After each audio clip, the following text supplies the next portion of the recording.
This telecast of our signal to our off-track betting parlors is authorized by Supreme Ventures Racing and Entertainment Limited for the sole use of our licensees. Any reception, interception, retransmission, redistribution, or other use of the signal without the express written consent of Supreme Ventures Racing and Entertainment Limited is strictly prohibited and will be the subject of criminal prosecution and civil action.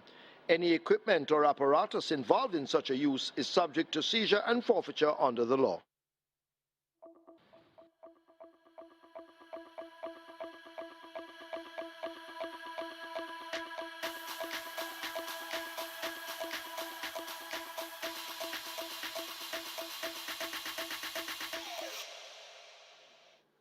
Starter not quite ready. Now it is, and they're off. Midnight Storm is the one that comes out at the back of the field. Splendid Vision is racing near the rail with a very narrow lead. Mo Aviator in between horses filling the sandwich. Weary On is out 3 wide. Donald Mighty settled in behind them 4 lengths off that lead, caught now by Stormboy in the purple. A gap of 4 or 5 lengths opens up to XY Soul. A length and the tail back to Body Move as the leaders arrive at the half mile. A gap opens up to the trailing pair of Midnight Storm and the Golden Emperor. They've left the 7/16th. They come toward the 3. A battle up front. Mo Aviator battling Wearier Honor and Splendid Vision. These 3 right across the track. A gap opens up to Donald Mighty. Body Move has to make ground. XY Soul on his inside. Midnight Storm is way back. And at the back of the field, it's Golden Emperor as the leaders have turned for home. They're at the top of the lane. And it is Splendid Vision, the grey, who leads them past the 3/16th. Mo Aviator is the one pasted to the rail. Stormboy, the favourite on the outside, needing to find more as Splendid Vision continues to lead them a merry chase inside the final furlong. It is Splendid Vision and the apprentice Shaheem Gordon with a 4 or more length advantage. Inside the final 16, it is Splendid Vision responding to the right-hand stick. Stormboy closing but too late. Splendid Vision takes the first by maybe 2 over Stormboy. Tight between Donald Mighty and Mo Aviator. Could go either way. Also close between XY Soul and over on the rail, Body Move.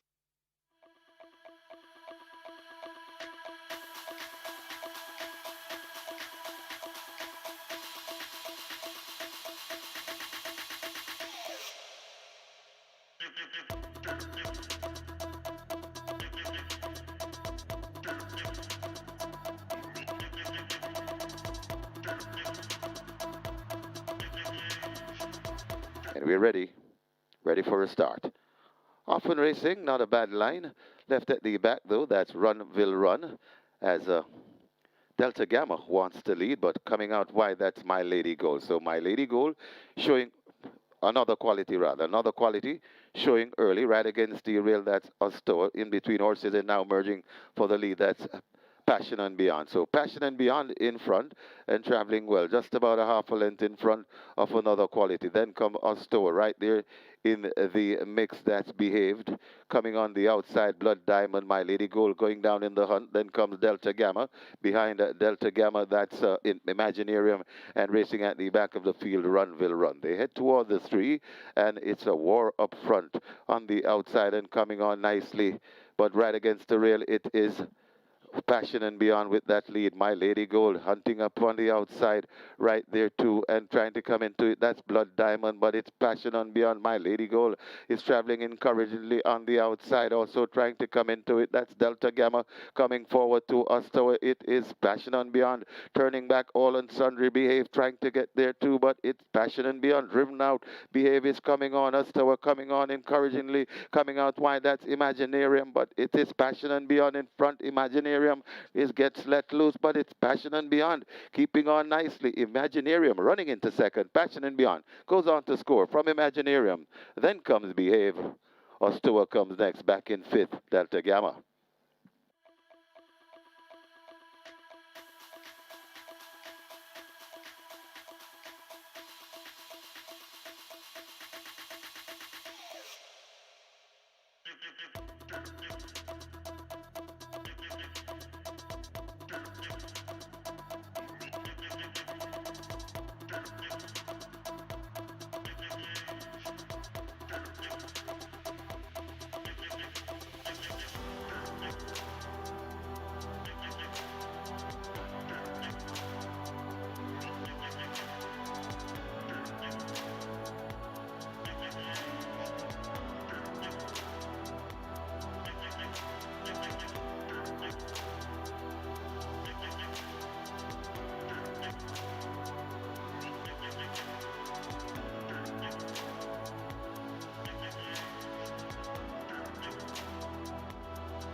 Starter ready.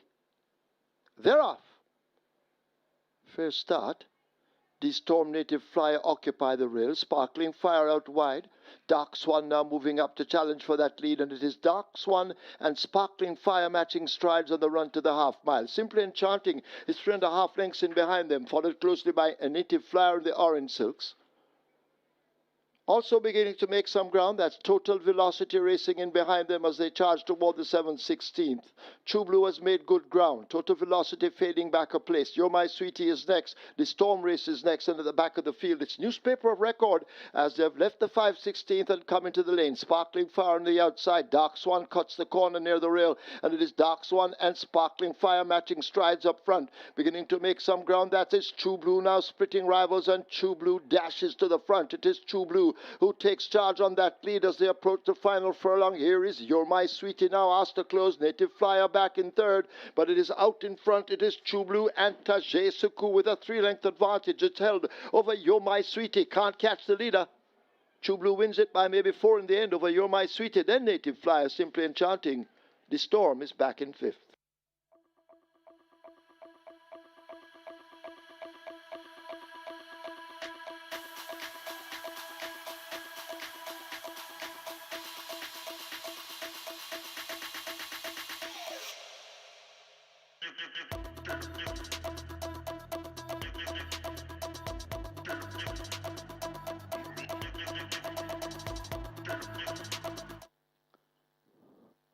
Often Racing, that's a good line, as marginally missing it. The Leviticus, last possession, and a Duchess has a strong mind. Blast into an early lead, about 3 or 4 lengths in front of Diesel Train. Coming out wide, that's a Roman Lady, right against the rail, that's cut out, overtaken by Almastilis and Brompton Boy. Then comes Hazelnut as they go past the 4. The Leviticus comes next, a gap of 3 or 4 lengths or 5 lengths before we come to Miss Brayton, traveling with last possession and racing at the back of the field.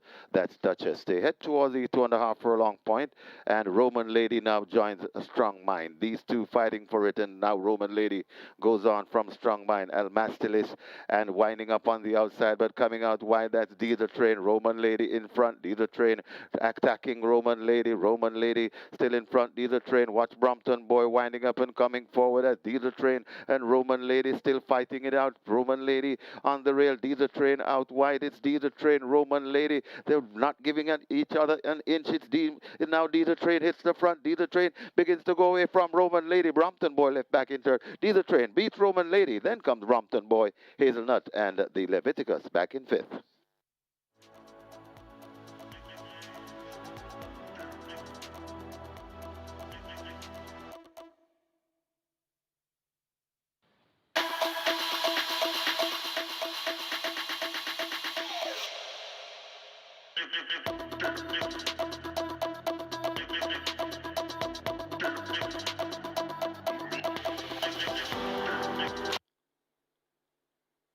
Now they're off. First start. Salad gets away running. She's adorable, challenging early. These two hook up and fight for that lead. Jack Daniel is running big on the rail. Buttercup in the red racing out wide as they charge away toward the 6. High Diplomacy has now overtaken Buttercup. These are 1, 2, 3, 4, 5. Sweet Victory racing with Always Right racing out wide. Sprague forms the line of 3 on the fence. Ahmad Ali races up next, and at the back it's Hijo Primero in the yellow silks as the field have left the 5 and run toward the half mile. She's adorable, just the leader. Salad right alongside. A head separates them. 2 lengths back to Jack Daniel. High Diplomacy, the favorite, now asked to make ground as they leave the half mile. Buttercup is making some progress. Sprague races on the rail, Always Right out wide. Sweet Victory in between them. A break back to Ahmad Ali. Toward the back, that's Hijo Primero as the field have left the 3 and run toward the 5/16th. They're about to leave the bend, and it is a Salud who leads them by almost 4 lengths. Being chased all the while by Buttercup. She's Adorable has faded back into third, but Salud turns for home with a good-looking lead under Javanil Patterson. They come toward the final 3/16th. Here now is Buttercup quickening, and in a flash, Buttercup has taken charge. Salud left back under the right-hand stick in second, but has no answers to the kick from Buttercup now, who's also put to the stick and keeps on rolling. rolling. They're inside the final furlong, and it's all Buttercup. Inside the final 16th, there's no stopping Buttercup. Buttercup is in a runaway winner in the end. Buttercup comes cruising in to win by a gap under Jaheim Anderson. Second goes to Sweet Victory. Salad is next, over Always Right. Sprague looks to be fifth.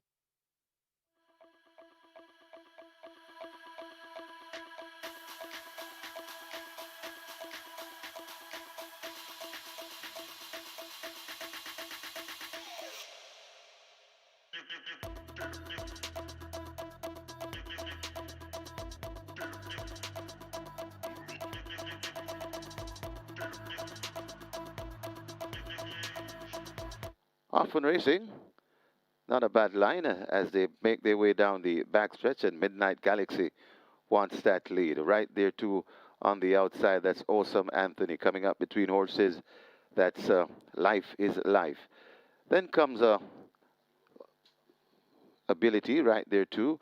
Just on the outside of Ability, that's Easy Peasy creeping up against the rail. That's Mineola. Then comes Great Wayne. Just beside Great Wayne, that's Sir John and the trailing pair of Wayne's Princess and Money Box. They go past the four, and on that lead, Life is Life. In front of Midnight Galaxy and Awesome Anthony chasing.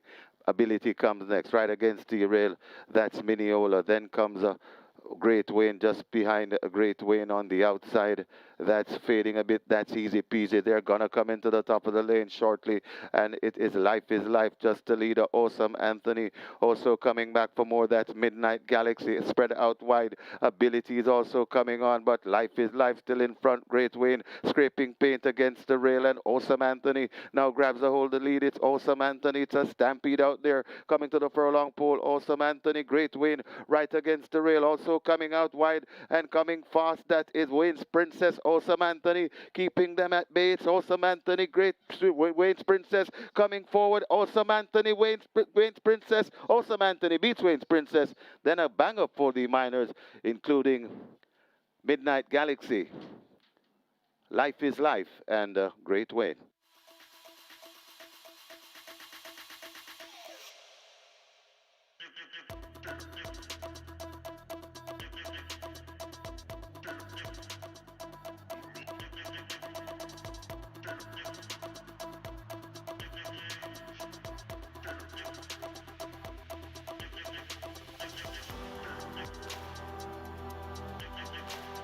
For the 7th, starter ready, they're off.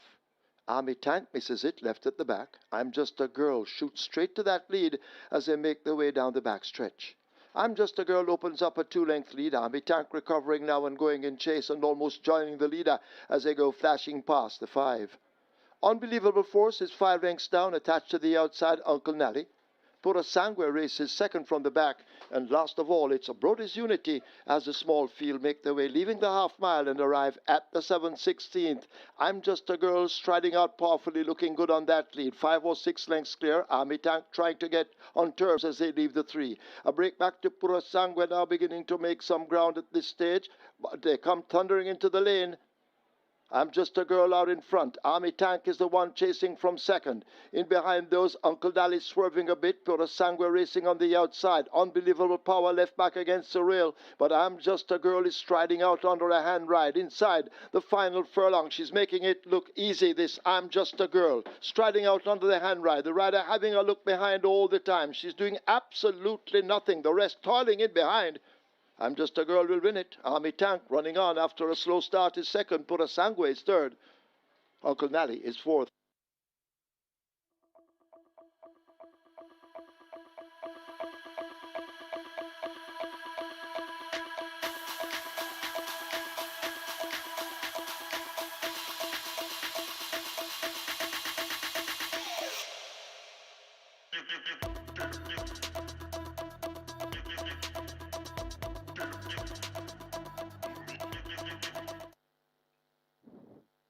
They're off and racing.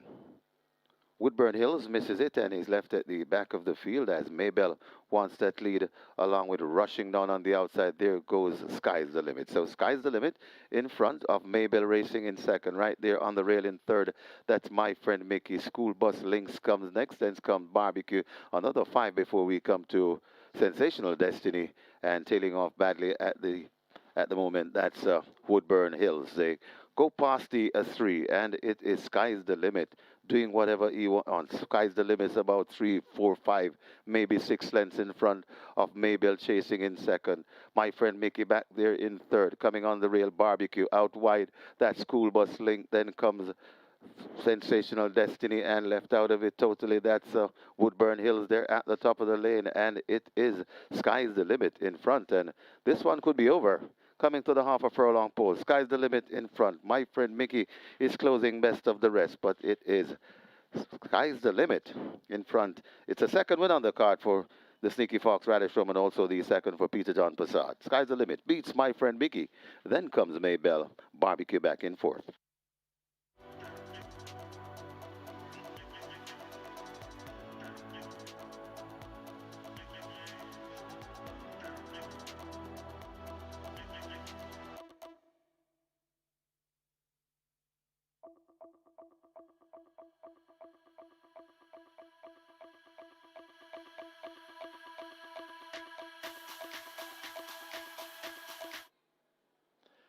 They're off for the Navy.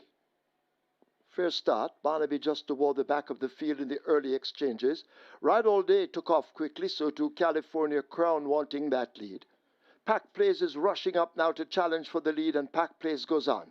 California Crown just a half a length down. A break of 5 or 6 lengths back to Ride All Day, accompanied by a Fun Can't Done as they make their way toward the final 6 on the back stretch. Barnaby moving fluently on the rail. Neostar in the pack in the middle of it. Gervano racing out wide in the red cap. And Supernatural Power is last of the field. Down the back stretch they go. They make their way toward the 5. They're about to pass it. And a Pack Plays and a California Crown share that lead. Just a neck separates them. A huge gap to Ride All Day, waiting on the leaders to fold up. Fun Can't Done settled in between horses as they leave the half-mile marker. There goes Gervana now making ground. Supernatural Power has caught up that bunch quickly. Fun Can't Done left back a bit and now pumped and asked to go down. Barnaby races toward the back along with Neostar. They share last as they've left the 3 and come toward the 5/16th. The race about to climax. And the Pack Plays has now snatched that lead. A Ride All Day now is on the premises and beginning a charge, but they're into the top of the lane. A Pack Plays giving way immediately as Ride All Day is unleashed and now takes charge. Ride All Day begins to bounce away from them. Supernatural Power, the closest pursuer. Fun Can't Done needs to do a lot more on the rail, but it is a Ride All Day beginning to go away from this field inside the final 16th. It is Ride All Day, and Ian Spence with a 4-length lead. They're not going to catch Ride All Day. A spectacular performance, winning the Ian Levy Cup. Supernatural Power is second. Barnaby is third. Gervano is fourth. Fun Can't Done is fifth.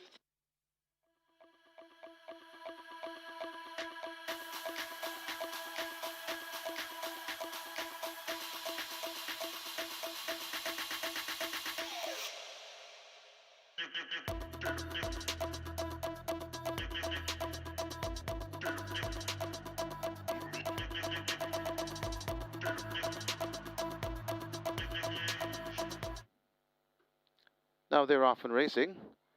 Inspireford misses it and racing at the back of the field. Rushing choose to go for that lead. That's Mighty Gully. Desert of Malibu already on the outside. Then comes Miss Money Penny back there in fourth. Now overtaken by Get a Pepsi. Also coming down into it, that's Major Danger. Breath of Fresh Air comes next. Then comes Is That a Fact behind them. That's another one.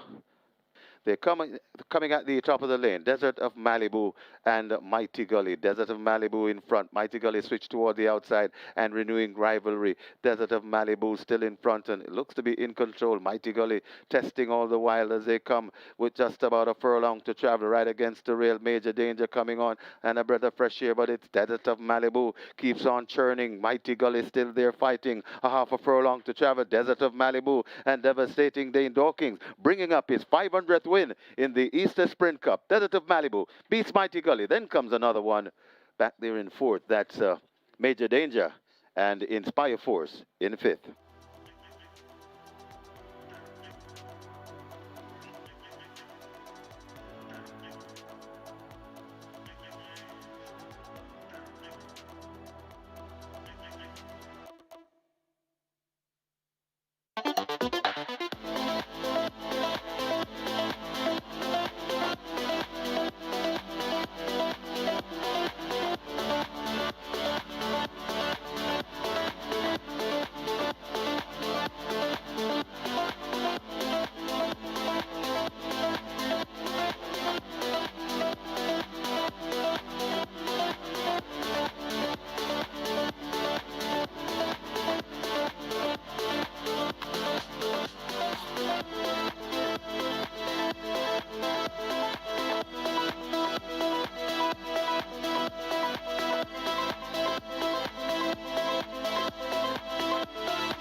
Once again, a very good morning, racing fans. As Supreme Ventures Racing and Entertainment Limited welcome you to the Caymanas Park Racetrack under off-track betting parlors. In a short while, we will be, we're going to start looking at the races already. Race 1, high five wagering, and the start of the Reggae 6 starting anew.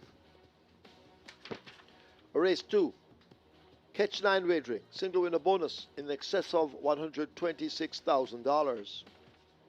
Race 3, that's where the play spot 8 and the quick 4 both begin. A play spot 8, single winner bonus in excess of $892,000, quick 4 in excess of $709,000.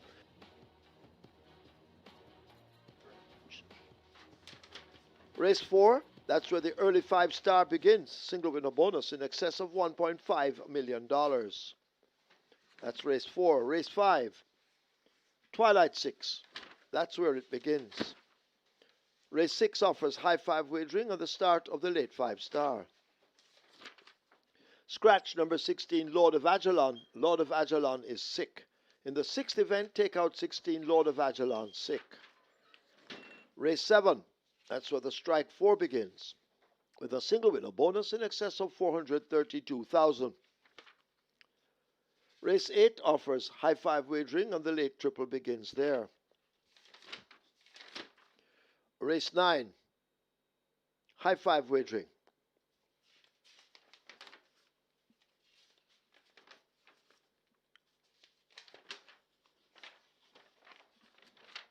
Please note, number 3, Don Quezzy, the correct allotted weight, 56 kilos or 123 pounds.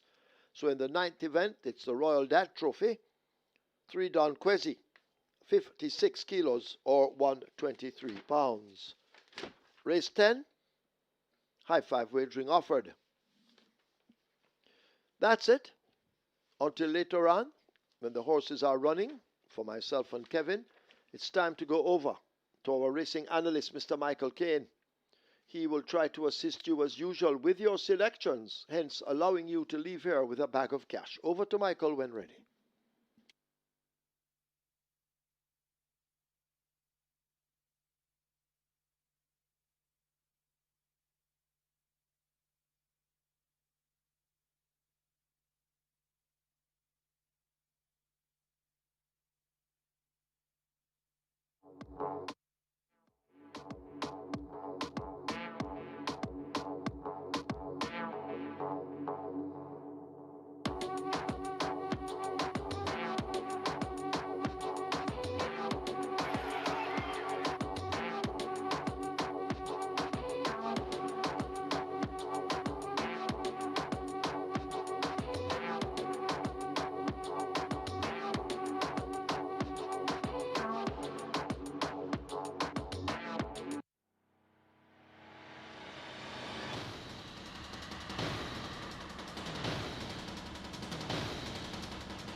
A very good day to you, fellow racing fans, and welcome once again to Caymanas Park, home of the Caribbean's #1 derby, home of the Caribbean's finest thoroughbreds, and home of the Mute Mile. We have 3 trophy races for you today: the 33rd running of the Thornbird Stakes, the 33rd running of the Prince Consort Stakes, and we also have the Royal Dad Trophy. So 3 hotly contested trophy races on the Saturday card. It's bright and sunny day here in St. Catherine, Jamaica, and indeed we're looking forward to some great thoroughbred racing, quite humid as well. So the summer is just around the corner, and I'm feeling the heat already in this tropical island of Jamaica. The summer is just around the corner. We're in April, so getting closer and closer to the hottest time of the year. And indeed, I tell you, it feels as if it's going to be a literal frying pan for this summer. It is so hot right now. And indeed, we're looking forward to some great racing today, and another step towards the start of the classic season, with the fillies going into the Thornbird and the Colts and Geldings going into the Prince Consort. And those are going to be some hot races later on the card. Regular 6 begins afresh. We had a mandatory period last race day. Congrats once again to the Regular 6 winners. Over 160,000 in dividends here, and another record net pool of 45 million plus for the mandatory period Regular 6. So let's do it bigger and better next time around. The target next time is certainly going to be closer to 50 million. We had 42.7 million on the time before, which was a record as well. And the last mandatory period, another record of 45 million. So let's see if we can hit the 50 million mark sooner than later. So we begin afresh in the Regular 6 once again. The jackpot is $1 million, minimum guarantee pay of 3.5 million. So any load winner of the Regular 6 today is likely to receive at least 4.5 million. So the Regular 6 indeed is going to be worth your wager. Twilight 6, minimum guarantee pay the identical 3.5 million. And of course the Catch 9, minimum guarantee pay of $500,000. So those are some big ticket items on the card. Not to be discounted, the Play Spot 8 as well as the Quick 4, the Early 5-star, the Late 5-star, as well as the Strike 4. So there are many ways to make money on the 10 race card. Race 1 is for maidens. This is a maiden condition race for 4 years and up. Interesting condition. It's for jockeys who have not won a race since the 1st of October 2025. So this is going to give an opportunity to a rider to get in the winner's enclosure at long last. And indeed, that's going to be a significant factor that will contribute to the outcome of this event. Jockeys who have not won a race in a fairly long time. The purse for race number 1 is 730,000, and this is over 800 meters straight or 4 furlongs straight. Early wagering shows a favorite at 4 to 5 is number 13, and that's Humility. On paper, that's a horse to beat. And drifting out to 5 to 1 for the second choice, that's horse number 11, Modern Monarch. You're getting 6 to 1 for number 15, Armed Recruit. It's 7 to 1 for number 12, Superstorm. 8 to 1 for number 2, Rejected Knight. And number 6, Runaway Bay, is at an attractive price of 7 to 1. And those are basically the market leaders. Drifting out to the double-digit odds, so 12 to 1 for number 14, Hoofy D. And then you get 18 to 1 for number 9, Jacaranda Knight. And after that, you're into some much bigger odds. My best 4 for race number 1 includes 4, Control Aggression, 6, Runaway Bay, 9, Jacaranda Knight, and 13, Humility. 4, 6, 9, 13 appear to be the right numbers for race number 1. Number 13 is Humility. Giovanni Forbes, more popularly known as Allen, picks up the mount for trainer Dalton Sergio. And this Humility has the best form on paper to recommend, has been a runner-up 3 of the last 4. Second last time out by 3.5 lengths to Great Magnum on a stopping track going 6 furlongs, 1:17.2 the final time there. And prior to that, second by length quarter going 5 furlongs straight behind Lauren Secret in 1:01 and 2/5 of a second. And 4-star Mac was second by short to Royal Maverick going 6 furlongs in 1:17.3. And the other outing from the last 4 was a close-up third by 3/4 of a length behind Giant Vigorous and Enthusiasm. So this one is going to be the horse to beat. Giovanni Forbes should be able to slip off the 4 kilos, so he should carry 51.5. We'll listen out for the weight changes a little bit later on. So Humility gets a vote here in race number 1, your 4 to 5 favorite.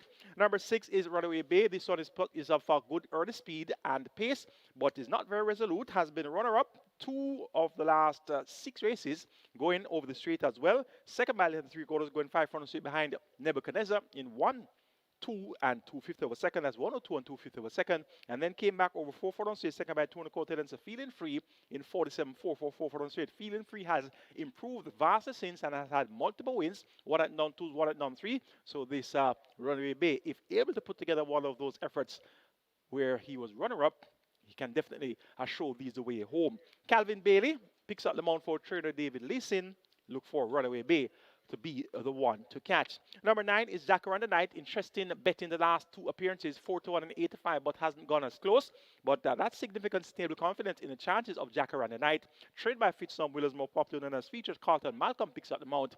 I'm expecting an improved effort here from Jacaranda Knight based on the strong market signals for the last 2 appearances. And number 4, Control Aggression. Speaking of strong market signals, this one was sent off at 5 to 2 on debut, going a mile with Nakada Car riding for trainer Donovan Russell. Not a very popular combination and not a very popular feat for a horse to win at a mile. First time of asking. So clearly the stable confidence was quite high in this Control Aggression. Next in town was cut back in distance, just a half a furlong shorter though, went 7.5 furlongs. That time around ridden by Radish Roman, went off at 3 to 2. So even better fancied second time of asking. 5 to 2 on debut, 3 to 2 second time out. And was only able to muster third, some 9 lengths behind Black Ringo and round the twist. Cuts back in distance significantly from 8 furlongs and 7.5 furlongs, now at 4 furlongs straight. This could be what Control Aggression requires Daniel Thompson picks at the mount for trainer Donovan Russell. Equipment change, tongue tie is now fitted. Visor off, cheek piece is returned. Let's see how well Control Aggression will acquit himself here, coming 4 furlong straight. Make it 13, 6, 9, and 4, my order of preference for race number 1, and that's Humility, just over Runaway Bay, then Jacker and the Knight, and Control Aggression. And remember, race number 1 is for jockeys who have not won a race since the 1st of October 2025. So this is the type of race that you could very well get an upset or two. Let's see how well the first race riders will do with their first opportunity to win a race in a fairly long time. Let's now take a look at my Reggae 6 ticket for the Prince Consort Thornbird card. Starting off in race number 1 with number 6, 9, and 13, and that's Runaway Bay, Jacker and the Knight, and Humility. Race number 2, banking on number 3, the undefeated, the Teacher. Race number 3, make it 1, 4, and 6, the Maestro, Code Red, and Sonador. Race number 4, going 2, 3, 5, and 7, Rockola, Successful Man, Hickory Slim, and Blue Sensation. Race number 5, make it 3, 6, and 7, Never, Lucky Papa, and Fort Haldane. Race number 6, the cash out leg of the Reggae 6, kind of note at number 15 is out. That's Lord of Atalon. Going 2, 3, 9, 10, 12, and 15.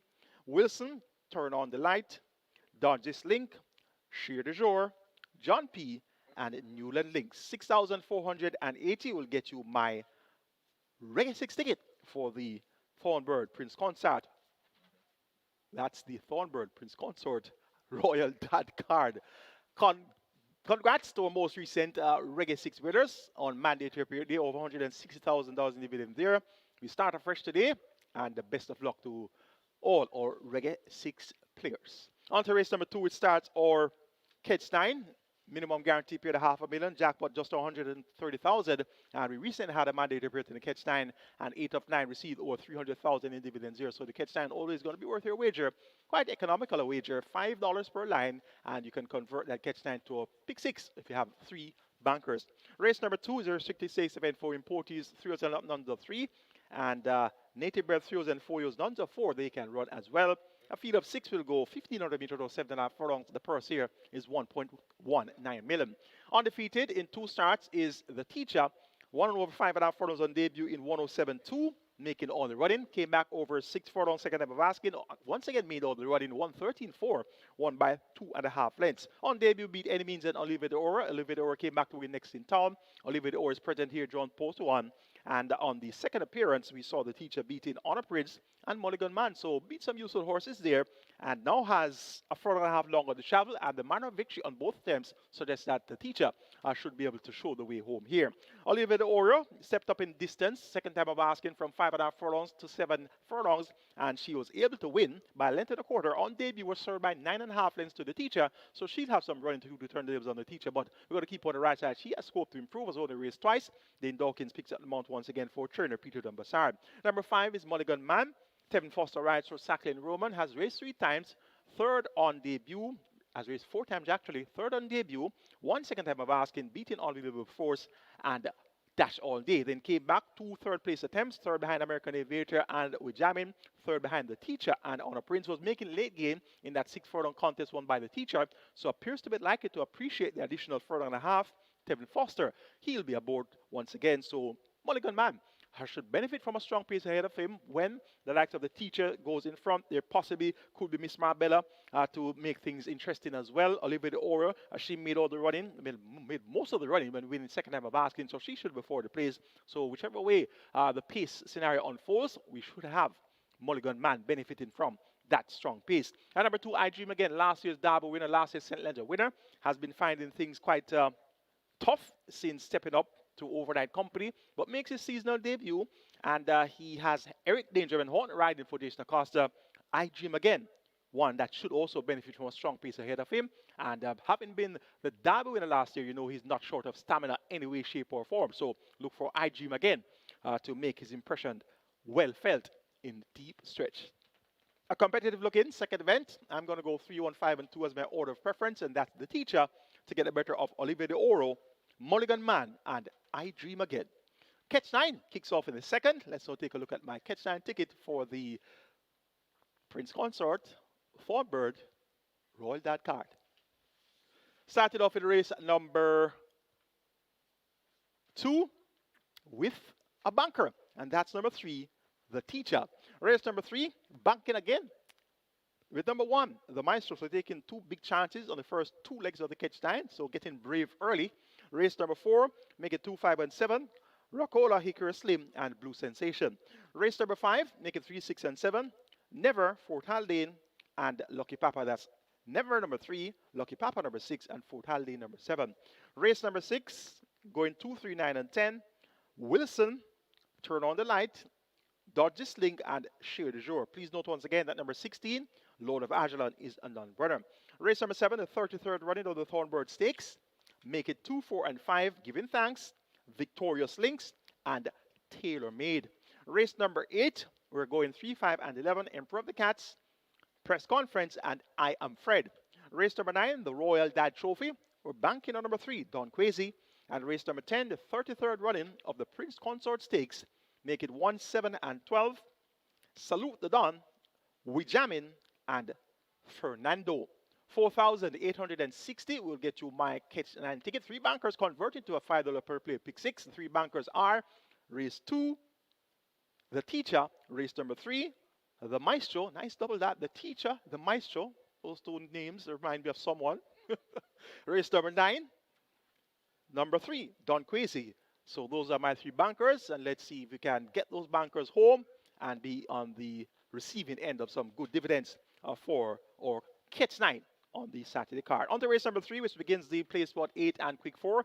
Play spot 8, minimum guarantee paid $250,000. The jackpot is approaching 900,000, and the quick 4 jackpot is over 700,000, and the minimum guarantee paid, of course, $250,000 there. So both of these wagers are quite attractive. 7 horses will go 1,500 meters or 7.5 furlongs. It's a maiden condition race, so native bred 3 rows, and we have a purse here of $1,050,000 up for grabs. Number 1, the Maestro, run up on 2 attempts to date. On debut, was second by 6 lengths to Minnehaha, going 5 furlongs down in 101-2. And on the second attempt, going 7.5 furlongs, second by 3.5 lengths to 1 Ianza Links in 137 flat. So he has the experience, now has first-time lasix administered. Rain Loose maintains the mount for the 3rd consecutive occasion, riding for Trader Peter Dumbassard. The Maestro looks like it to come out on top here. Number 4 is Code Red, second behind Red 32 in a slow 117 flat for 6 furlongs. So he has some improving to do, but appears likely to appreciate the additional journey from 6 furlongs to 7.5 furlongs. Anthony Adam picks up the mount for Anthony Nunes. Code Red should be staying on a well in deep stretch. Sonador number 6, this one was second on debut at 75-1. Second by 9 1/4 lengths to Charming Chatterbox, who was an impressive winner. And the Sonador has the blinkers taken off. Distance now increased to 7.5 furlongs. Tyrese Addison picks up the mount for trainer Sedman Curtis. Look for another encouraging run here. Has raced twice since that debut effort. Came in 6th and 4th in the subsequent races. So Sonador want to keep on the right side. Prosperity Sen number 3 has been 4th in his last 4 races. 4th by 14 1/4, 4th by 7 3/4, 4th by 11, 4th by 10 1/2. So those 4th place finishes are well beaten in the process. Not really getting as close as one would like, but could very well make the trifecta or exacta here. Christopher Mann did right to returner Alfred Brown and owner Colin Elcock. It's a 3rd of 10. I'm going 1, 4, 6, and 3 as my order of preference, and that's the Maestro to get the better of Code Red, then Sonador, and Prosperity Sen. On to race number 4, which kicks off the early 5-star. Minimum guaranteed payout $300,000. Just over $1.5 million is in that jackpot. Another lucrative wager on the card. And indeed, all is worth your wager. The 5-star and those jackpots are worthy of going after as well. 7 horses will go 1,400 meters or 7 furlongs. Race number 4 is a restricted allowance 3 for native bred 5 years and up, nuns of 4, and importees 5 years and up, non-winners of 3. Of the field of 7, my best 4 includes 2 Rockola, 3 Successful Man, 5 Hickory Slim, and 7 Blue Sensation. 2, 3, 5, and 7. That's where we'll go in race number 4. Hickory Slim run up the last 2 appearances. Second by half a length last time. Mounted Titan Tempo just got run down in deep stretch at 7.5 furlongs. Gets a half a furlong short of the travel, and he was fairly well clear of the others. In 3rd was Rockola, some 2 3/4 lengths in arrears there. So Hickory Slim, 2 Star Tobacco second behind My Sunshine, who made all the running, going 6 furlongs with 1:15.4. So any of those 2 efforts we produce here should see Hickory Slim being in a serious run throughout. Number 7 is Blue Sensation. Radish Roman rides for Peter Dumbassard.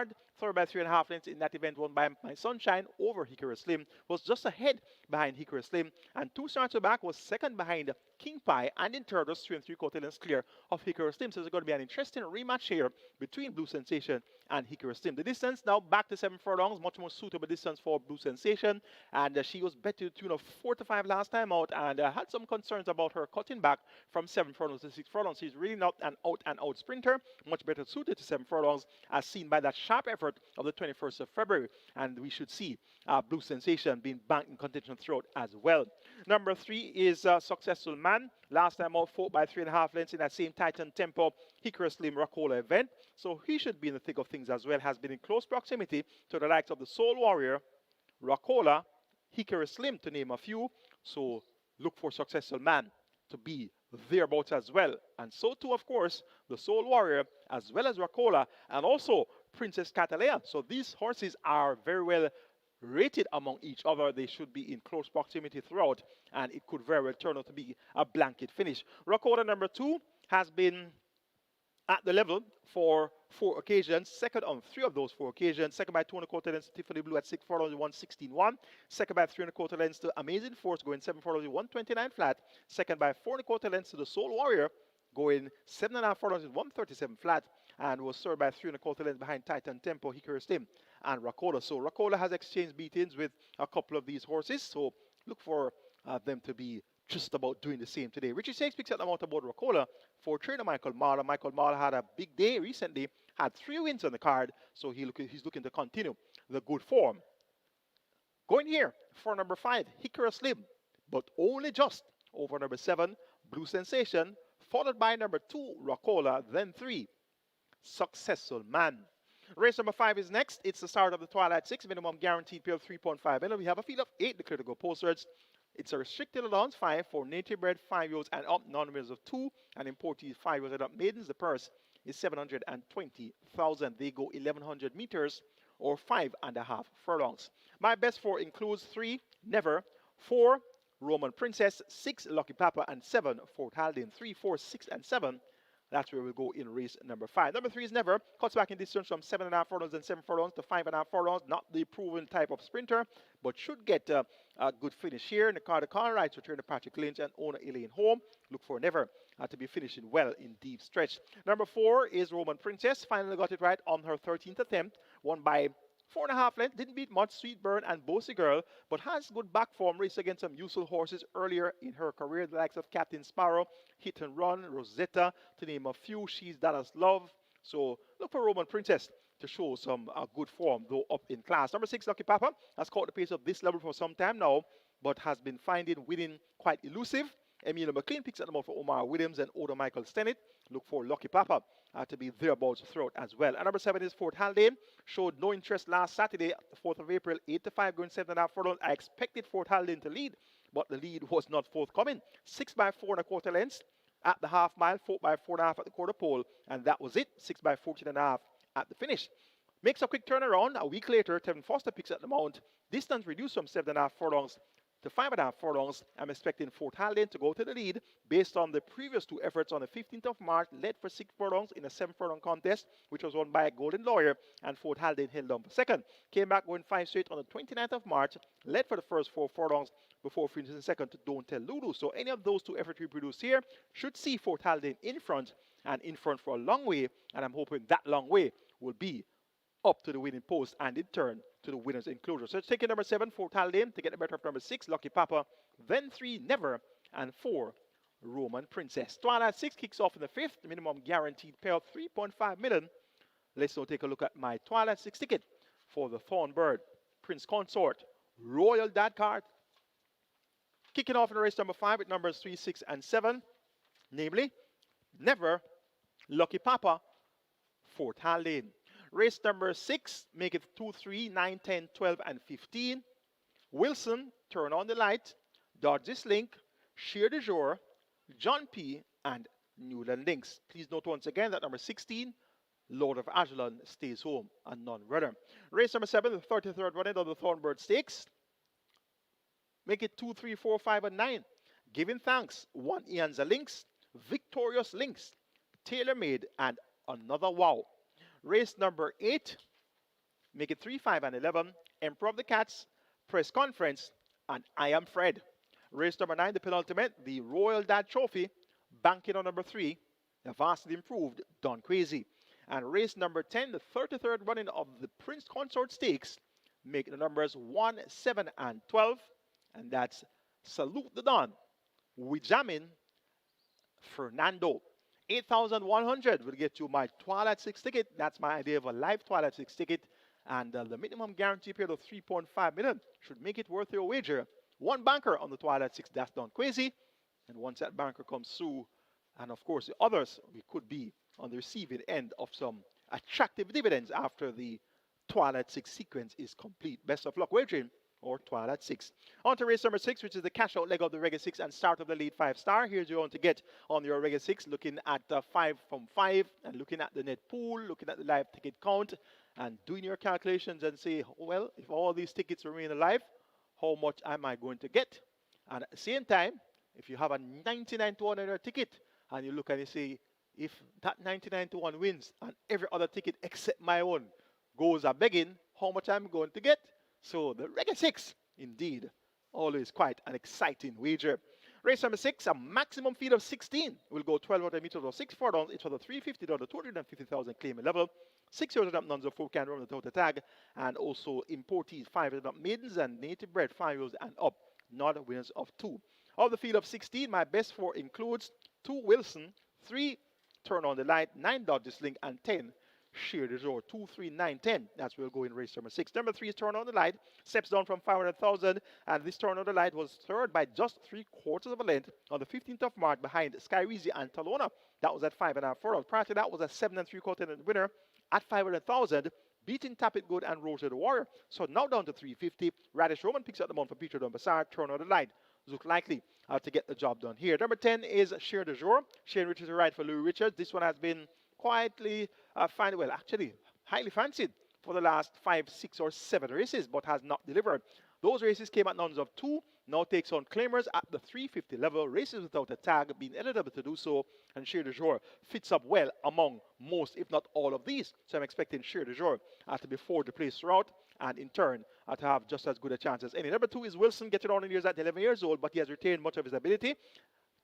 Was awarded first place last time out when Always Right was disqualified. That was at 350. Claimed from that event by Carlton Cunningham. Back on the identical tag, Robert Halliday picks up the mount. Wilson should also be kept on the right side. And number 9, Dodges Link, also quite capable at the level, though having some salvage issues, has been deemed lame in 2 of his last 3. Now reports from the barn of Sacklin Roman. Romain Gordon picks up the mount. Look for Dodges Link to show some good footing here as well. Make it 3:10, 2-9 in race number 6.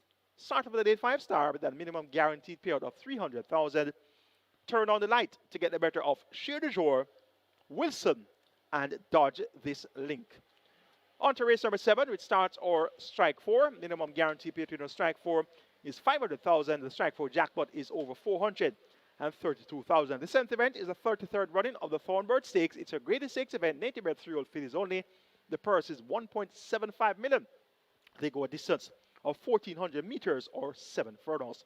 My best 4 includes 2 Giving Thanks, 4 Victorious Links, 5 Tailor Made, and 9 Another Wall. 2, 4, 5, 9. That's my idea of the top 4, and that's where I'm expecting the winner, the exacta, Quinella, trifecta, and hopefully the superfecta to surface from. Number 5 is Tailor Made, impressive in victory in the Hotline Stakes. Made all the running to win by 3 3/4 lengths in 1:14.2. Beating Stablemate Dreamcatcher. Stablemate Dreamcatcher is here. Drawn post position 8. And this Tailor Made has 57 kilos once again. Asked to allow weight all round. And let's see if she'll be able to do it successfully. Steps up in distance, a furlong long of the travel. The matter of victory suggests that she should be able to show these the way home. Was an impressive winner on debut, going 5 round, making all the running with Abigail Abel, won by 2 1/4 lengths, beating Giving Thanks. And Giving Thanks served significantly at the start, lost several lengths, but still gave game chase to finish second by 2 1/4 lengths. And in turn, I was expected to turn the tables on Tailor Made when they met in the Hotline Stakes, but that was not forthcoming. Giving Thanks sent out the 3-5 favorite. Tailor Made sent up at odds of 3-2. Giving Thanks only able to muster third, some 8 lengths in arrears. Visor now fitted by Philippe D. Giving Thanks now being partnered by Babita Harvey, replacing Tevin Foster in the saddle. So Giving Thanks on the strength of her debut runner-up effort when breaking slow, serving at the start behind Taylor Made, and her 10 1/4 length win when next in town going 6 furlongs in 1:15.2, beating another wow. We'll see another wow here in the Thornbird. She's drawn post 9. So Giving Thanks on the strength of that maiden victory most certainly has a lot of scope to improve, and she can live up to expectations that she had in the Hotline Stakes at 3 to 5. So Giving Thanks, we're not going to rule this one out of anything. This one really is quite capable. Visor now fitted. Watch out for an improved performance from Giving Thanks. Number 4 is Victorious Sling, second by 3 lengths behind Bigger Boss, going 6.5 furlongs. Of course, Bigger Boss is a colt. We'll see him in action in the Prince Consort. Now Victorious Sling gets finished only to work with. Her last, actually all 3 races came among colts and geldings. She won on debut in 109.4, beating Mopai and Dark Authority. That was at 5.5 furlongs. Came back at nuns of 2 in the Rimsky Trophy, and she showed good speed before finishing 4th by 2 lengths to Fernando, Any Means, and Uncle Nally. Once again, those are colts. We see Fernando in action in the Prince Consort rather, and this Victorious Links is in the Thornbird. Any Means, an imported colt, was second in that 24th of January race behind Fernando, and Uncle Nally, another colt, he was third in that Rimsky Trophy. So Victorious Links, having raced 3 times and all 3 occasions raced among colts and geldings, now gets to run among fillies only. She has to be given the world of respect. And also quite important to note is the fact that she swerved that off on the 28th of February and lost significant momentum early, but she coupled up rapidly and was able to go to the lead, pass a half mile and neck in front, came to the quarter pole 2.5 lengths clear, and she was traveling so well after passing the quarter pole 2.5 lengths clear. She was expected to hold that gallop, but didn't have any answer to the late flurry of Bigger Boss. So this time around, from a level break, she should be able to make the lead here, and that's going to make things uncomfortable for TaylorMade. TaylorMade runs her best races from the front as well. So there's going to be a distinct possibility that we could have a speed duel on in earnest here in the 33rd running of the Thornbird Stakes, with Victorious Things getting a good break, TaylorMade getting a usual good break. They'll be for the pace. They are going to be the 2 horses that will lead this event. And there's also Dreamcatcher that chased TaylorMade all the way through in that Hotline Stakes. So Dreamcatcher will be a pace factor as well. And there's also Lexilou, who won the 830 sprint going over the straight course. This one has speed also. And there's also Alias Will, who showed a good turn of foot on debut, going 5 furlongs round. So she's quite capable. And another one made all the running when going 6.5 furlongs to win by some 8.5 lengths last time out. So the pace scenario here is going to be hotly contested in the Thornbird Stakes, and that could pave the way for a horse like Giving Thanks coming from off the pace, and also a horse like One Ianza Lynx, who will be running from off the pace as well. So this is a very interesting Thornbird Stakes. Will TaylorMade be able to make the lead with 57 kilos, dominate proceedings, and win again? That could be the least likely outcome.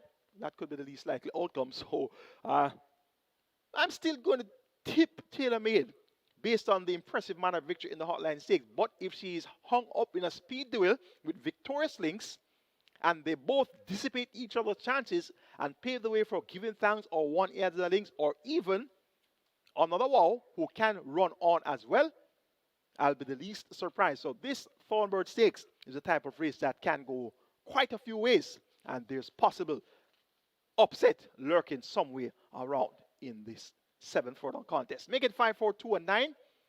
TaylorMade over Victorious Links, Giving Thanks, and another wow. Race number 8 is next. We'll start the late triple here. Minimum guarantee pay of 400,000. We have a field of 14 declared to go posters. They go 1,000 meters straight or 5 furlong straight. It's for the high level claimers, 1.5 million down to 1.2 million. And the purse is 1,010,000. My best 4 includes 1 James, 3 Emperor of the Cats, 5 Press Conference, and 11 I Am Fred. 1, 3, 5, and 11. That will go in race number 8. Number 11, I Am Fred, steps down to claiming company for the first time. And this I Am Fred has races on the form lines that would really brush these aside, though his form lines go back to 2023. So clearly he has had some setbacks along the way. In 2023, he beat the likes of King Arthur, Miniature Man going 9 and 25.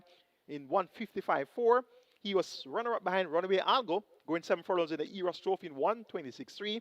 Run-up in the She's on Wheels by 7 lengths behind Runaway Algo in 138 flat for a mile. Ran in the 23rd of, the 16th of October, went in the 7 furlong contest, which was a Gold Cup, which was won by She's My Destiny over Mahogany and Ability in 125 flat, 6 by 9.5 lengths. Ran in the Port Royal Sprint, third by 2.25 lengths to Mahogany and Madeline Sunshine. And he was second by a short head in May 2024 behind Ability, going 6 furlongs in 112.1, and won easily by 7.25 lengths in 105.2. The 22nd of June 2024, beating Is That a Fact by 7.25 lengths. Mahogany was third. And after that, in July 2024, 4 by 8 lengths, Is That a Fact, Madeline Sunshine, and Sensational Move. So had a big break between July 2024 and March 2026. Raced among Overnight Company on the 21st of March. Trailed 9 by 32.5 lengths to stablemate Teflon Don. Sir Don was second.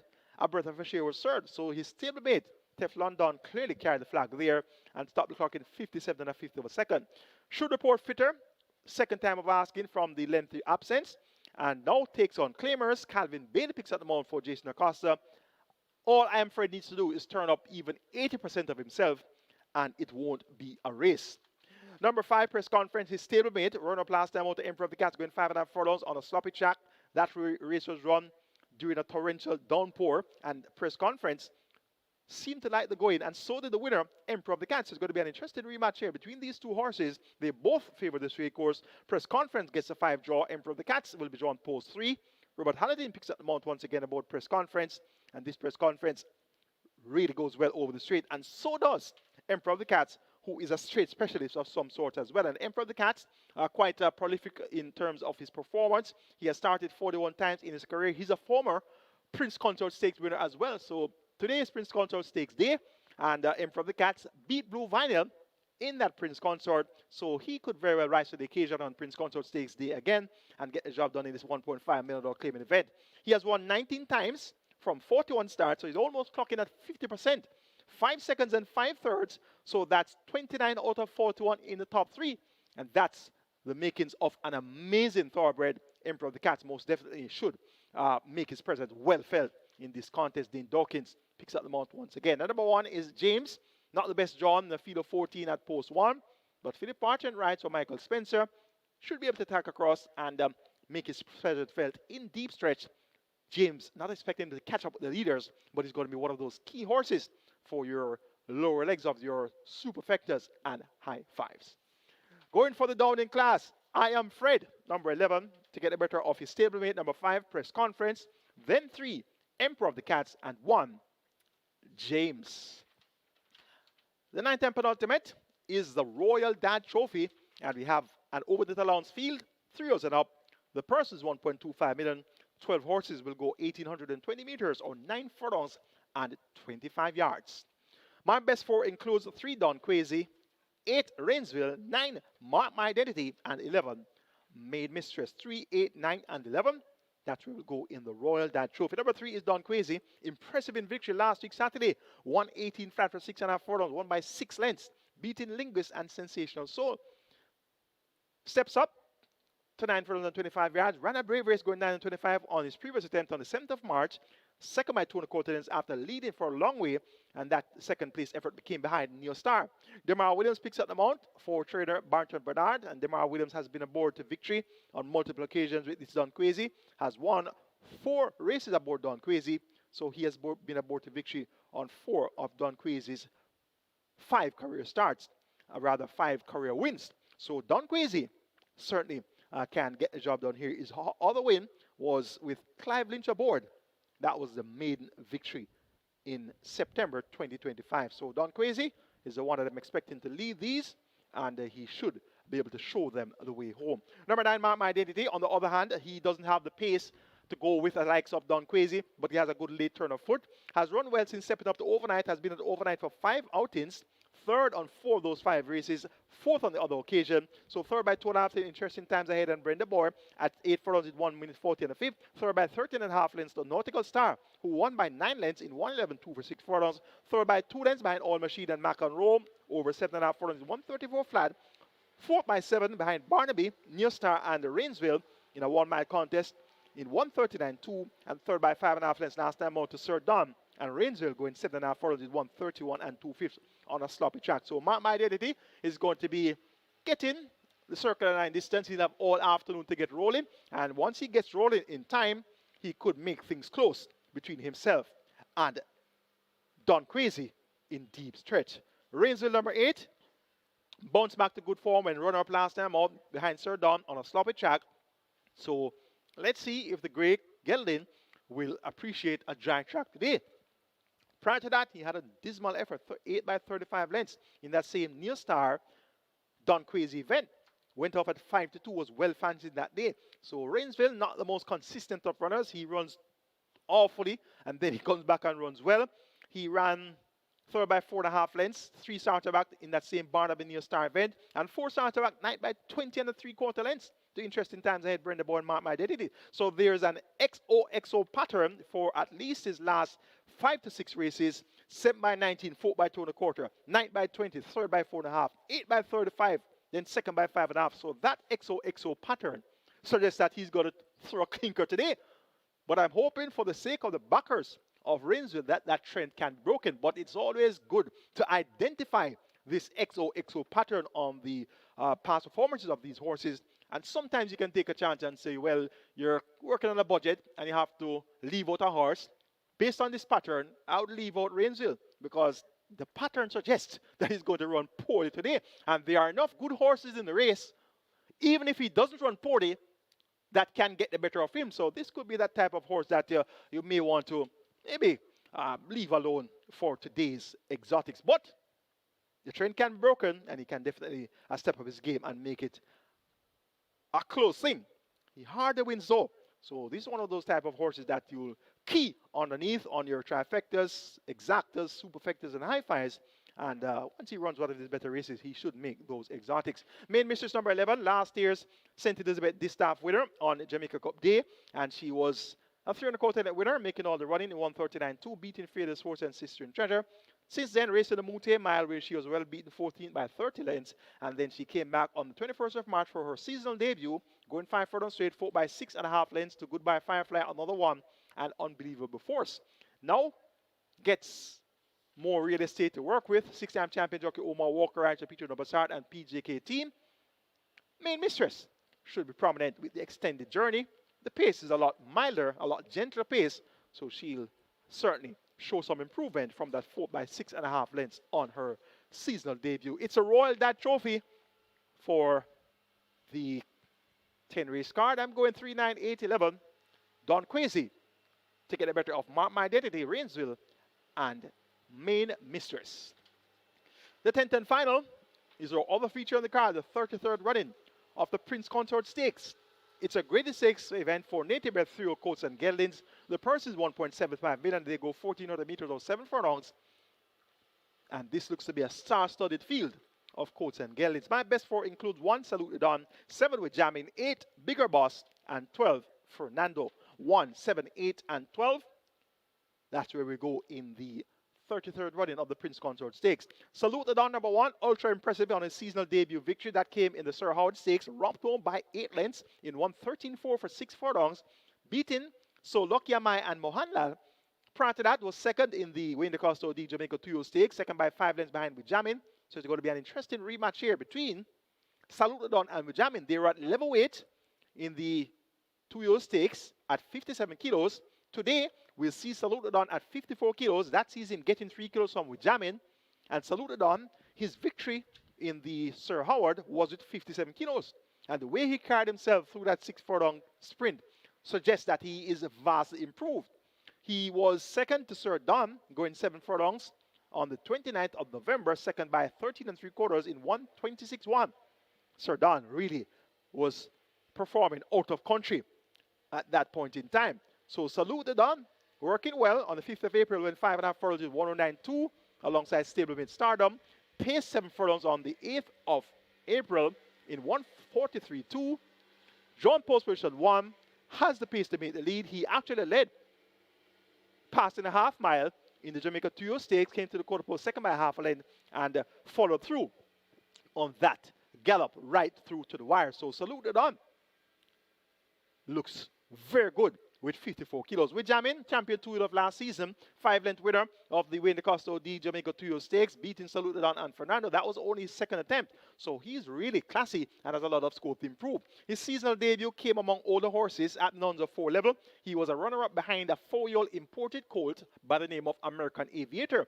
And American Aviator, we'll see him in action in the Royal Dad Trophy. So with Jamin, beaten by a 4-year-old imported colt, last few marches in the feed, second by 7 lengths at the finish in 1:26.3.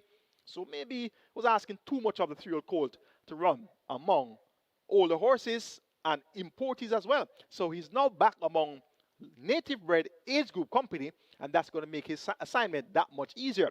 57 kilos of weight, that won't make it as easy. He'll be allowing lumps of weight all round. 6-time champion jockey Omar Walker maintains the mount for trainer Peter Novasard and owner Paul Lumsden. With Jamin, most certainly should make his presence really well felt here. But I'm leaning towards Salute It On to turn the tables on with Jamin based on handicaps and based on the level of improvement that we saw from Sir Don in that Sir Howard Stakes victory. Number 12 is Fernando. Flew home to win the Rimsky Trophy, coming from way off the pace on the 24th of January. Passed a half mile, 8 by 50 lengths. Came to the quarter post, 7 by 6 3/4. Further on pole, 5th by 2.5, and rapid headway to win by half length over the imported colt Any Means. Uncle Nally was third. Prior to that, in the Jamaica.II Stakes, was third by 7 3/4, running evenly behind with Jamin and Salute It On. So it's going to be an interesting rematch here among with Jamin, Salute It On, and Fernando. And based on the turn of foot that we saw from Fernando when he won the Rimsky, he can certainly show that turn of foot to make it a close battle in deep stretch here. Was served by 16 lengths to Sir Don and Salute It On. Was 2.5 lengths in arrears to Salute It On in that 7-furlong contest of the 29th of November. So this Fernando is quite classy as well.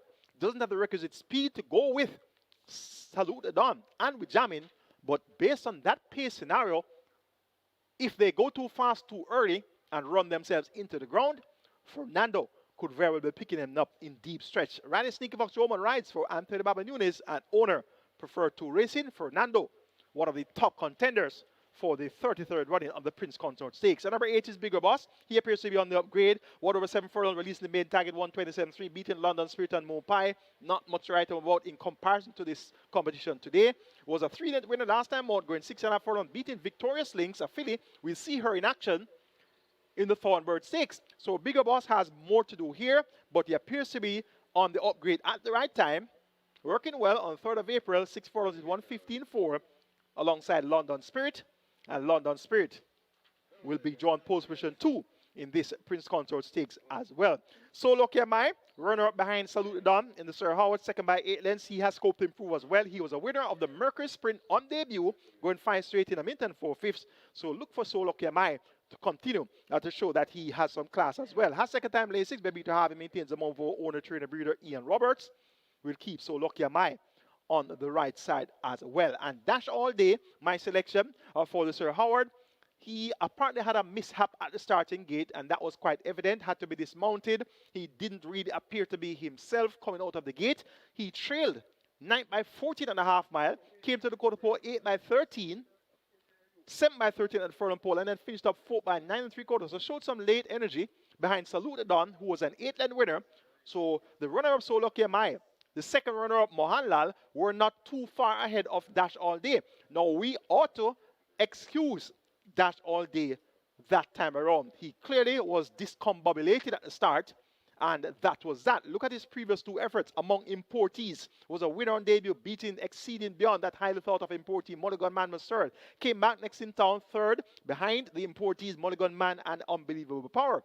So this Dash All Day, once we can draw a line through that below par effort of the Sir Howard Stakes and take into consideration the handicaps today, he's done from 57 kilos, allotted weight 53 kilos, and he's also the type that can rate close to the pace, and he can also run on from off it, as we saw in the Sir Howard Stakes when he got that poor beginning. So Dash All Day is also going to be one to keep on the right side. He has worked well since on the 5th of April, 5 rounded 101.2 alongside Fernando, who did 101 and a 5th of a second. Fernando, his stablemate, is here, drawn post 12. So these 2 horses could very well be in close proximity of each other where it matters most. It's an interesting looking 33rd running of the Prince Consort Stakes, despite the presence of Salute the Don, who looks awesome, as well as Jamin, who also looks awesome. There are other horses that are worthy of serious consideration to upset calculations. I'm going 1, 7, 12, and 8 as my order of preference for the Prince Consort Stakes, and that's Salute the Don to get the better of Wijamin, then Fernando, and Bigger Boss. That's the handicapping seminar for you today, and I sincerely hope that that analysis would have been a good guide for you. Milk the clock totally took up all 45 minutes, and we didn't have any replays today. So just imagine if we had some replays, we'd have to go for maybe an hour or more. So indeed, I hope you enjoyed that analysis. You saw my tickets: Reggae 6 ticket, Catch 9 ticket, Twilight 6 ticket. Those are guides for you when comprising your permutations, and hopefully at the end of today's wagering, you'll be a winner wagering Caymanas Park Racing right here at Caymanas Park, or OTB's Island-wide, and also on the SP Games app, and also on the overseas betting apps such as XpressBet, NaraBets, and the Woodbine Momentum platform, and also on FanDuel. We have an announcement. Trainer Ricardo Brown, you're needed in the stewards room immediately. That's Trainer Ricardo Brown. Kindly go now to the stewards room. Have a great day wagering Caymanas Park Racing.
Mic check, mic check.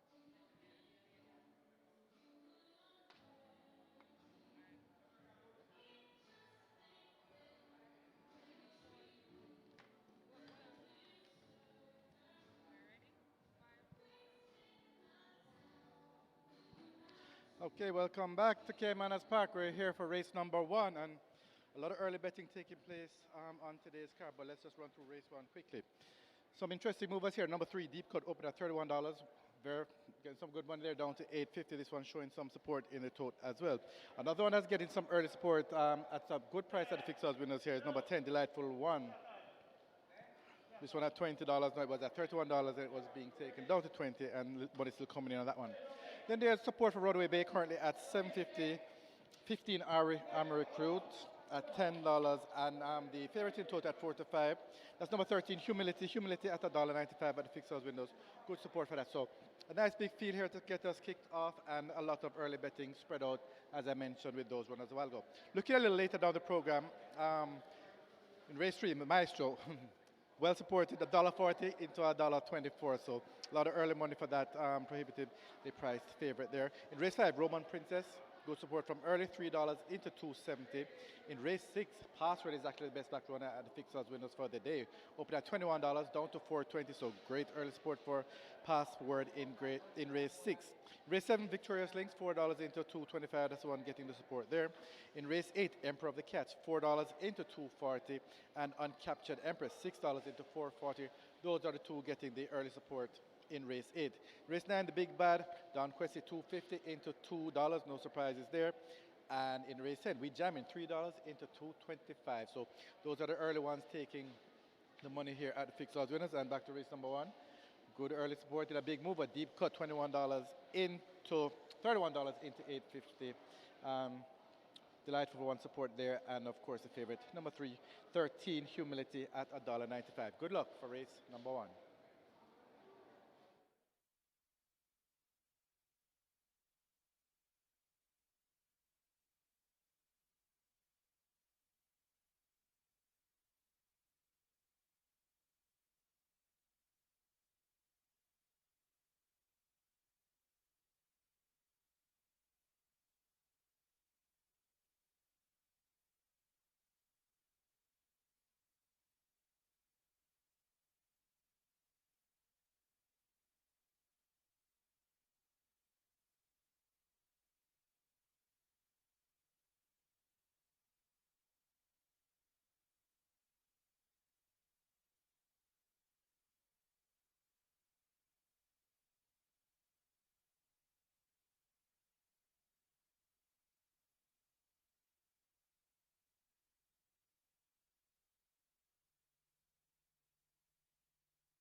had 4-year-olds and up.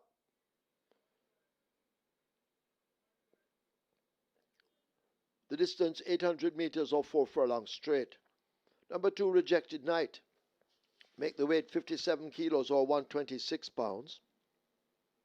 3, Deep Cut, 53.5 or 118. 4, Control Aggression, 53.5 or 118. 9, Jacaranda Night, 54 or 119. 11, Modern Monarch, 54 or 119. 12, Superstorm, 54.5 or 120. 13, Humility, 52.5 or 116. 11, Army Recruit, 53.5 or 118 pounds. Wagering on double event exacta, Quinella trifecta, superfecta, high 5, rolling triple. This is where the Reggae 6 starts anew. Reggae 6 at 8.5 and climbing. Rolling triple heading for 800,000. High 5 on its way to 250,000. Get your wagers on.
So the runners are heading to post for race number 1, the Reggae 6 on its way to $10 million. Reggae 6, fast approaching $10 million. Rolling triple, a very nice one. That's approaching 900,000. And high 5 wagering, high 5 pool approaching 350,000. We have our full slate of simulcast tracks this afternoon. And we also have a massive Super 6 carryover at Charlestown, the CT6. CT6 has a carryover nearly 360,000, but that's for later on at Charlestown with the first post at 6 p.m. sharp. Get your wagers on here in the first. Reggae 6 on its way to 10 million. The rolling triple on its way to 900,000. And your high 5 pool approaching 350,000.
Hello again, Thornbird Racing fans, and welcome to Caymanas Park, home of the Caribbean's #1 derby, home of the Caribbean's finest thoroughbred, and home of the Mute Mile. We have 10 races in store for you today. Our features the 33rd running of the Thornbird Stakes, the 33rd running of the Prince Consort Stakes, and also the Royal Dad Trophy.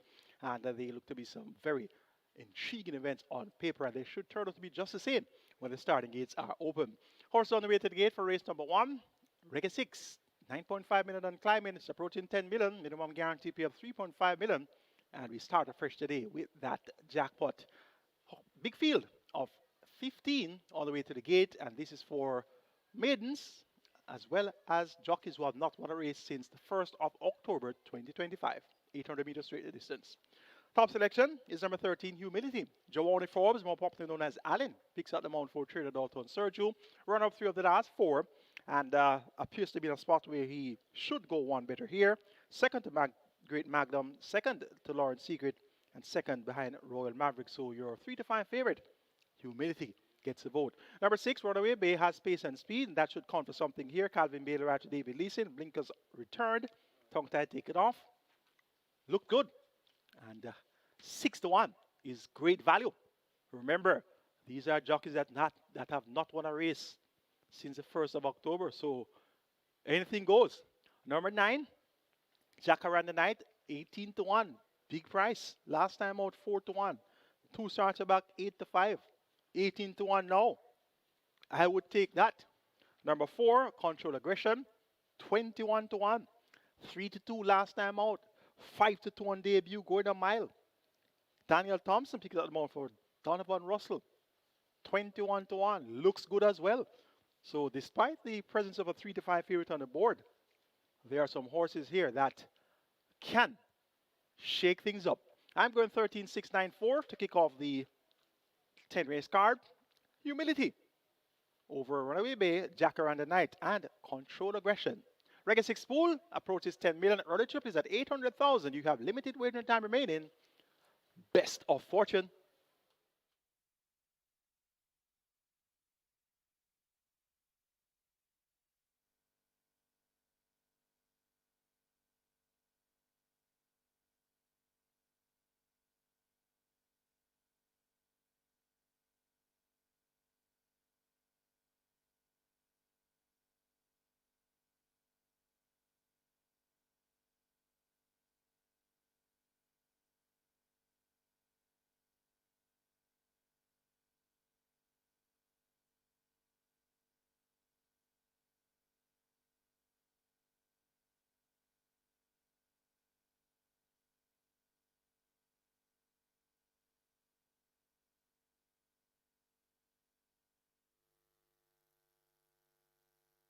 So the runners are arriving at the post. Race number 1, the Reggae 6, has gone past 10, heading to $11 million. Rolling Triple continues to trek to 900,000. And your high 5 approaching 450,000. They're going to be closing the front of the gates shortly. So hurry to the windows and place your wagers. And best of luck.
They're closing up the front of the gates as they prepare to load for this, the first event. Reggae 6 at 10.5. Rolling Triple 800,000. High five on its way to 450,000. Hurry, get your wagers on.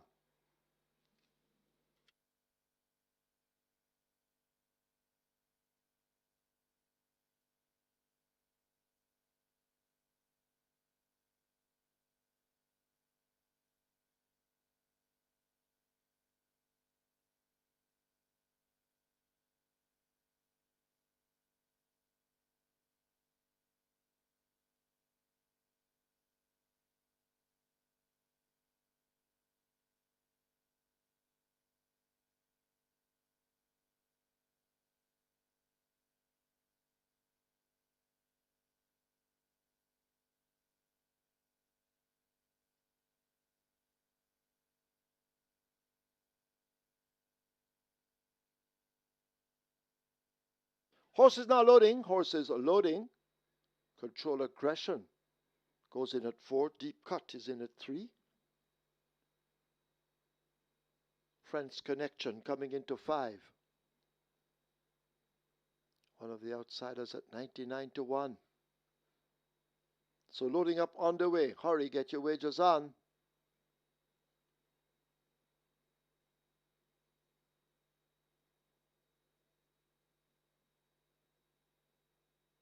Vulnerable comes into 1.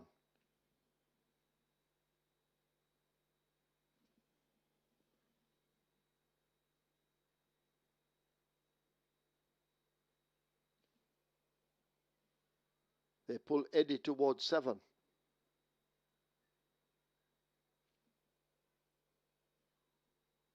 Friends connection in at 5. Eddie in at 7. Jacaranda Knight will load at 9. Carlton Malcolm riding. Rejected Knight, they try with it 2.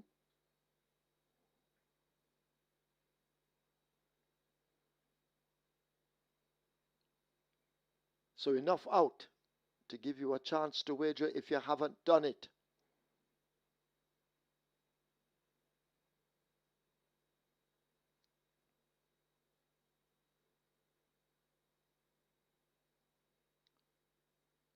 Modern Monarch will load at 11. Jermaine Lewis riding. 5 to 1, well supported.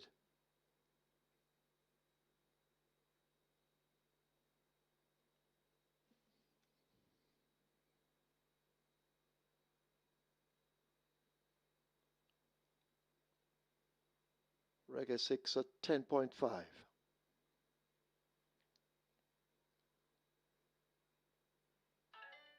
Superstorm has loaded at 12. Supported to the tune of 12 to 1, the Superstorm.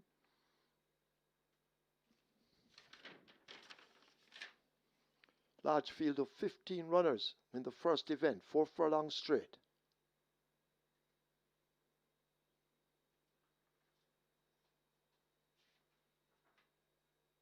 Army Recruit being tugged toward gate 15 with Ramon Napier. 9 to 1, so some support there. Army Recruit is in. The 4 to 5 favorite Humility being led to 13. Runaway Bay is in at 6. Hoofy D not yet in and could be the final one to load.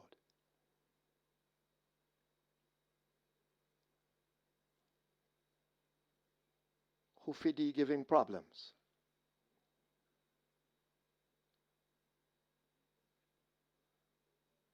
Favorite remaining Humility at 4 to 5.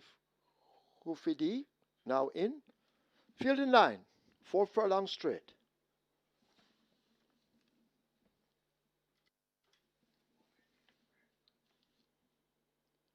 Hoofy D opens the front of gate 14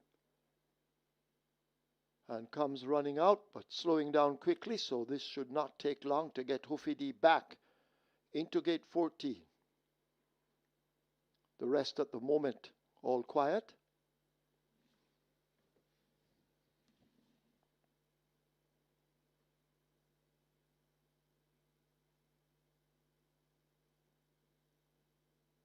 So we wait on Hufidi to reload to get the first of 10 underway.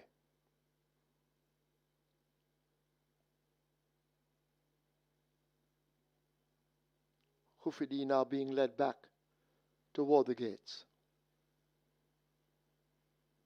Humility has been taken out.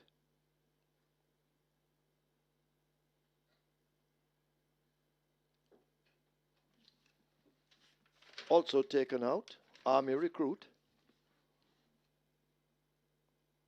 as Hufidi is just about to go behind once again.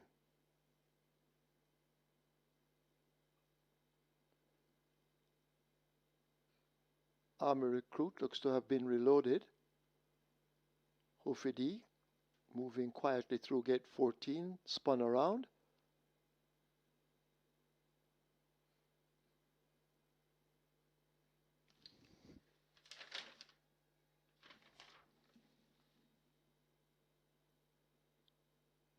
So still waiting on Hufidi.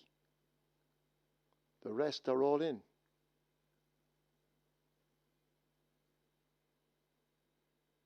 So Hufidi on the way to gate 14 once again.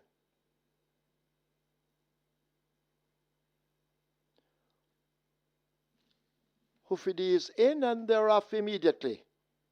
Control aggression starts out quickly on the far side.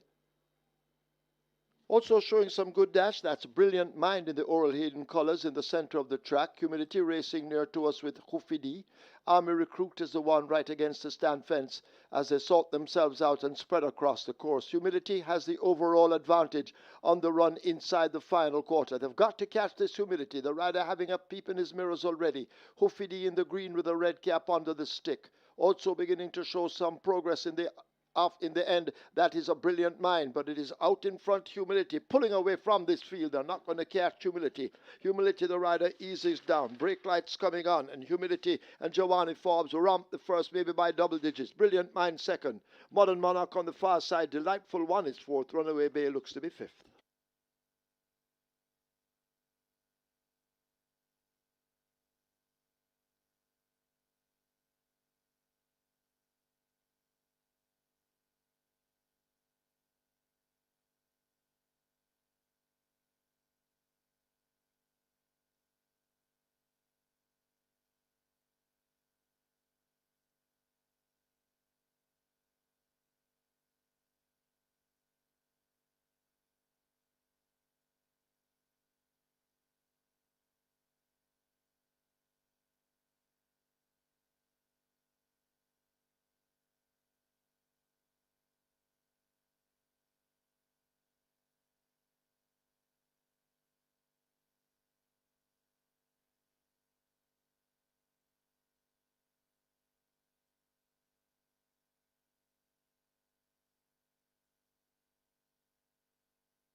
In the winners enclosure, the unofficial winner of race number 1, number 13, Humility. 4-year-old Chestnut Colt by Perfect Curlin. Nuclear Flight by Nuclear Wayne. Bred Michael Bernard, owned and trained. The Genius, Dalton Sergio. Winning rider, Joanne Forbes. The groom, Easton Bennett, second. Number 8, Brilliant Mind. A third, number 11, Modern Monarch. Fourth, number 10, Delightful One. And fifth, number 14, Hoofy. Final time for 800 meters or 4 furlongs straight, 46 and 4.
Hoofy is in and they're off immediately. Control Aggression starts out quickly on the far side. Also showing some good dash, that's Brilliant Mind in the Oral Hayden colours in the centre of the track. Humility racing near to us with Hoofy. Army Recruit is the one right against the stand fence as they sort themselves out and spread across the course. Humility has the overall advantage on the run inside the final quarter. They've got to catch this Humility. The rider having a peep in his mirrors already. Hoofy in the green with a red cap under the stick. Also beginning to show some progress in the end. That is a Brilliant Mind, but it is out in front. Humility pulling away from this field. They're not going to catch Humility. Humility, the rider, eases down. Brake lights coming on, and Humility and Giovanni Forbes romp the first, maybe by double digits. Brilliant Mind second. Modern Monarch on the far side. Delightful One is fourth. Runaway Bay looks to be fifth.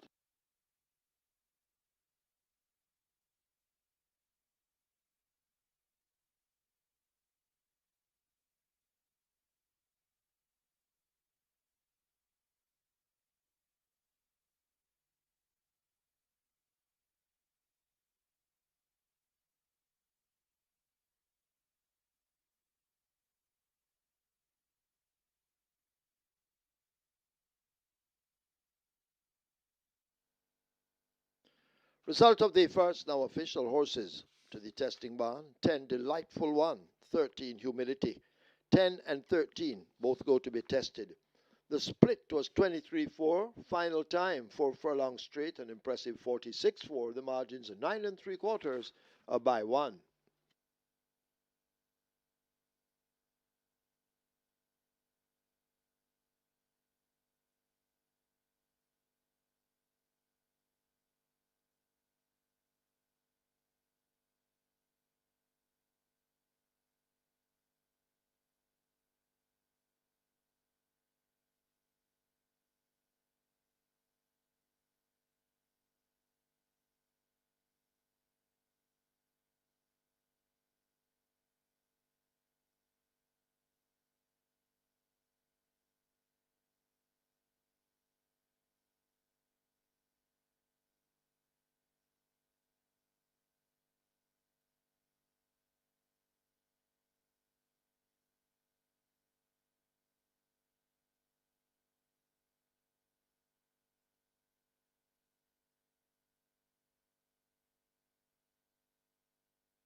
Your attention, please. Following people wanted in the storage room, jockeys Matthew Bennett and Andrew Wright. That's Matthew Bennett, Andrew Wright. Grooms Arthur Spencer and Mark Walford. Grooms Arthur Spencer and Mark Walford. Trainer Fitznahum Williams. That's trainer Fitznahum Williams. So Matthew Bennett, Andrew Wright, Arthur Spencer, Mark Walford, Fitznahum Williams, all wanted in the storage room.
We're here for race number 2, and we have a small field of 6 and a very short price favorite in number 3, the teacher. And that combination leads us to not a whole lot of action here at the fixers windows. Typically, it's $1.50. Not a lot of people take it, although it's a 1 to 5. In a total, $1.50 at fixed odds windows, so a lot better price here at the fixed odds windows, $1.50 if you want to have a crack at the teacher. But they're not trying to really beat it. They're not giving anything else, any real support, not trying to beat the teacher at all. So not a whole lot to report here, but it's number 3, the teacher, $1.50, very short price, 1 to 5 favorite in the tote. Good luck for race number 2.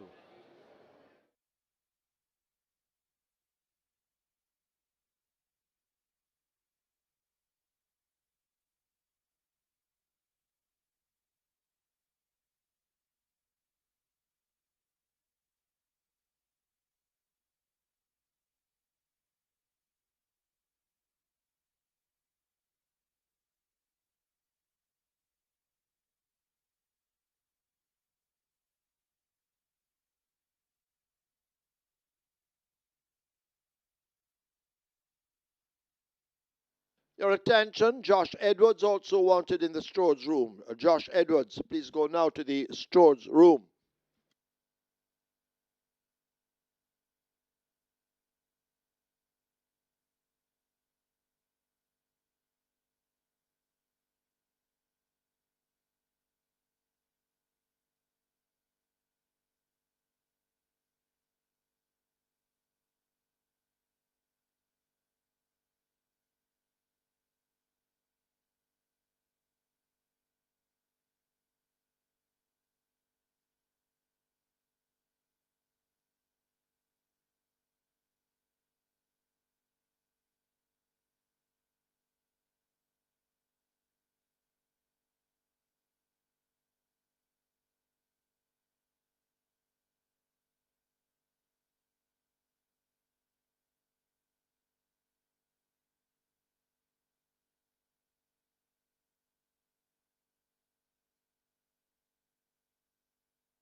Horses take the track for the second. It's a restricted stakes for imported 3-year-olds and up, non-winners of 3.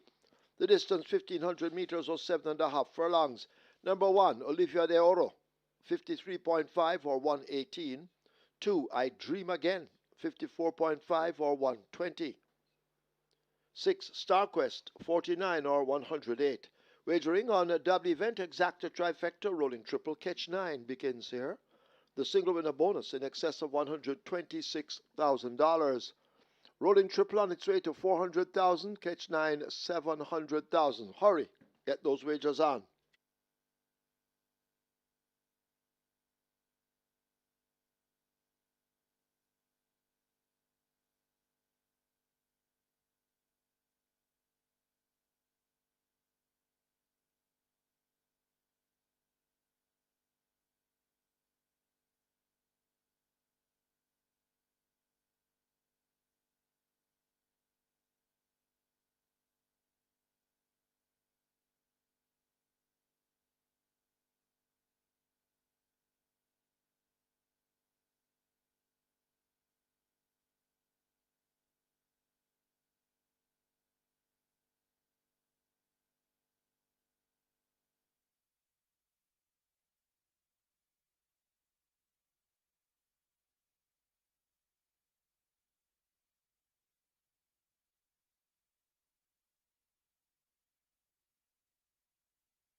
No problems there for the big favorite Humility. Giovanni Four is more popular known as Allen, riding for Dalton Sergio, romping home the victory in race number 1. Live ticket count on the Reggae 6, 5,151. So a great start to Reggae 6 here.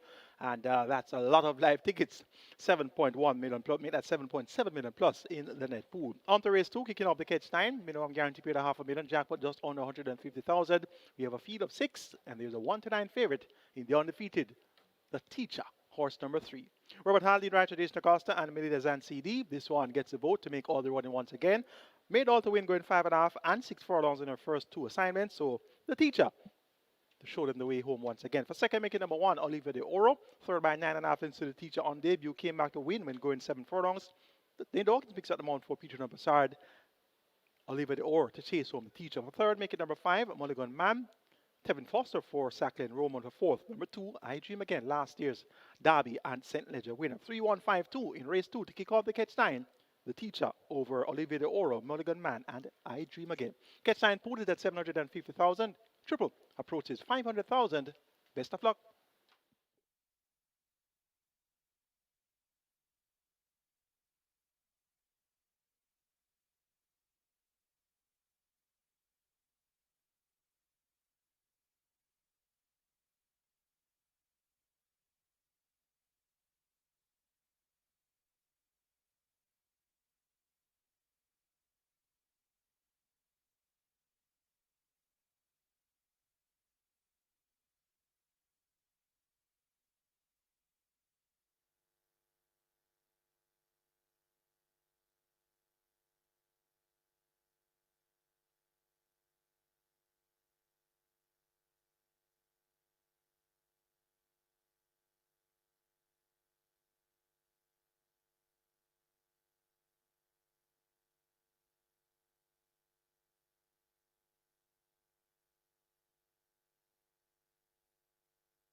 So they've closed up the front of the gate and the loading up has started.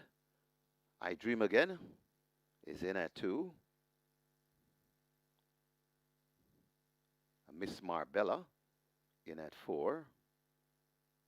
The Teacher coming into 3. Star Quest in at 6.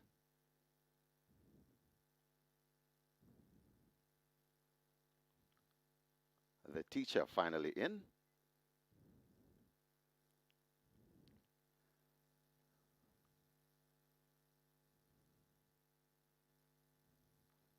Mulligan Man, gate 5. 1 to load. Olivia de Oro, gate number 1. 7.5 furlong the trip. Olivia de Oro is in, and we're ready for race number 2.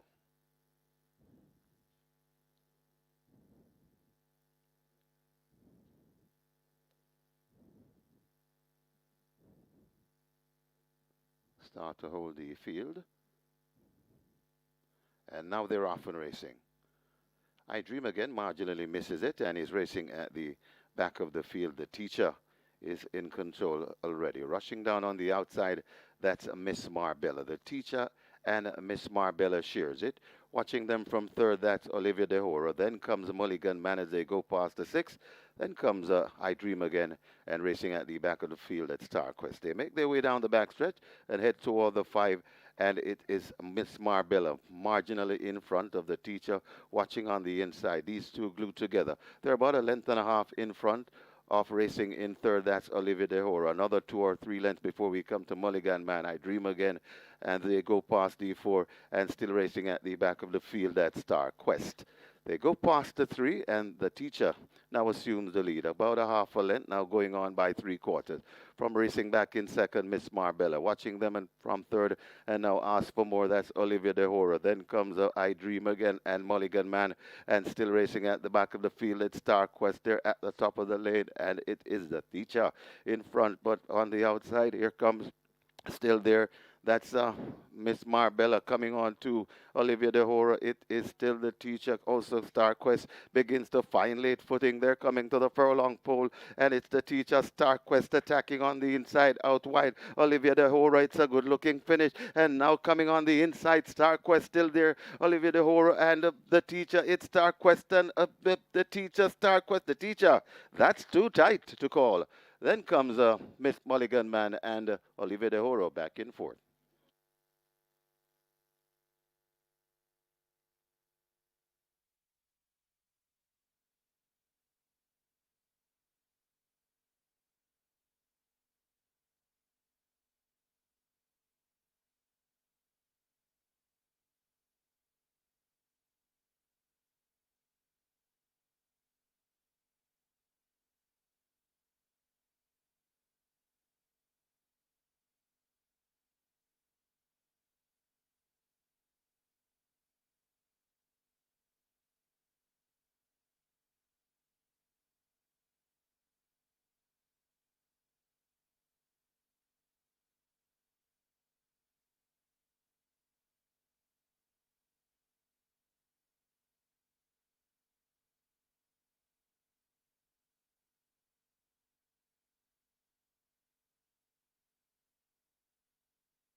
So it's a very tight finish here in the first. What we can tell you that champion trainer Jason Da Costa has won race number 2.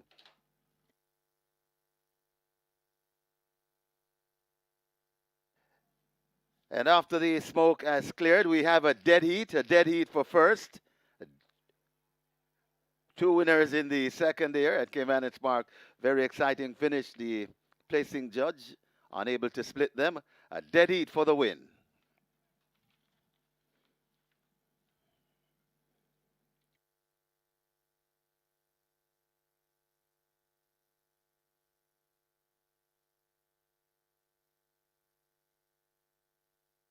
In the winners enclosure, the unofficial winner of race number 2, unofficial winners, I should say, race number 2. First, the teacher, a 3-year-old bay colt by 1,000 words, Flouncy by Flatter, bred Milad Wheeling, owned Milad Azan CD, the winning trainer, champion trainer Jason Da Costa, the winning rider Robert Hardball Halidine, the winning groom Terence Bloomfield.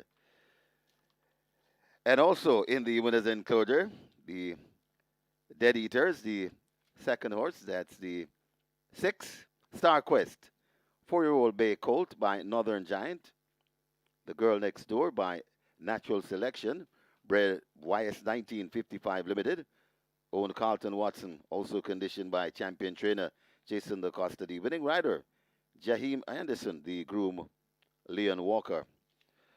A third, number 5, Mulligan Man, and a fourth, number 1, Olivia De Horo.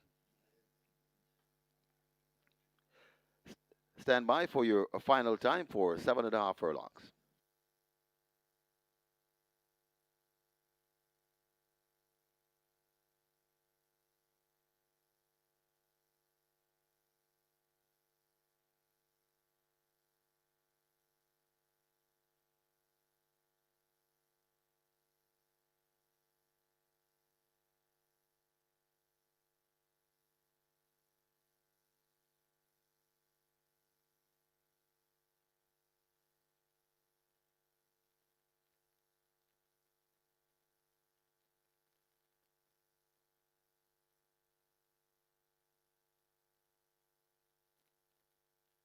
On your screen, the win photo, a dead heat between number 3, the teacher in the red jacket, and on the rail, Star Quest. So that's your dead heat in the second.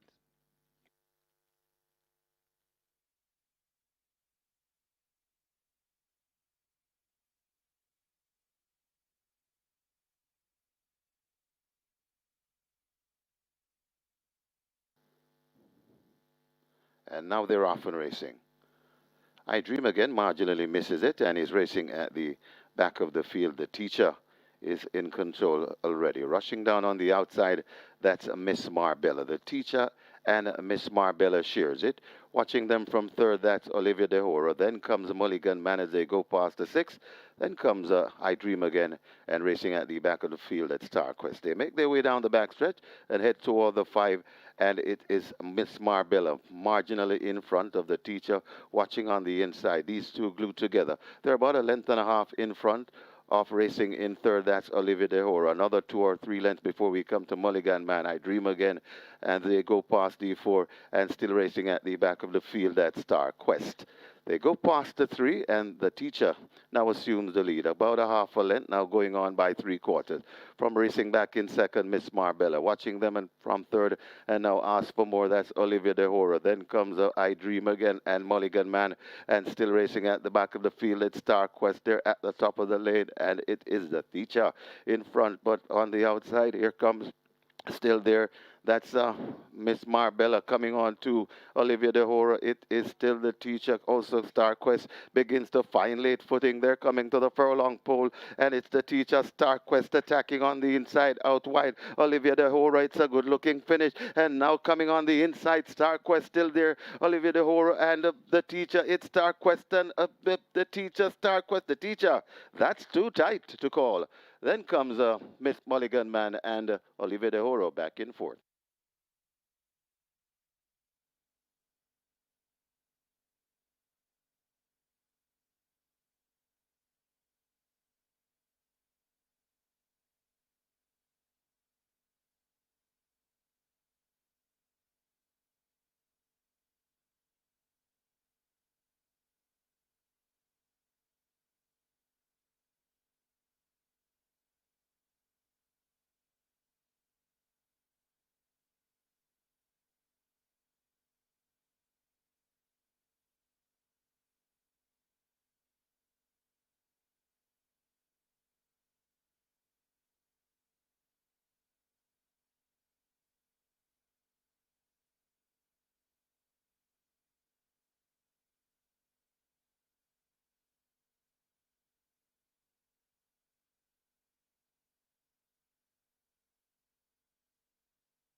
Result of the second now official. Horses to the testing barn: 3, The Teacher; 5, Mulligan Man; 6, Star Quest. 3, 5, and 6 all go to be tested. We await splits. The final time 1:34. The margins are dead heat by 3/4.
Your attention, please. Once again, asking Andrew Wright to go to the storage room. Andrew Wright, you are wanted in the storage room.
Horses take the track for the third. It's a maiden condition race for native bred 3-year-olds. The distance 1,500 meters or 7.5 furlongs.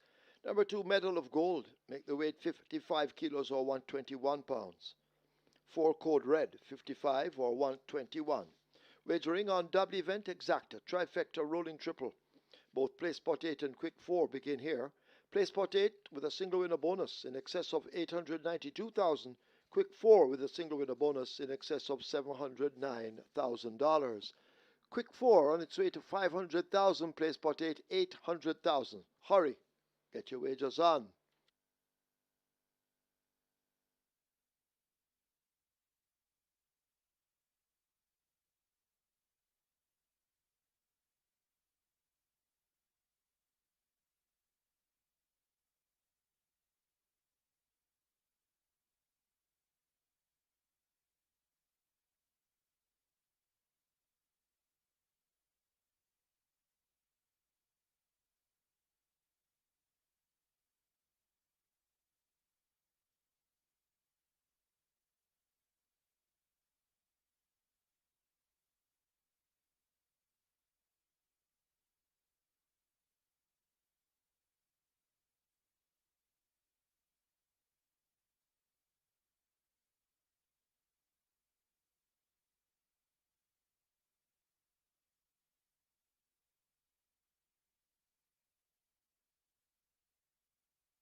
have another race where there's a dead heat for the win, and both horses are trained by the same conditioner. Last week, it was Ryan Darb with Oh My Gosh and Bubbling Brown Sugar, inseparable at the winning post. Finished up in a dead heat. Demar Williams was aboard Oh My Gosh, and Rudolph Page was aboard Bubbling Brown Sugar. And now today, we have another dead heat. Both horses trained by Jason Acosta, and that's the teacher, undefeated now in 3 starts, in a dead heat with StarQuest. The teacher ridden by Robert Halliday, StarQuest ridden by Jaheim Addison. So inseparable at the winning post. And if my memory serves me right, I think last week's dead heat race was the second event. So 2 dead heat win with 2 second races in a matter of maybe less than a week or just a little bit more than a week. So, wow. Very exciting finish there to race number 2. Dead heat for the win. Live ticket count on the Regular 6, 4,988 with 7.7 million plus in the dead pool there. And the Ketchland starts off with 638 live tickets and 622,000 plus in that net pool. It's on to race number 3, which starts or place 48 and quick for both of a minimum guarantee period of a quarter of a million. We have a field of 7, and they go 1,500 meters or 7.5 furlongs. It's a maiden condition race for native bred thrills. Top choice goes to the favorite, number 1, the Maestro. Rain Loose rides for Peter Numbersad. Runner up the 2s outings today. Second by 6 lengths on debut to Minnehaha. Second by 3.5 lengths to 1 Yanzaling. Second time of asking. First time Lasix administered today, and looks likely to go 1 better. Number 4, Code Red. Runner up in 117 flat to Red 32. Fairly slow time for 6 furlong, but has scope to improve. Anthony Allen rides Anthony Nunes. That's going to be the exact horse. For third, making number 6, Sonador. Second on debut at 75 to 1, albeit beaten by 9.25 lengths to Charming Chanabox. Has raced twice since, 6th and 4th. Look for her to show a liking for the additional rated state here. Steps up from 5 round to 7.5 furlong. Tyrese Anderson rides her trainer Stedman Curtis.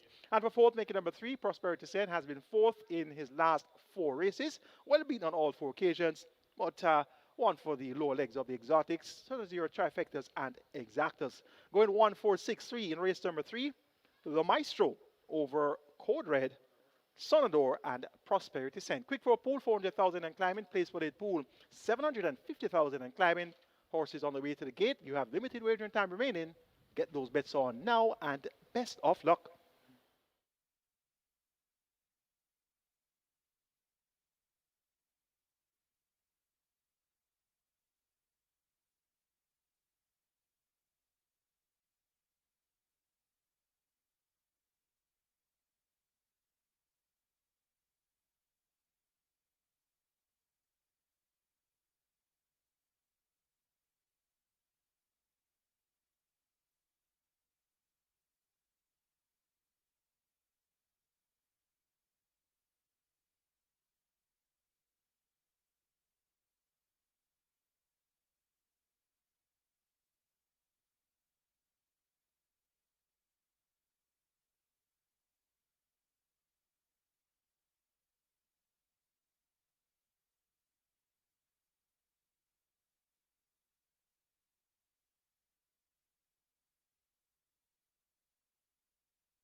So they've closed up the front of the gates for this, the 3rd event. 7.5 furlongs the distance. We have a favorite in number 1, the Maestro. Quick 4 on its way to 600,000. Place spot 8 heading for 900,000. Hurry, get your wagers on.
Horses now loading for this, the third event. First one in the Maestro. The favorite at 1-5. Ryan Lewis riding. Prosperity Sen coming into 3. Code Red approaching 4.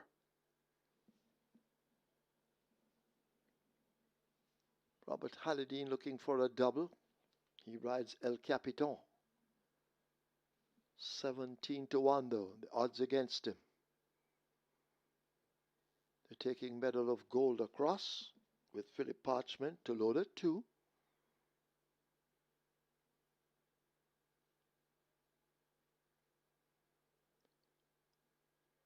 Medal of Gold not quite ready.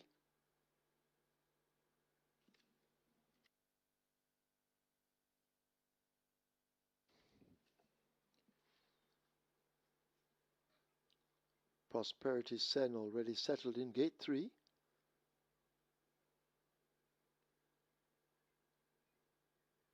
So 4 to load. If you haven't wagered, run to the window. Still waiting on the next one to come in.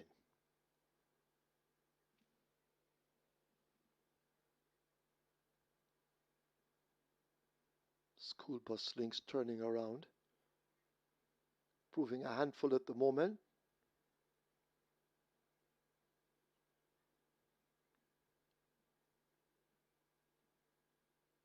So they're trying with this School Bus Links, but at the moment to no avail. School Bus Links lined up for 5. School Bus Links goes in. Pinnacle board. Also the front of gate 6 open to accept Sonador. Sonador is in.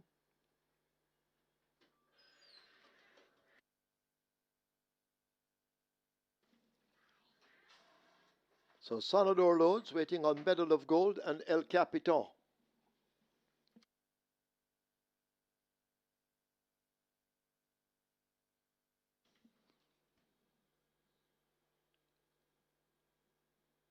El Capitan walking to 7. And goes in, waiting on Medal of Gold, the final one.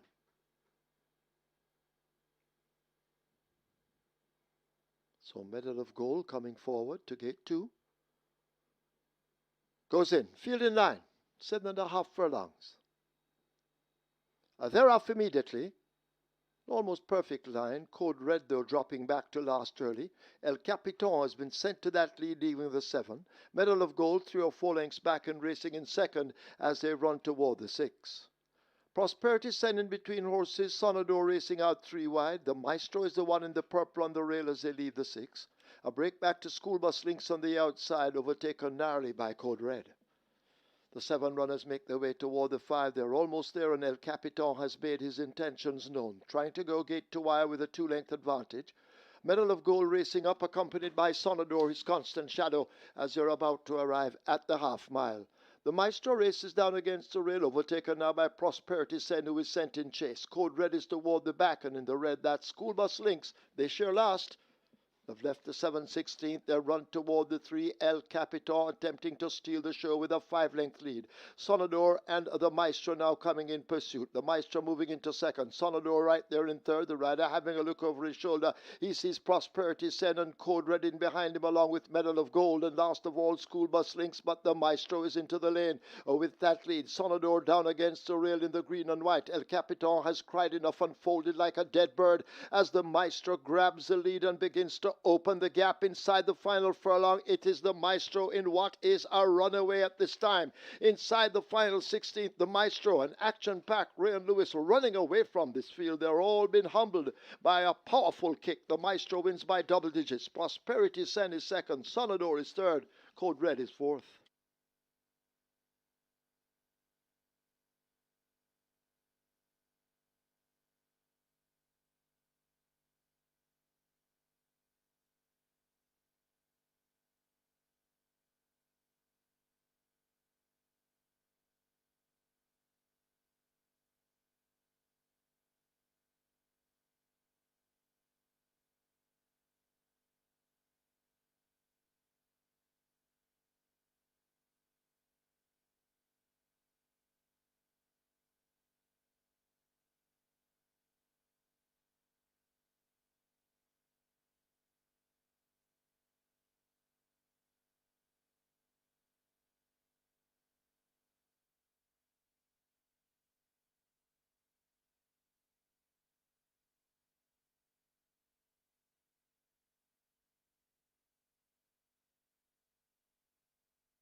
In the winners' enclosure, the unofficial winner of race number 3, number 1, the Maestro, the 3-year-old Bay Colt by Burn Identity, Moonlight Brew by Milwaukee Brew, bred Karen Prasad, O.E.S. Campbell, A.J.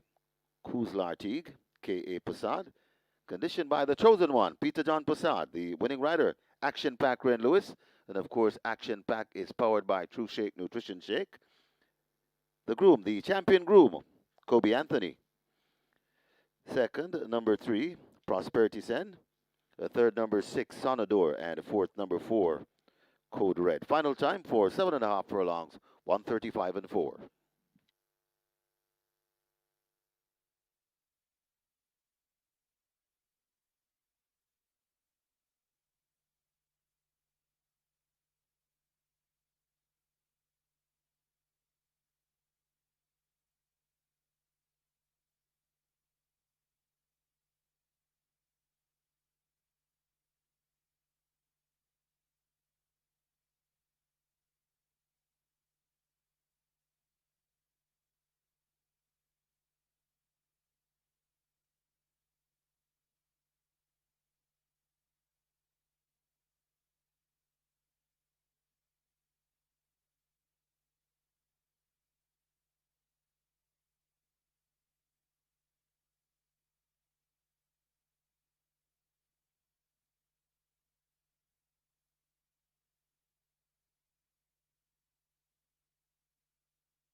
They're off immediately. Almost perfect line. Code Red, though, dropping back to last early. El Capitan has been sent to that lead, leaving the 7. Medal of Gold, 3 or 4 lengths back and racing in second as they run toward the 6. Prosperity Sen in between horses. Sonador racing out 3 wide. The Maestro is the one in the purple on the rail as they leave the 6. A break back to School Bus Links on the outside, overtaken narrowly by Code Red. The 7 runners make their way toward the 5. They're almost there, and El Capitan has made his intentions known, trying to go gate to wire with a 2-length advantage. Medal of Gold racing up, accompanied by Sonador, his constant shadow, as they're about to arrive at the half-mile. The Maestro races down against the rail, overtaken now by Prosperity Sen, who is sent in chase. Code Red is toward the back, and in the red, that's School Bus Links. They share last.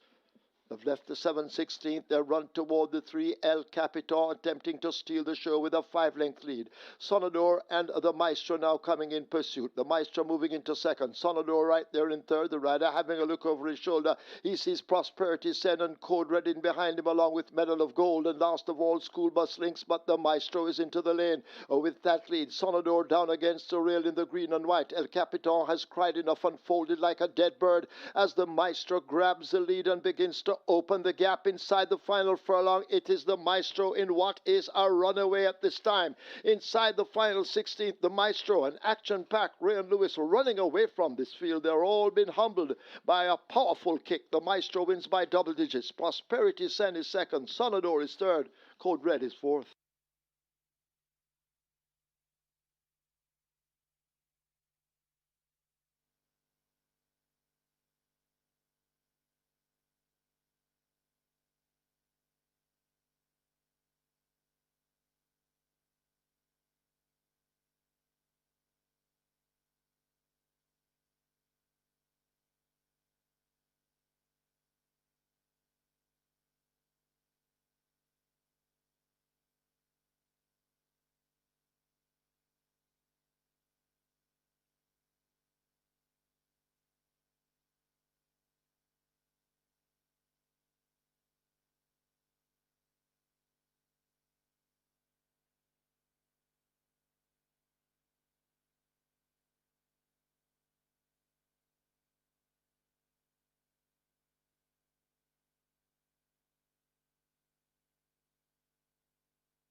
Result of the third, now official. Horses to the testing barn. 1 the Maestro, 3 Prosperity Sen. 1 and 3 both go to be tested. Splits 24-3, 48-3, 115-3. 7.5 furlongs raced in 135.4. The margin 16 1/4 by 2.5.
On to race number 4, and there's a even money favorite in tote, number 7, Blue Sensation. Blue Sensation 220 at the fixed house windows.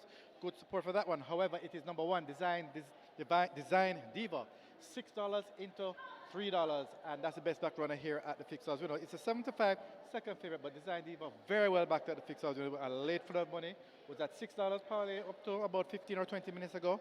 Absolutely hammered into $3. Design Diva, number 1. That's the best back runner at the fixed house windows for race number 4. Good luck.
Horses take the track for the 4th. It's a restricted allowance 3 for native bred 5-year-olds and up, non-winners of 4, and imported 5-year-olds and up, non-winners of 3. The distance 1400 meters or 7 furlongs. 1 Design Diva, make the weight 50 kilos or 110 pounds. 2 Rockola, 52 or 115. 4 The Soul Warrior, the same, 52 or 115. 6 Princess Catalia, 52.5 or 116. 7 Blue Sensation, 53.5 or 118. Wagering offered. On double event, exacta, trifecta, rolling triple. This is where the early 5-star begins. Single winner bonus in excess of 1.5 million. Early 5-star heading for 600,000, rolling triple 400,000. Runners make their way to post. Hurry, get your wagers on.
So the Maestro wins off the TV. Ray and Loose riding for Peter Dunn Bassard. First time in A6, and the Maestro disposes of the opposition in no uncertain manner in race number 3. Now, after get count on the regular 6, 4,883 after the first 3 legs. So had 3 favorites so far. Race number 1, Humility, the short price favorite at 3-5. Race number 2, a dead heat between 2 Jason Acosta runners. But the big favorite, the Teacher at 1-5, was in that dead heat as well. And race number 3, another big favorite, the Maestro, delivers the goods. The early triple, a mere $133. So you know it has been a chalky day so far. On to race number 4, which kicks off the early 5-star. 7 horses on the way to the gate. We have a restricted allowance 3 lineup. Native bred 5 years and numbers of 4, and importees 5 years and up. Anonymous of 3. The purse is 800,000. Top choice goes to number 5. Hickory Slim. This one gets 7-2. Run up the last 2 appearances. Second by half behind Titan Temple. Second by 3 1/4 behind My Sunshine. Another encouraging effort is expected here, and he's at a generous price of 7-2. Number 7 is Blue Sensation. This is your favorite at 4-5. Last time out went about 4-5 as well. That was at 6 furlongs, not able to get on terms with the leader. That was My Sunshine. Finished up in 3rd, just ahead behind Hickory Slim. So Hickory Slim just held 2nd last time out, and as such, you're getting Blue Sensation at 4-5 versus 7-2 for Hickory Slim. Hickory Slim looks like a better bargain. Number 2 is Racola. Has been prominent on all 4 attempts at the level, and he gets a generous price too of 10-1. Richie Sake tried to mark on Marlow. 3rd last time out to Titan Temple and Hickory Slim. Prior to that was 2nd behind the Soul Warrior. The Soul Warrior now is at odds of 10-1. You're getting 10-1 as well for Racola, and those are 2 very good prices. They're actually the 2 longest shots on the board, and each of them have just as good a chance. Number 3 is Successful Man.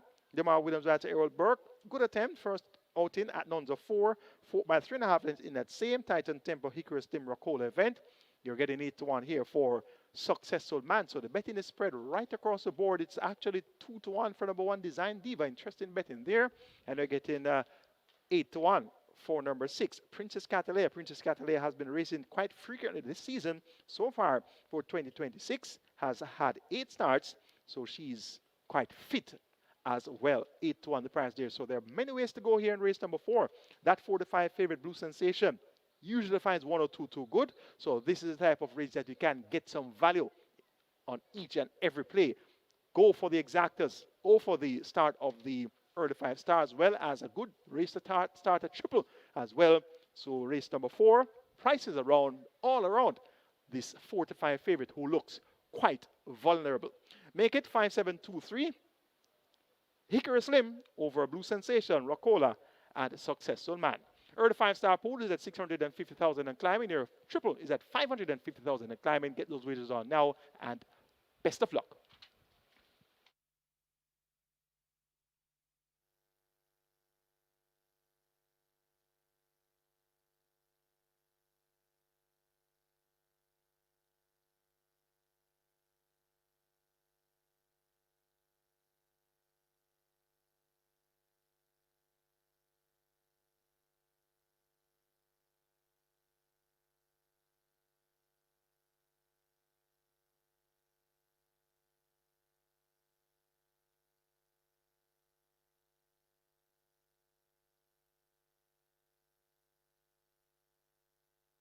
Closing the front of the gate for the loading process, race number 4. The runners have arrived at the start. They're closing the front of the gate. Really 5-star approaching 700,000 with a massive jackpot bonus attached in excess 1.5 million. Rolling triple on its way to 600,000. They have closed the front of the gates.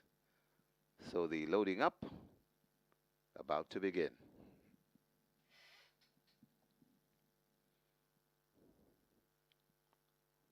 Racola might be the first one. Heads to gate number 2.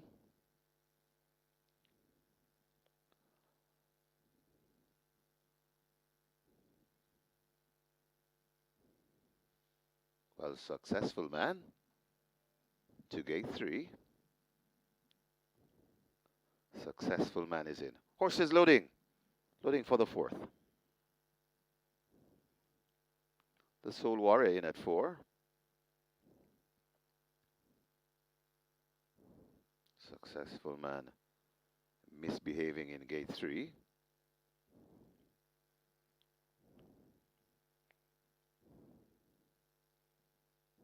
Princess Catalina heads to gate 6.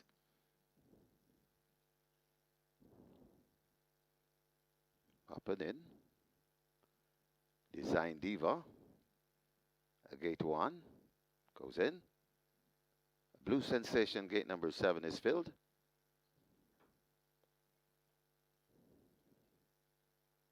They've opened gate 2 for Rocola.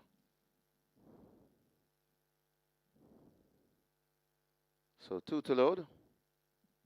Hickory Slim and Rocola. Working on Rocola.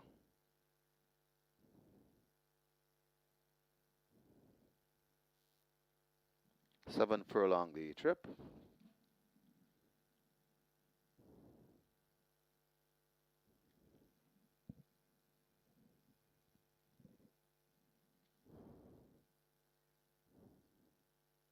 Rocola now goes in. 1 to load. Hickory Slim to complete the line.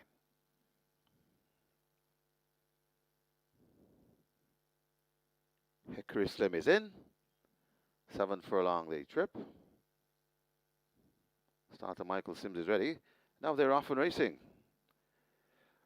Rushing through to get that lead on the outside. That's a Blue Sensation. So Blue Sensation is in front of Rocola. Coming up against the rail, that's Design Diva.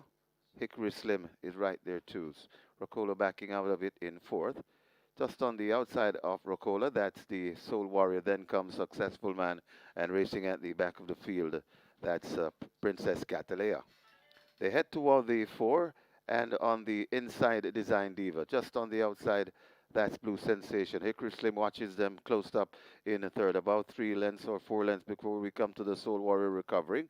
Then comes Rocola, about 3 or 4 lengths to Successful Man and Princess Catalina. They're coming to the 3, and it is on that lead, and now Hickory Slim begins to show purpose, and Hickory Slim now hooks up with Blue Sensation. These are the 2 that's fighting for it. They're coming at the top of the lane. Hickory Slim on the outside, Blue Sensation on the inside, trying to pick them off. That's the Soul Warrior coming down the middle. Also coming out wide, Princess Catalina. It's still now, and now Blue Sensation now hits the front. Hickory Slim switch toward the inside. The Soul Warrior still taking aim on them, but it is Blue Sensation in front. Blue Sensation trying to get away from the Soul Warrior, coming with purpose. It's Blue Sensation hanging from Soul Warrior, and Blue Sensation beats the Soul Warrior. Then comes Hickory Slim. Princess Catalina back in 4th.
In the winners enclosure, the unofficial winner of race number 4, number 7, Blue Sensation, 5-year-old Bay Mare by Sensational Slam, Blues in the Grass by Bluegrass Cat,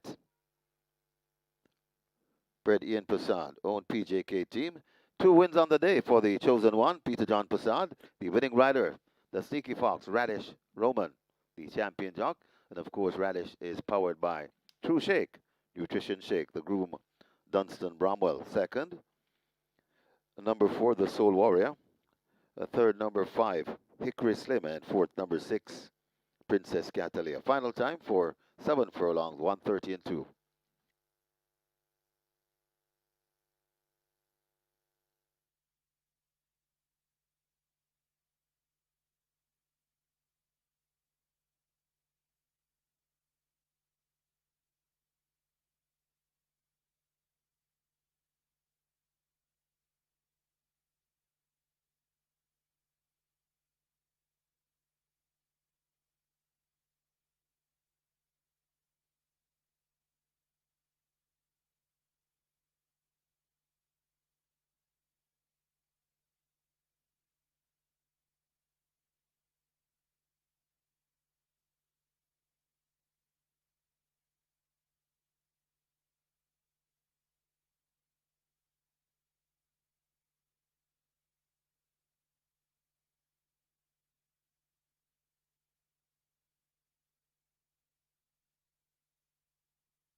Is ready. Now they're off and racing. Rushing through to get that lead on the outside, that's a Blue Sensation. So Blue Sensation is in front of Rocola, coming up against the rail. That's Design Diva. Hickory Slim is right there too. Rocola backing out of it in fourth. Just on the outside of Rocola, that's the Soul Warrior. Then comes Successful Man, and racing at the back of the field, that's Princess Catalea. They head toward the 4, and on the inside, Design Diva. Just on the outside, that's Blue Sensation. Hickory Slim watches them closed up in a third, about 3 lengths or 4 lengths before we come to the Soul Warrior recovering. Then comes Rocola, about 3 or 4 lengths to Successful Man and Princess Catalea. They're coming to the 3, and it is on that lead, and now Hickory Slim begins to show purpose, and Hickory Slim now hooks up with Blue Sensation. These are the 2 that's fighting for it. They're coming at the top of the lane. Hickory Slim on the outside, Blue Sensation on the inside, trying to pick them off. That's the Soul Warrior coming down the middle. Also coming out wide, Princess Catalea. It's still now, and now Blue Sensation now hits the front. Hickory Slim switch toward the inside. The Soul Warrior still taking aim on them, but it is Blue Sensation in front. Blue Sensation trying to get away from the Soul Warrior, coming with purpose. It's Blue Sensation hanging from Soul Warrior, and Blue Sensation beats the Soul Warrior. Then comes Hickory Slim. Princess Catalea back in fourth.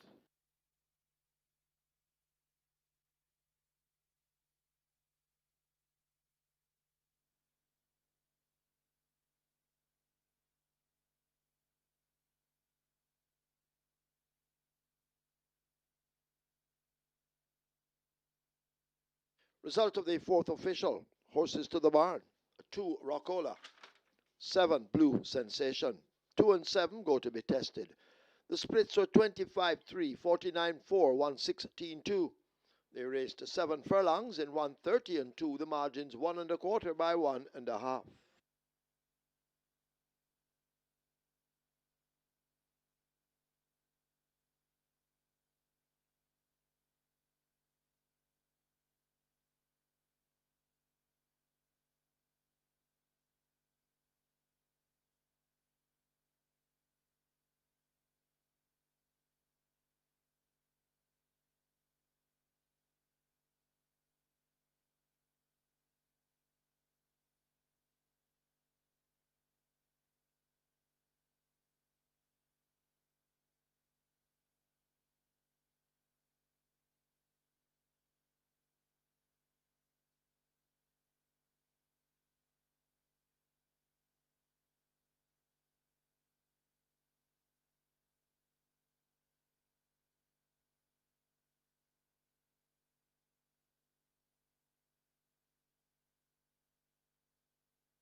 On to race number 5. As I would have mentioned from the beginning of the day, number 4, Roman Prince has taken a lot of money from early and continuing to take it now. Open at $3 was down to $2.70 for a bit, all the way down to $1.90 now, and this one turns out to be the 3 to 5 favorite in the total. So a lot of good support early and late for number 4, Roman Princess, currently at $1.90, and that's the best back runner here at the Fixers Widows.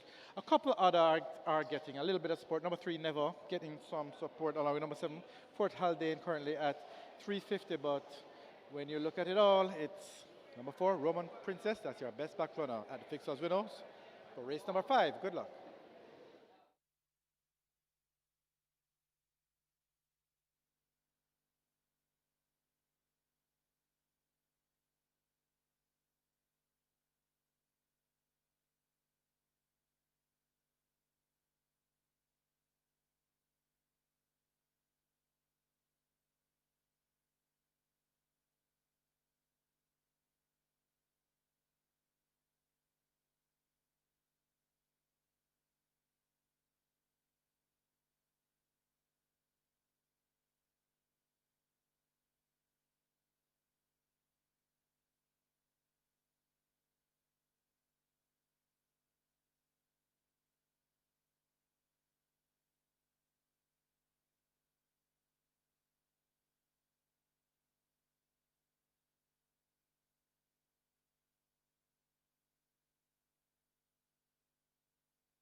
And number 4, Roman Princess takes the track early.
Horses take the track for the 5th. Restricted allowance 5 for native bred 5-year-olds and up, non-winners of 2. And imported 5-year-olds and up maidens, the distance 1100 meters or 5.5 furlongs. 1 answer tack, make the weight 51.5 or 114 pounds. 2 undeclared war, 51 or 112. 3 never, 52.5 or 116. 4 Roman Princess, already on the way to the start, 49 kilos, 108 pounds. 5 Body Move, 52 or 115. 6 Lucky Papa, 52 or 115. Wagering on W Event Exacta, Quinella Trifecta, Superfecta, Rolling Triple. This is where the Twilight 6 begins, and the Twilight 6 is on its way to 7 million, and the Rolling Triple 400,000. Hurry, get your wagers on.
Blue Sensation gets the job done in race number 4 as your favorite. That's Radish Roman, champion jockey in the saddle for trainer Peter Dubassard. A quick double for Peter Dubassard, having scored in race number 3 with the Maestro.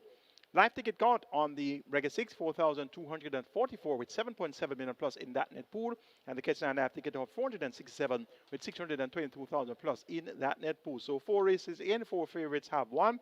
It's now on to race number 5 to start the Twilight 6. Minimum guaranteed payout, 3.5 million. A field of 8 goes 1,100 meters or 5.5 furlongs. This is a restricted allowance 5.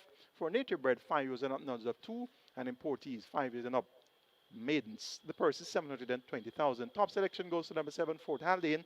Through a clinker last week Saturday, when 6 by 14.5 lengths, going 7.5 furlongs behind Oh My Gosh and Bubbling Brown Sugar. Cuts back in distance now by 2 furlongs. Tevin Foster replaces Richard Six in the saddle riding between Michael Marlowe. Expecting this Fort Haldane to bounce back to competitive ways, and he's going to be the one to catch. Number 6, Lucky Papa, gets 7-2. Emilio McLean rides Omar Widom. 6 by 4.5 lengths last time out in that same event won by Doten Lulu over Fort Haldane. That was at 5 furlong straight. Now comes around the bend, is equal effective riding the bends, and he looks quite well. This Lucky Papa at 7-2 can also fight out the finish. Number 3, Never, gets 7-2. In the car rides to trader Patrick Lynn. Cuts back in distance from 7.5 and 7 furlongs. Not proven over 5.5 furlongs, but should get a strong enough pace to chase here.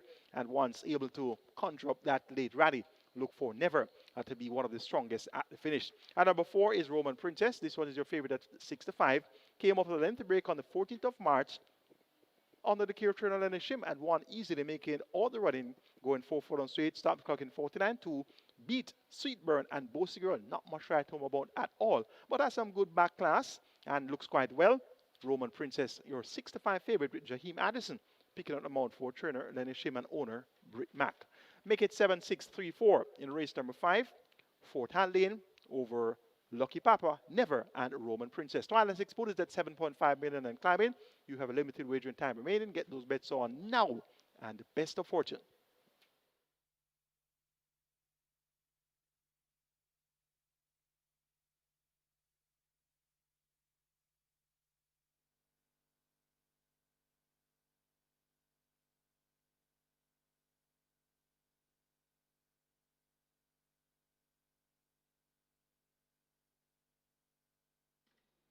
So runners arriving at the start. Twilight 6 at 8 million. Rolling triple on its way to 500,000. They're closing up the front of the gates. Get your wagers on. Don't be shut out.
So we're waiting on the runners to begin loading as the Twilight 6 approaches 900,000, rather 9 million. So the Twilight 6 heading for 9 million and the rolling triple 500,000. Get your bets on.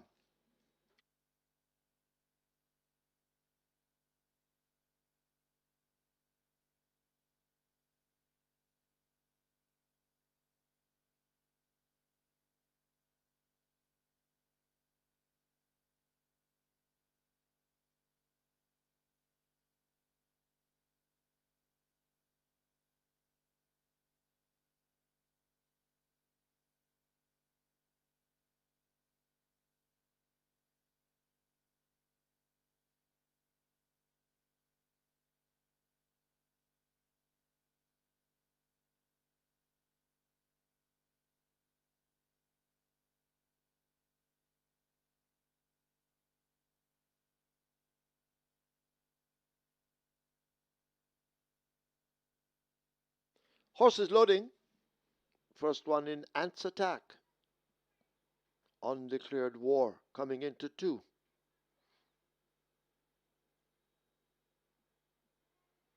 So 2 have loaded.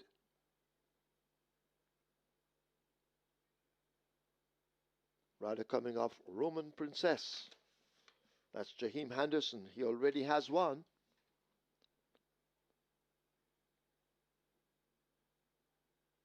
Roman Princess coming into an open gate 4. Roman Princess locked away.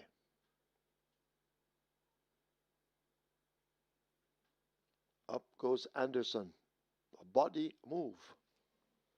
Coming into 5 with Tyrese Anderson.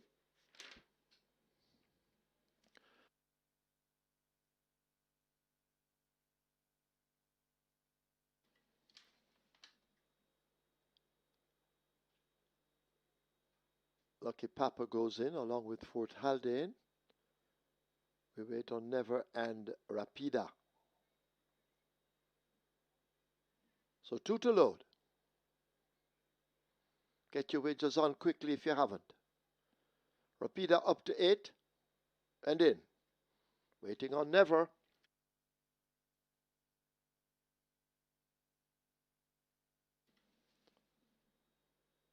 So Never being forced into gate 3.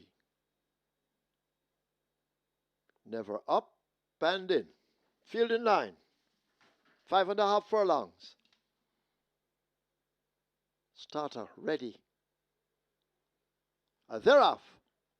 Rapida a shade slowly out.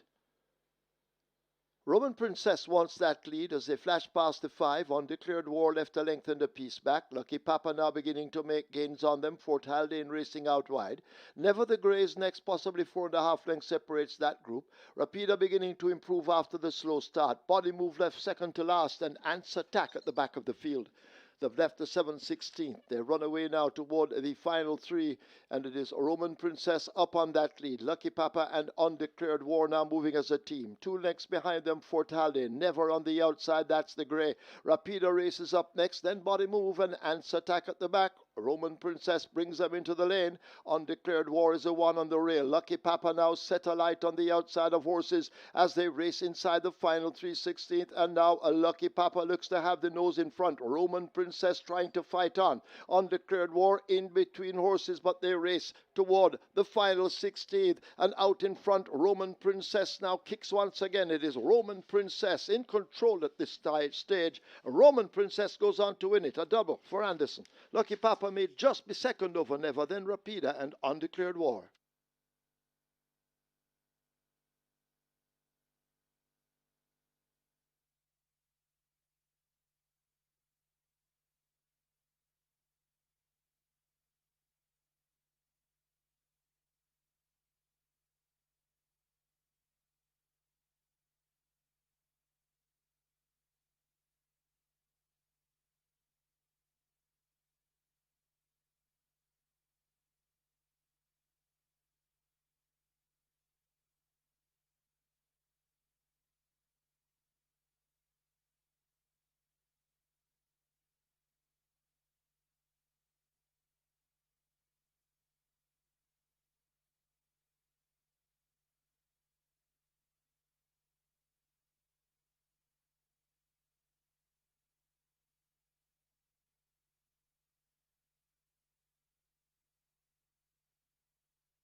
Being unsaddled in the winner's enclosure, the unofficial winner of race number 5, number 4 Roman Princess, 5-year-old chestnut mare by Soul Warrior, a lovely day by Adore the Gold, bred to Jeffrey Mordecai, owned Brit Mac, trained Lenny Shim, winning rider, 2 wins on the day for Jaheim Anderson, the groom Shavon Young, second, number 6, Lucky Papa, third, number 3, Never, and fourth, number 8, Rapida. Final time for 5.5 furlongs, 1:10 and 4.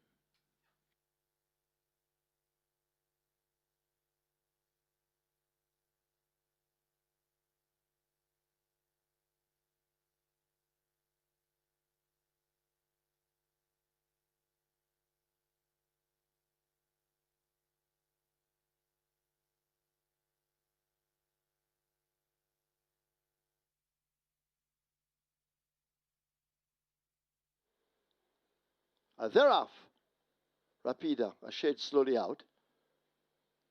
Roman Princess wants that lead as they flash past the 5. Undeclared War left a length and a piece back. Lucky Papa now beginning to make gains on them. Fort Haldane racing out wide.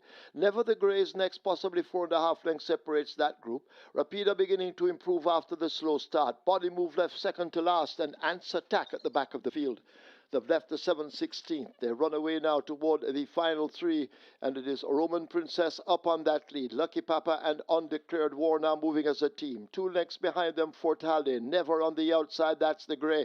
Rapida races up next, then Body Move and Ants Attack at the back. Roman Princess brings them into the lane. Undeclared War is a 1 on the rail. Lucky Papa now set alight on the outside of horses as they race inside the final 3/16th. And now a Lucky Papa looks to have the nose in front. Roman Princess trying to fight on. Undeclared War in between horses, but they race toward the final 16th. And out in front, Roman Princess now kicks once again. It is Roman Princess in control at this stage. Roman Princess goes on to win it. A double for Anderson. Lucky Papa may just be second over Never, then Rapida and Undeclared War.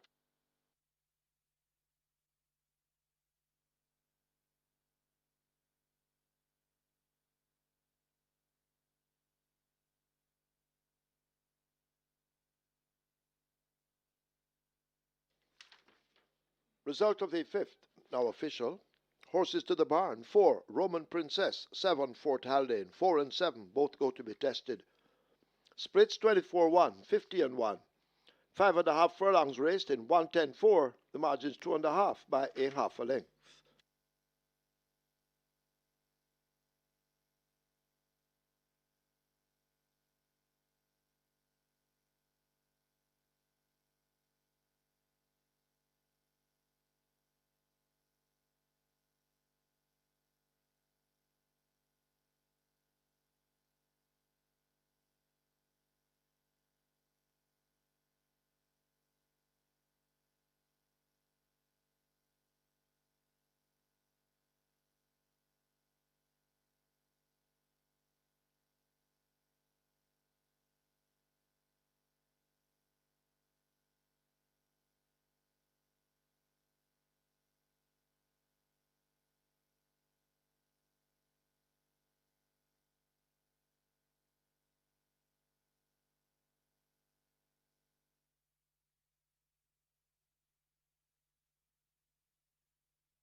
Out to race number 6.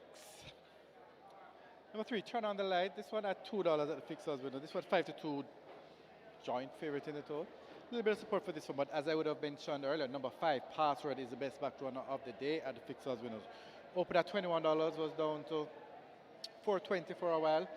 Still being bet down to $3.60 now. Password very heavily backed, and it seems the Password is coming out to run for the punters today. Another one that's getting some late support now is number 8, Big Argument, currently at $4. It was 5, down to 4 now. Big Argument getting a lot of attention, late attention at the fixers winners here. So it's really Turn on the Light, Password, and Big Argument. Those are 3 making most of the noise at the fixers winners, but by far number 5, Password, is the best back runner, currently at $3.60. Good luck for race number 6.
Horses take the track for the 6. It's for 3-year-olds and up. It's an optional claiming event. 350,000 to 250,000 the tag. Also 6-year-olds and up, non-winners of 4. Imported 5-year-olds, maidens, and native bred 5-year-olds, non-winners of 2. The distance 1,200 meters or 6 furlongs. Number 1, Sneaky Joe. Make the weight 55 kilos or 121 pounds. 4, Sir Ganga Jamuna. 54.5 or 120. 6, Bosi. 53.5 or 118. 8, Big Argument. 52 or 115. 9, Dodge This Link. 52.5 or 116. 11, Victoria's Medallion. 52 or 115. 15, Newland's Links or Newland Links. 54 or 119, Scratch 16, Lord of Ajalon. Wagering on double event exacta, Quinella trifecta, superfecta, high 5, rolling triple. This is where the late 5-star begins, and the late 5-star on its way to 900,000, the triple 300,000. Hurry, get your wagers on.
Roman Princess scores back-to-back wins for Trinidad and Shim. Impressive invictus on both occasions and appears to be quite improved since returning from that break from April 2025 to March 2026. Jackie Madison on a double had a win earlier in that dead heat in race number 2 with the Teacher and Star Quest. Live ticket count on the regular 6 coming to the cash out leg. Now 2,041 over 7.7 million in that net pool. Catch time live ticket count is at 223 and 622,000 plus in that net pool. And the Twilight 6 starts off with 2,131 live tickets and 6.4 million plus in that net pool. It's now on to race number 6. It's a cash out leg of the regular 6 and start of the late 5-star. We have a field of 16, maximum field of 16. The clear to go poster scratch. Number 16, Lord of Ajalon. We're down to 15 horses and they go go 1,200 meters or 6 furlongs. It's for the 350 down to 250,000 claimers. Let's take a look. Top selection goes to number 3. Turn on the light. Radish Roman rides for Peter Nobasar. Peter Nobasar looks for his third win on the card. Radish Roman looks for his second win. And Turn on the Light was an easy winner among 500,000 claimers on the 13th of December at 3 to 5, won by 7 3/4 lengths over Tap It Good and Road to the War. Came back and ran third, just 3/4 of a length behind. Sky Reezy and Talona going 5.5 furlongs also at the 500,000 level. So now down to 350, looks well and is likely to come out on top. This is your 6 to 5 favorite. Number 10, Share du Jour, gets odds of 9 to 1. Shane Richards, writer Louis Richards, steps in among claimers without a tag, being eligible to do so as an odds of 2, 5 and up. Share du Jour has been well fancied the last 8 races, finishing second on a few occasions. Let's see how close Share du Jour can get the prices right today at 9 to 1. Number 2, Wilson, gets 8 to 1. 11 years old, continues to keep his form quite well. Awarded first place last time out when first pass suppose all his right was disqualified. Wilson back here now under the care of Carlton Cunningham, reporting first of the claim. Look for this 11-year-old to continue to show that he is quite evergreen. Number 9, Dodge This Link, gets 19 to 1. Deem Lame, 2 of the last 3. It looks quite sound and ready today. Now trained by Sackley and Roman. Romain Gordon picks up the mount. One of Dodge This Link's better efforts would see him fighting out the finish here. Going 3:10.29 in race number 6. Turn on the Light to get the better of Share du Jour, Wilson, and Dodge This Link. Late 5-star pool is at 1.1 million. Your triple is approaching 500,000. Get those wagers on now and best of luck.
Runners making their way to post, race number 6.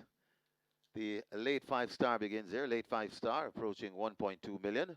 Rolling triple on its way to 500,000. And we also have high 5 wagering. Your high 5 pool approaching 250,000. Looks as though the closing up of the front of the gate has started. So not much time to wager. Hurry and place your bets.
So the front of the gates are closed, so the loading up about to begin. High 5 approaching 300,000, the late 5-star approaching 1.3 million, and your rolling triple approaching 500,000, approaching 500,000. Get your bets on.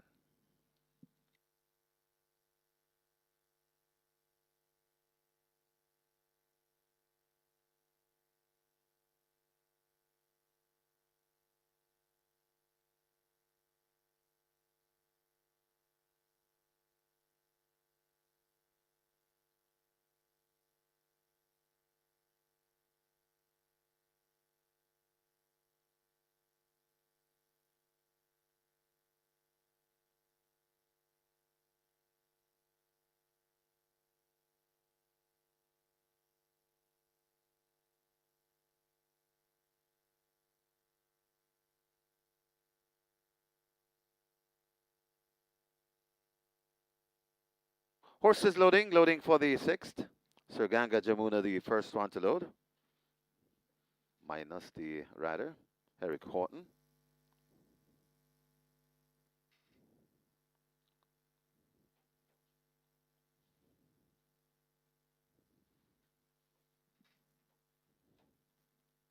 So there's still a slim chance for you to get a bet in.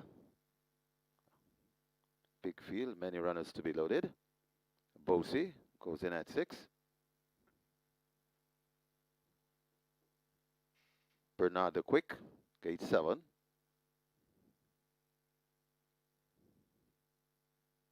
Big Argument, gate number 8. John P. heads to gate 12. Sneaky Joe coming up to 1. Dodge this link, lining up for 9. Password is next, gate 5. So the loading process moving smoothly. Sure de jour, gate 10. Rider comes down from the 13, that's Money Must, Philip Parchment.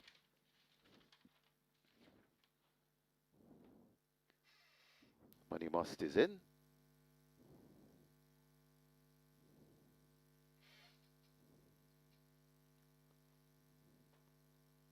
Sir Ganga Jamuna might be giving problem in gate number 4. So we're going to have a slight delay.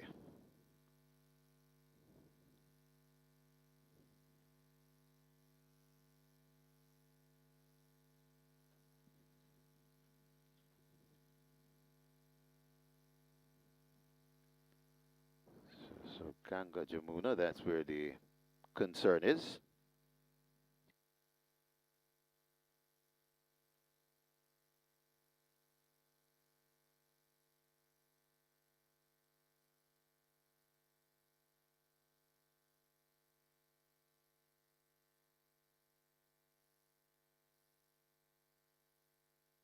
So they're backing the runners out, so there's more wagering time, backing out the runners to address the situation with Sir Ganga Jamuna. So you have more wagering time. Get your bets on.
Late 5-star closing in on 1.5 million, so we're almost at 1.5 million, a very big pool, your late 5-star pool.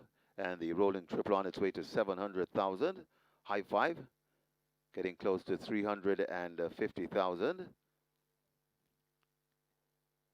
I think we may be looking at a scratch. Horse number 4, Sir Ganga Jamuna, no confirmation as yet.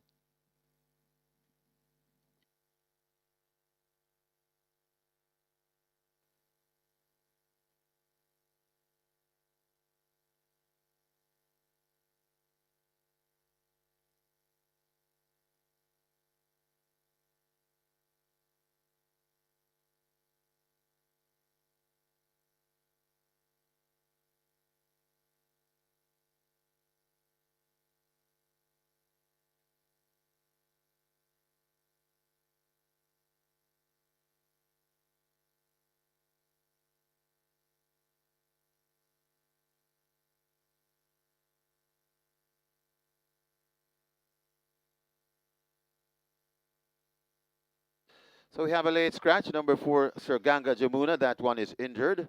So scratch number 4, Sir Ganga Jamuna. Sir Ganga Jamuna injured.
So the reloading process about to begin.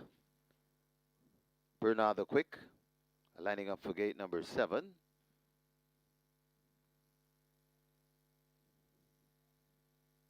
So get your wagers on. Still a slim chance for you to get a late bet in. Bosie might be the first one to load. A gate 6, Bosie goes in. Horses loading. Loading once again. Base number 6.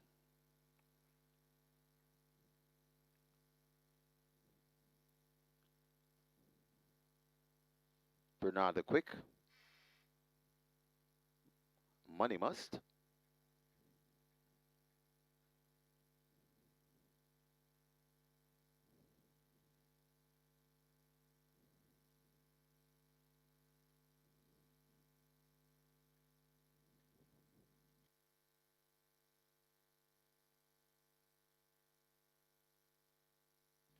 Big Argument, gate number 8.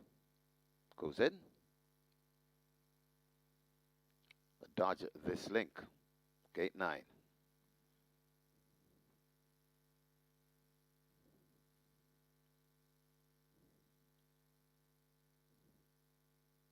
Password heads to gate number 5.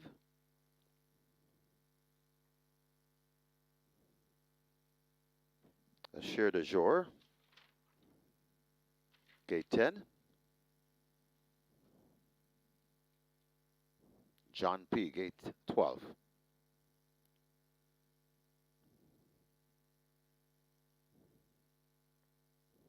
John P goes in. Rider comes down from Victor's Medallion. Tyrese Anderson.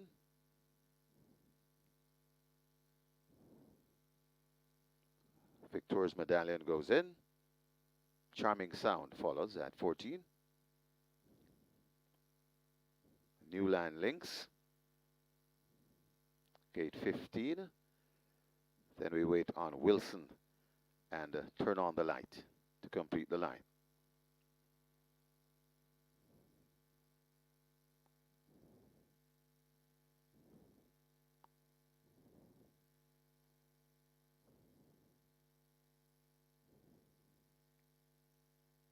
Rider not in the saddle. Password. We're taking out Password once again. Maybe for a vet check or so.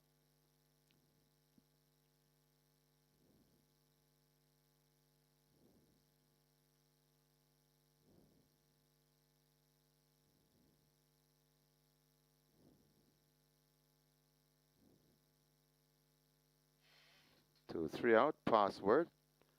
Wilson and Turn on the Light.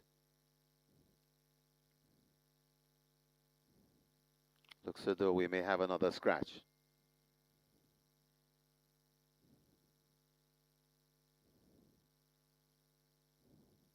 So Password being led away from the gate. So that could be a scratch. No confirmation as yet, as I think we're getting confirmation right now. Final one to load, turn on the light. Scratch number 5 password, scratched on the advice of the vet. Starter Michael Sims is at his spot. Runners are in the gate. Starter button in hand, ready for a start. They're off and racing. Dodges Link and Money Must are the 2 slowest starters. Rushing down on the outside, John P. wants that lead. A turn on the light attached to the inside. Then comes Wilson, just beside Wilson. That's a big argument. Newland Links follows. Sure de jour. Then comes Sneaky Joe. Back there too, that's Victoria's Medallion, now overtaken by Charming Sound. Dodges Link recovering after that break. Boosie coming on too. Then comes Bernard the Quick, and racing at the back of the field, that's Money Must as they go 2 of the 3, and it is on that lead, John P. John P. in front of Big Argument. Turn on the light right against the rail, right there too, and coming on, that's Newland Links there at the top of the lane, and it is John P. still in front, hustled up and asked for more. That's Turn on the Light coming out wide, Big Argument also coming on, Newland Links right against the rail. Sneaky Joe is beginning to come forward too, but now Turn on the Light is switched on, and Turn on the Light goes away, goes on to in front. Here comes on the inside, that's Sneaky Joe. Turn on the light, hanging tough from Sneaky Joe. Turn on the light, still in front. Sneaky Joe determining against the rail. Turn on the light, driven for all his word, and Turn on the light. Turns back Sneaky Joe. Then comes a Newland Links. Wilson comes next, followed through by John P. Back in 5th.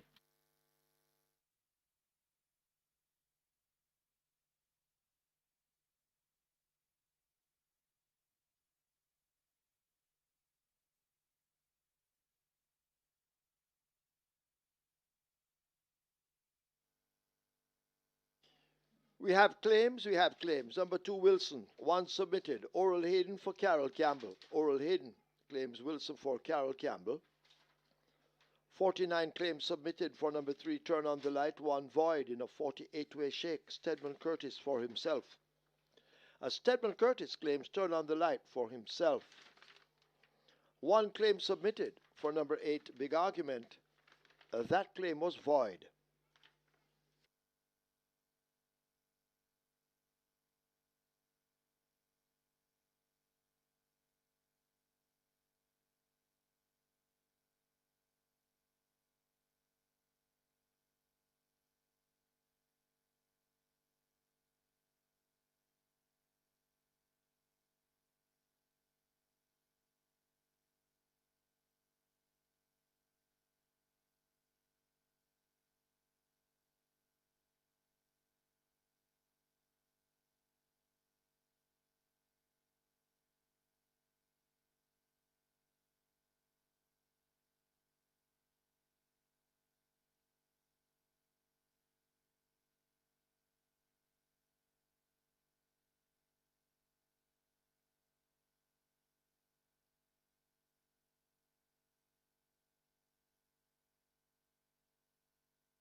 And it's a spanking triple on the card for the chosen one, Peter John Passad. Well done, sir.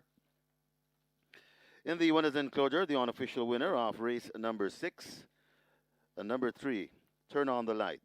6-year-old bay mare by Soul Warrior. C.C. Calhoun by Outrigger. Bred Everglades Farms Limited. Owned and trained the chosen one, Peter John Passad. A spanking triple on the card. Congratulations, sir. And the winning rider, 2 on the day for the champion jock, Radish the Sneaky Fox Roman. And of course, Radish is powered by True Shake, Nutrition Shake. And it's the 2nd on the card for the champion groom, Kobe Anthony. 2nd, number 1, Sneaky Joe. 3rd, number 15, Newland Links. 4th, number 2, Wilson. And 5th, number 12, John P. Final time for 6 furlongs, 1:16.1.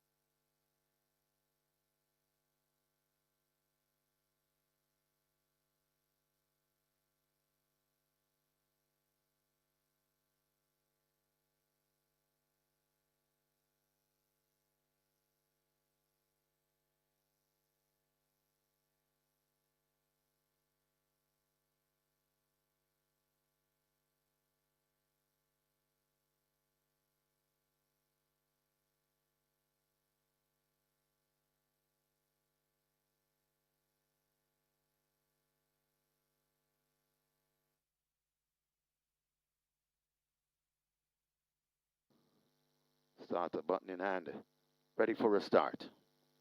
They're off and racing. Dodges Link and Money Must are the two slowest starters. Rushing down on the outside, John P. wants that lead. A turn on the light attached to the inside. Then comes Wilson just beside Wilson. That's a big argument. Newland Links follows. Sure de jour. Then comes Sneaky Joe. Back there too, that's Victoria's Medallion, now overtaken by Charming Sound. Dodges Link recovering after that break. Boosie coming on too. Then comes Bernard the Quick, and racing at the back of the field, that's Money Must as they go two of the three, and it is on that lead, John P. John P. in front of Big Argument. Turn on the light right against the rail, right there too, and coming on, that's Newland Links there at the top of the lane, and it is John P. still in front, hustled up and asked for more. That's Turn on the Light coming out wide. Big Argument also coming on. Newland Links right against the rail. Sneaky Joe is beginning to come forward too, but now Turn on the Light is switched on, and Turn on the Light goes away, goes on to in front. Here comes on the inside, that's Sneaky Joe. Turn on the Light hanging tough from Sneaky Joe. Turn on the Light still in front. Sneaky Joe determining against the rail. Turn on the Light, driven for all his word, and Turn on the Light turns back Sneaky Joe. Then comes a Newland Links. Wilson comes next, followed through by John P. back in fifth.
Result of the 6 now official.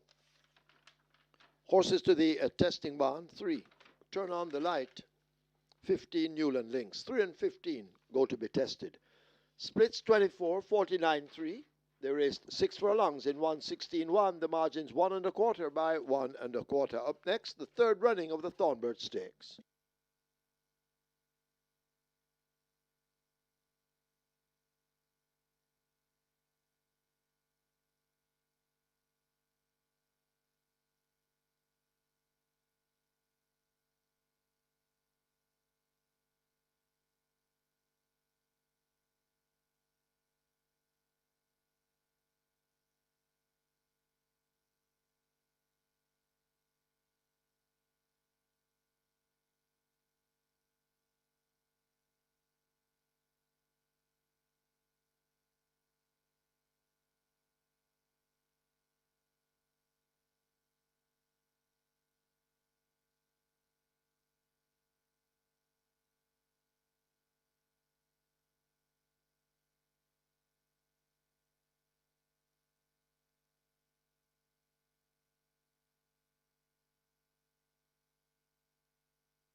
The 3-5 favorite, Turn on the Light, delivers a goods in race number 6. He cashed out leg of the Reggae 6. Third on the card for Trainer Peter de Bassard. Second on the card for champion jockey Radish Roman.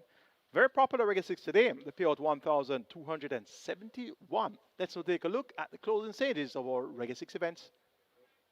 But it is out in front, Humility, pulling away from this field. They're not going to catch Humility. Humility, the rider, eases down. Brake lights coming on, and Humility and Giovanni Forbes ramp the first, maybe by double digits. Brilliant Mind second. Modern Monarch on the far side. Delightful One is fourth. Runaway Bay looks to be fifth.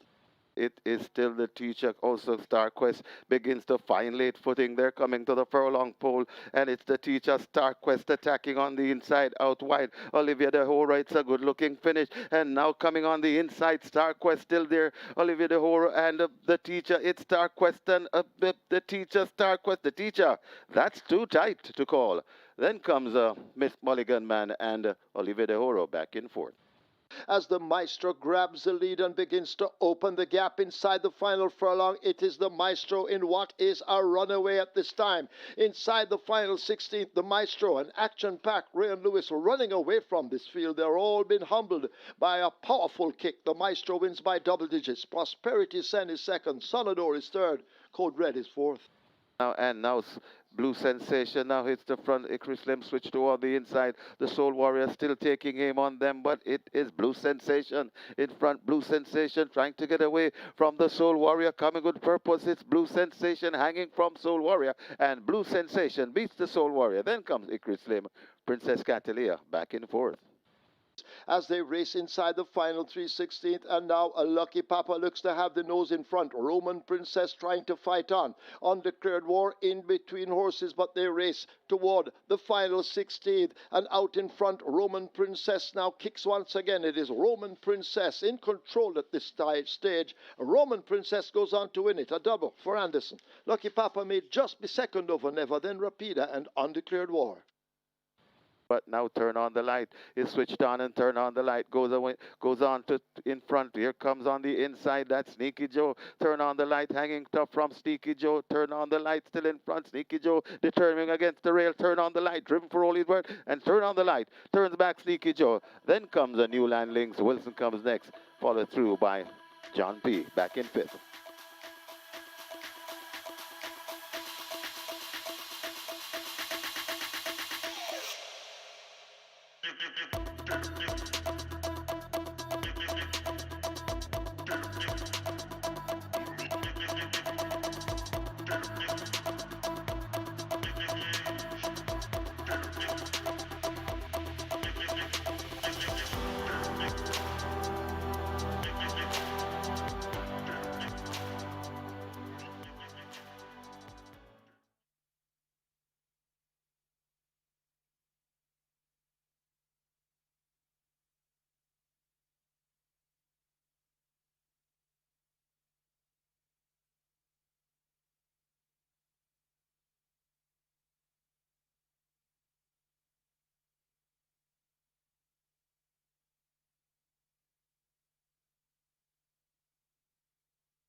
Your attention, please. Jockey Christopher Mamdeen asked to go now to the storage room. Christopher Mamdeen, you are wanted in the storage room.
On to race number 7 here, and we have a big move on number 1, Aaliyah's Will, open at $9.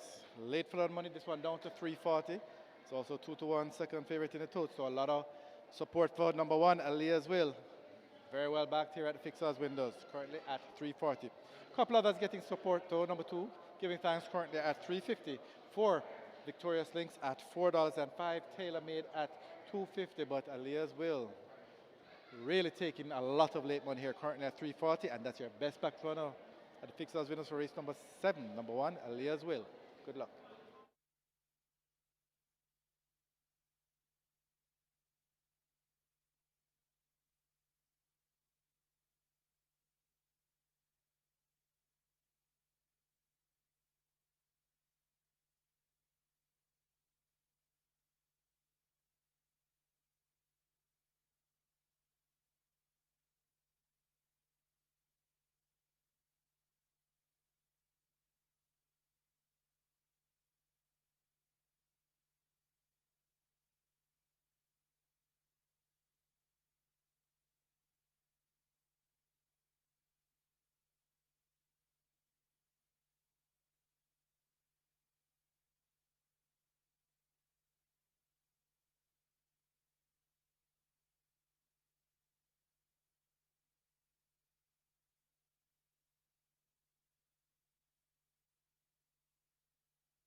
Horses take the track for the 7th. It's the 33rd running of the Thornbird Stakes, a graded stakes for native-bred 3-year-old fillies only. The distance 1,400 meters or 7 furlongs. Number 9, Another Wow, goes with 54 kilos or 119 pounds. Wagering on a double event, Exacta, Quinella, Trifecta, Superfecta, High Five, Rolling Triple. This is where the Strike 4 begins, the single winner bonus in excess of $432,000. A rolling triple at 300,000 and climbing, Strike 4 heading for $1 million. Hurry, get your wagers on.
It's now time for the 33rd running of the Thornbird Stakes. On your monitor right now is a photo of Thornbird, horse of the year 1984, owned by Mr. Rudolph Daly, trained Wayne Acosta OD, jockey on board there is Emilio Rodriguez OD.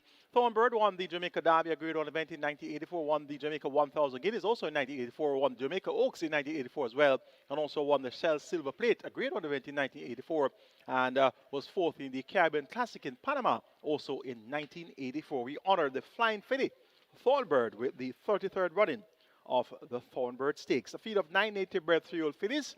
They go 1,400 meters or 7 furlongs. The purse here is $1.75 million. Let's take a look at the Thornbird. Top selection goes to number 5, Tailor Made. Convincing winner of the Hotline Stakes, made all the running to stop the clock in 1:14.2. 3 3/4 clear of Dreamcatcher, and Giving Thanks was third. 57 kilos the weight, allowing weight all round. A furlong longer to travel, should have some company on the lead. Let's see if Tailor Made will be up to the task at hand. Number 4 is Victorious Links. This one is a very fast individual. Swerved at the off last time out, going 6.5 furlongs among colts and geldings, and was still able to make the lead. Cruised at the quarter pole by 2.5 lengths, but then wasn't able to sustain the bid. Had to settle for second behind Bigger Boss. No colts and geldings present here. From a better dispatch from the starting gate, this speedy Victorious Links will make things uncomfortable for the likes of Tailor Made. 5 to 1 the price here for Victorious Links. We're in loose rides to Lawrence Mantle and Ian Lodge. I'm expecting a big effort here from this Victorious Links. Number 2 is Giving Thanks. Should benefit from a strong pace ahead of her. She was served by 8 lengths in the Hotline Stakes behind Tailor Made. The visor has now been fitted by Filipino D. Looks a lot sharper today, does this Giving Thanks, and there's Babita Harvey dismounting, so she's quite hyperactive today, and she appears to be as sharp as can be. So a big run should be forthcoming here from Giving Thanks. Giving Thanks should get that strong pace to chase with the likes of Victorious Links, Tailor Made, and possibly Alias Will, as well as Lexi Lou and Dreamcatcher dispute that lead. Number 9 is another wow. Today's a cool rider Anthony Nunes ramped home the victory, fourth time of asking. That was after 3 run-up efforts on her first 3 outings. Second to Stardom, second by 10 1/4 lengths to Giving Thanks, and was second to Lexi Lou in the 8:30 sprint. 8.5 lengths cleared 122.1, beating Passion and Beyond. A recent winner, Red 32, was third. Red 32 has also won since. Another wow has shaped nicely at exercise, 5.5 furlongs with 108.3, alongside 1 Ianza Links. And on the 4th of April, went 5 furlongs round in 102 and 3/5 of a second. So another one is versatile, can lead, can stalk, and also can run on based on the second place effort on debut after a slow break. So another wow at 6-1. This is a half sister to Wow, a former champion 2-year-old, and of course a former 2,000 Guinness winner. So another wow bred in the purple, and it definitely will make her presence well felt. Make it 5-4-2-9 in the 33rd running of the Thornbird Stakes. Tailor Made to get the better of Victorious Links, Giving Thanks, and another wow.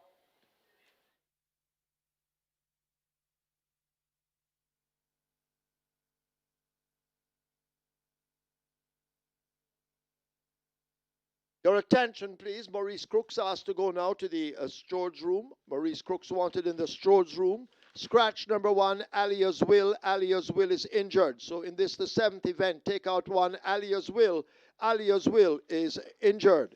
And repeating the claim for number 12, John P. 1 submitted Anthony Nunes for Andrew Donalds. Anthony Nunes claims John P. for Andrew Donalds.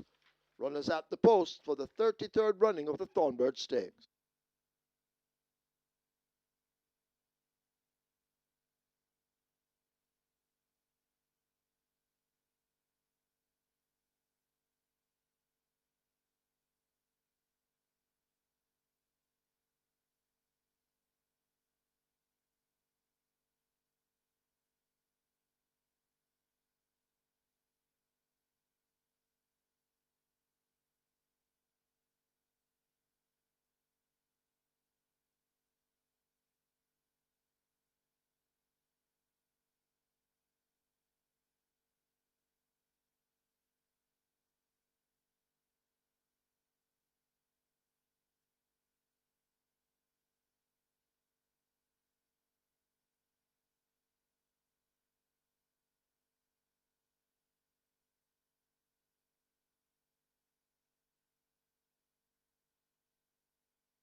They're now closing up the front of the gates.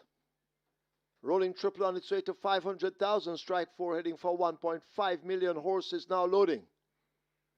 Horses loading. Giving Thanks. First to load at gate 2. Riderless at the moment.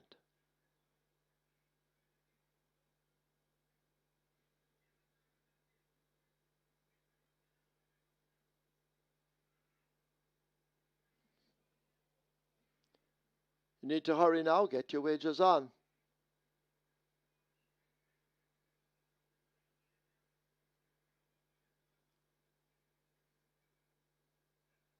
So Giving Thanks has loaded. They're trying with 3. 1 Ianza Links. 1 Ianza Links in. Up goes the rider. Tailor Made. Coming into 5. Midnight Traveler. In at 7. Dreamcatcher walks to 8. Another wow will load at 9. Victorious Links will be the last one to load at 4, reminding you number 1, Alias Will, a scratch injured.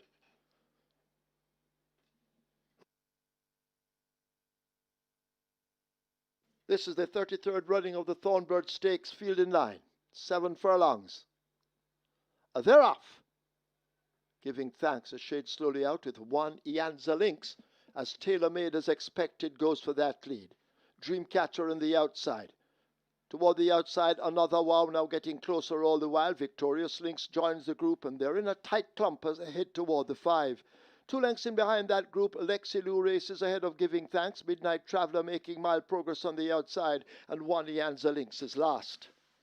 The Thornbird Stakes field head toward the half mile. They're almost there, and TaylorMade continues to lead. Another Wow now pressing home an attack, and next separates them. Victorious Lynx is moving down into third. In behind those, that's Dreamcatcher. Lexidou as they're stringing out. Giving Thanks is ahead of Midnight Traveller. And last of all, it's a one Ianza Lynx as they flash past the 3 and make their way toward the top of the lane. And TaylorMade continues to lead them up. Another Wow making gains and now begins to throw down a challenge. In behind them, Victorious Lynx and Dreamcatcher put to the stick on the outside. But can they catch the great TaylorMade continuing to hang on to that lead, clinging on to it now. Another Wow begins the challenge. Dreamcatcher on the outside. These 3 abreast as they race toward the last furlong. Another Wow in the center, and Dreamcatcher now sticks the nose in front. Another Wow is battling on in the white nose band. These 2 now separate themselves from the rest. It is a Dreamcatcher and terrific Tevin Foster. This is the 33rd running of the Thornbird Stakes. Dreamcatcher and Tevin Foster take it, easing down in the end. Another Wow is second. Lexi Lou is next. Could be TaylorMade over Giving Thanks. Victorious Lynx is back in 5th.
In the winners enclosure, the unofficial winner of race number 7, the 33rd running of the Thornbird Stakes, number 8, Dreamcatcher, a 3-year-old bay filly by Burn Identity, Double Jeopardy by Legal Process, Berdal Fernando and Alexander Kuz-Lartigue. Owner Venue Taylor, it's 3 wins on the day for the champion trainer, Jason DaCosta, the winning rider, Terrific Tevin Foster, and of course he's powered by True Shake Nutrition Shake, the groom Kirkland Samuels. Second, number 9, Another Wow. A third, number 6, Alexi Lou. Fourth, number 5, Tailor Made. And a fifth, number 2, Giving Thanks. Final time.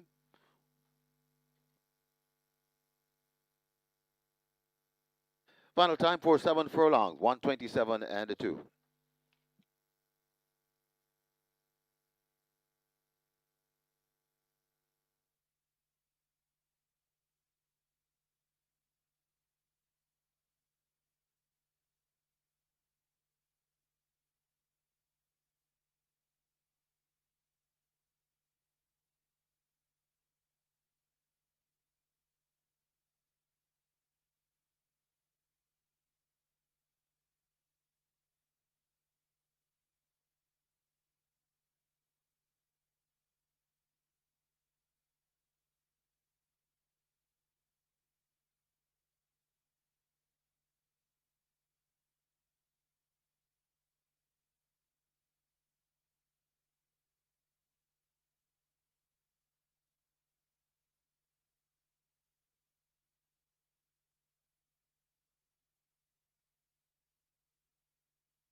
This is the 33rd running of the Thornbird Stakes, field in line.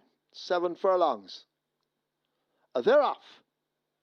Giving Thanks a shade slowly out with 1, Ianza Lynx, as Tailor Made as expected goes for that lead. Dreamcatcher on the outside. Toward the outside, Another Wow now getting closer all the while. Victorious Lynx joins the group, and they're in a tight clump as they head toward the 5.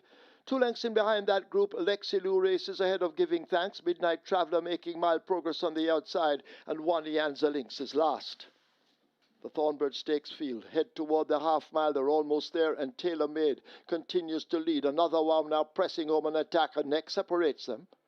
Victorious Lynx is moving down into 3rd. In behind those, that's Dreamcatcher. Lexidou as they're stringing out. Giving Thanks is ahead of Midnight Traveller. And last of all, it's a 1, Ianza Lynx as they flash past the 3 and make their way toward the top of the lane. And Tailor Made continues to lead them up. Another Wow making gains and now begins to throw down a challenge. In behind them, Victorious Lynx and Dreamcatcher put to the stick on the outside. But can they catch the great Tailor Made, continuing to hang on to that lead, clinging on to it now.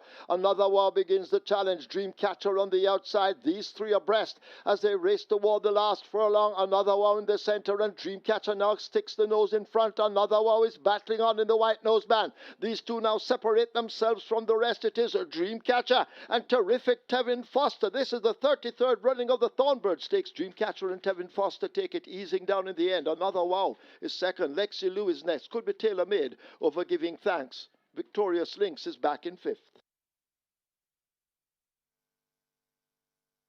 Result of the 7th now official. Horses to the barn. 5, Tailor Made.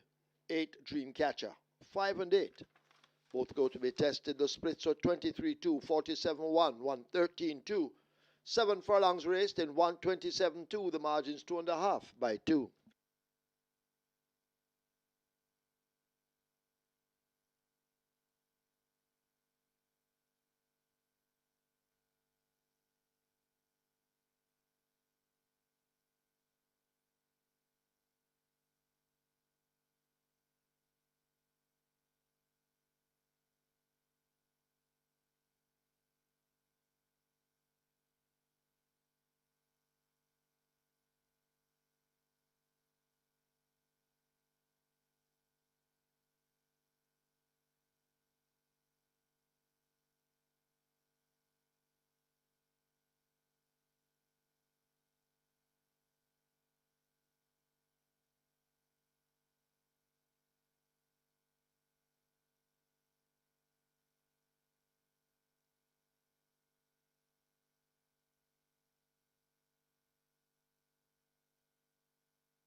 Ladies and gentlemen, your attention called to the winners enclosure for the presentation of the Thornbird.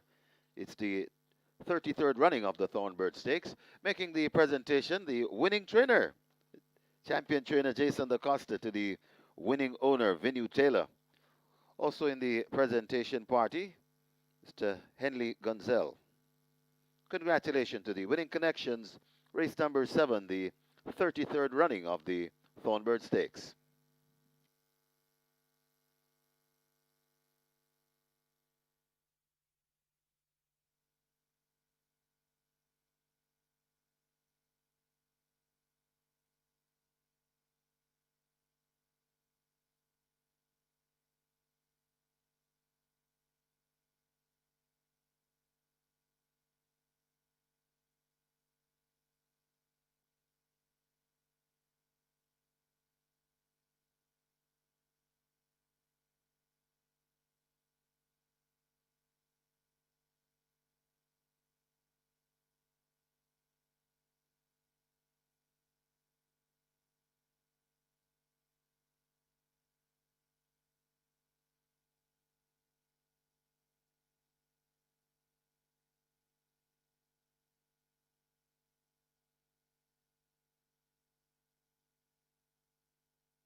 That's race number 8, and as I would have mentioned earlier, this has been a two-horse betting race, and the money has been coming in from early on these two horses. So number 3, Emperor of the Cats, up at $4, down to 240, down to 225 now.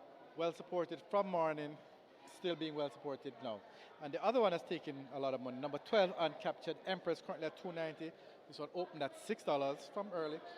A lot of people took it, went down to about 440, all the way down to 290 now.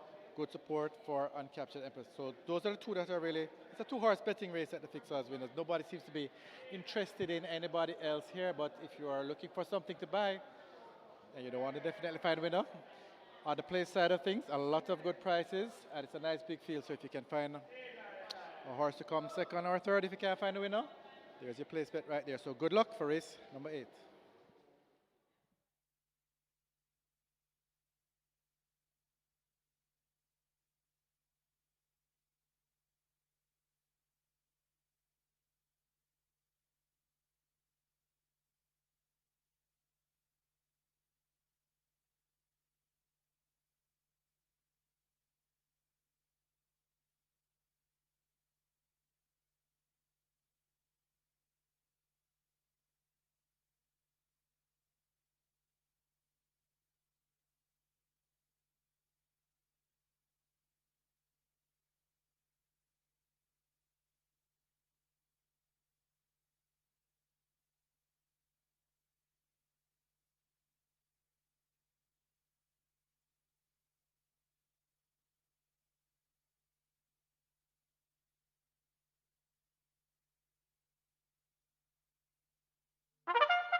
Horses take the track for the 8th.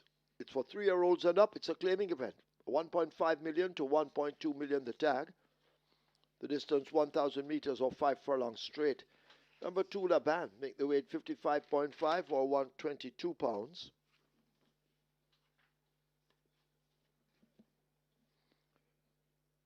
Four, Titan Tempo, 54 or 119. 6, Bold Move, 48.5 or 107 pounds. 7, Chem, 51.5 or 114. 10, Tap It Good, 52 or 115. 11, I Am Fred, 54 or 119. 12, Uncaptured Empress, 50 or 110. 14, Taurus Boy, 54.5 or 120 pounds. Waitering offered on Derby event, Exacta Quinella Trifecta, Superfecta, High Five. This is where the late triple begins. The late triple at 700,000 and climbing. Get your wagers on.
The 33rd running of the Thornbird Stakes goes to Dreamcatcher.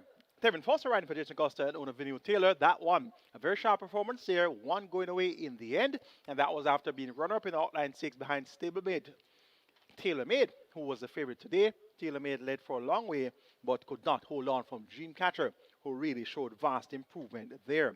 Strong runner-up, it was number 9, Another Wow, who chased relentless throughout, and that's also an improved effort. So, mile upset in the Thornbird Stakes, 5-1, getting the better of 5-1. Dreamcatcher over Another Wow. Live ticket count on the Catch 9 now down to 35 with over 622,000 in the net pool, and the Twilight 6 live ticket count now 447 with 6.4 million plus in that net pool. It's on to race number 8, which starts a late triple, minimum guaranteed payout 400,000. We already have 950,000 wagered. Big field of 14 declared to go poster. They go 1,000 meters straight is for the highest level of claiming, 1.5 million down to 1.2 million. The purse is 1,010,000. Let's take a look at race number 8. Top selection goes to number 11. I Am Fred. Return off a break between July 2024 and March 2026 trailed and over the Interlons field. The race was won by stablemate Teflon Don in 57-1. Sir Don was second. That one has come back to win since. I Am Fred should report fitter. Calvin Bailey maintains the mount for Jason Acosta and Ola Menedas and CD. This one gets a big price of 12-1. So clearly had some setbacks along the way. That big break between 2024 and 2026. But he has some races on his form line here that's really much better than any of these. Number 5 is Press Conference. Run up last time out behind Emperor of the Cats, going 5.5 furlongs on a sloppy track. Back here now, reverting to the straight. Also goes well over the straight. Robert Haldane, Roger Jason Acosta. Look for Press Conference at 6-1 to acquit himself very well. So you're getting 12-1 for I Am Fred, 6-1 for Press Conference. Number 3, Emperor of the Cats is the 3-2 favorite.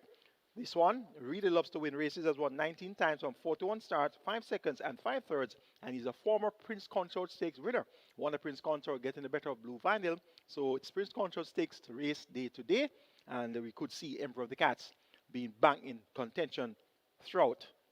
He's your 3-2 favorite. Number 1, James, gets 7-1. Not the best drawn in this field of 14, but he can tack across and earn his keep in deep stretch. One of those key horses for your high fives and superfectas is James. Make it 11-5-3-1. I Am Fred over Press Conference, Emperor of the Cats, and James. Final triple is now at 1.2 million and climbing. Best of luck.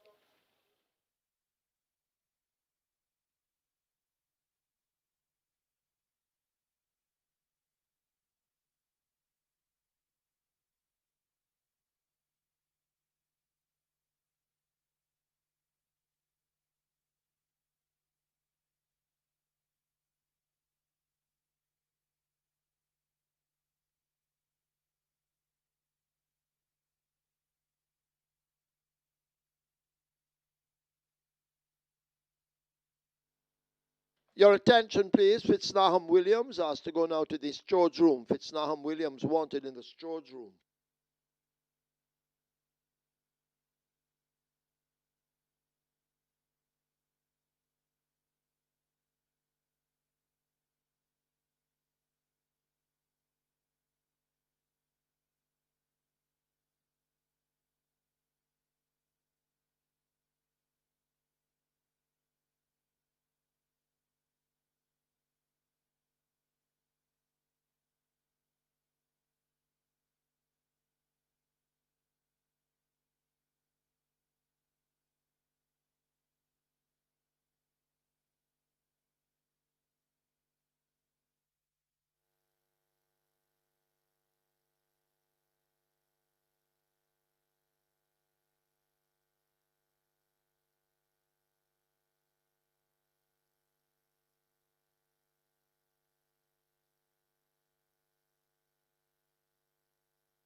They've closed up the front of the gate for the start of race number 8. Get your bets on. Late triple.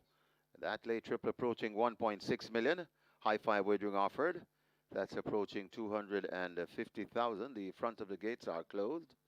So the loading up will start any moment now. Get your wagers on.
Late triple arriving at 1.7 million. Your late triple arriving at 1.7 million, nearly 300,000 in the high five pool as the loading up about to begin.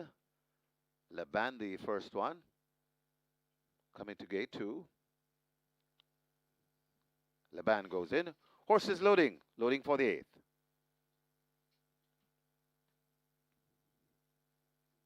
Emperor of the Cats in at 3. Press conference, gate 5.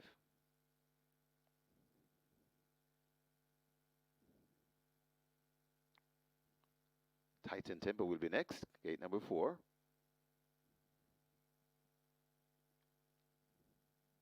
James heads to gate number 1.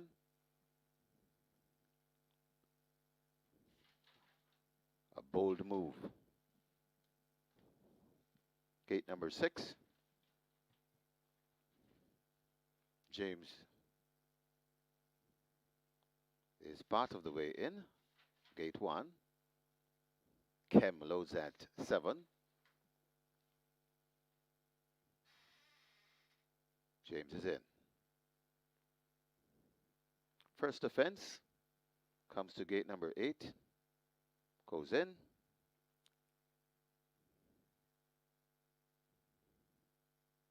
Tap it good. Brought to gate number 10. Minus the rider, Garvin Harris.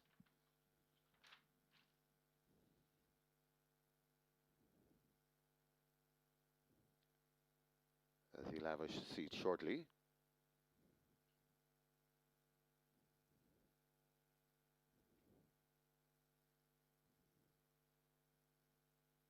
So not many left to be loaded.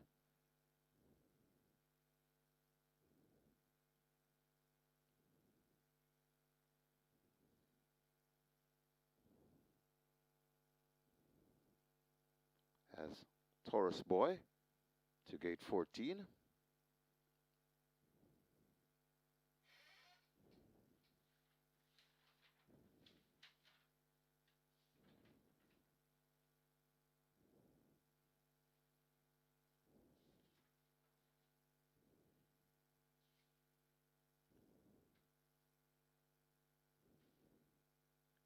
Just to be working on I Am Fred.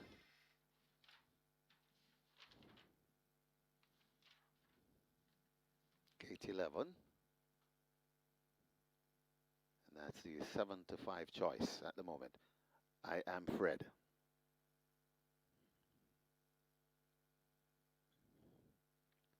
I Am Fred goes in.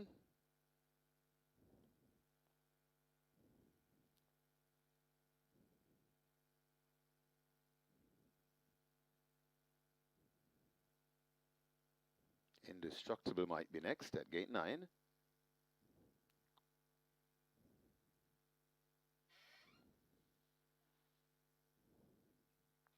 Working on Quaku as well. Gate 13.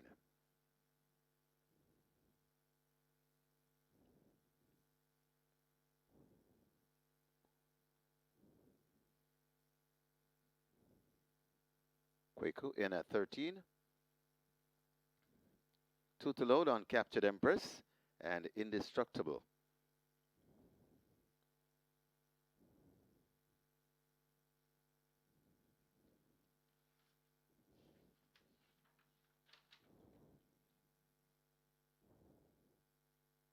So Indestructible.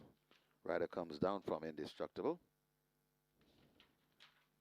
That's the Sneaky Fox Radish Roman. Looking for 3 on the day.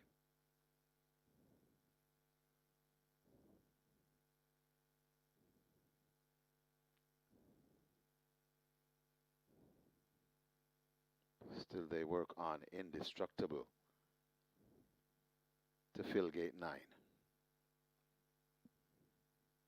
Meanwhile, on Captured Empress, waiting in the wings.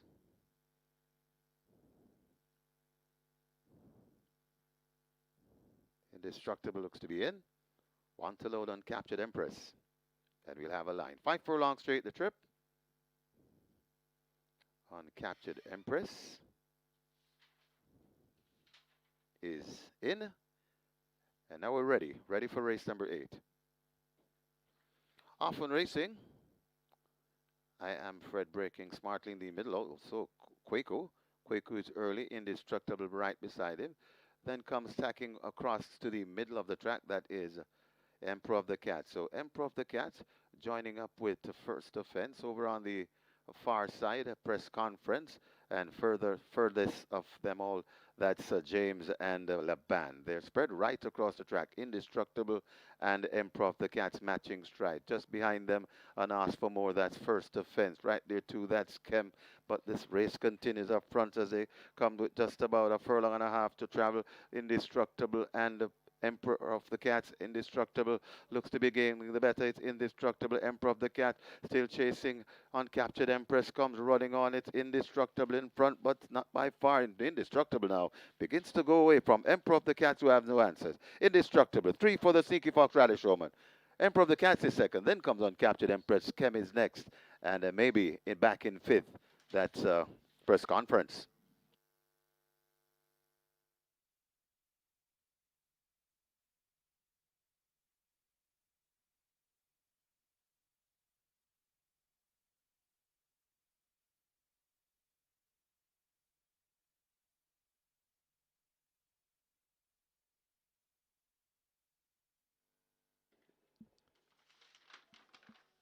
We have a claim. We have a claim. And number 3, Emperor of the Cats, 2 submitted. Edward Walker for Winston Davis. Edward Walker claims Emperor of the Cats for Winston Davis.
In the winners enclosure, the unofficial winner of race number 8, number 9, Indestructible.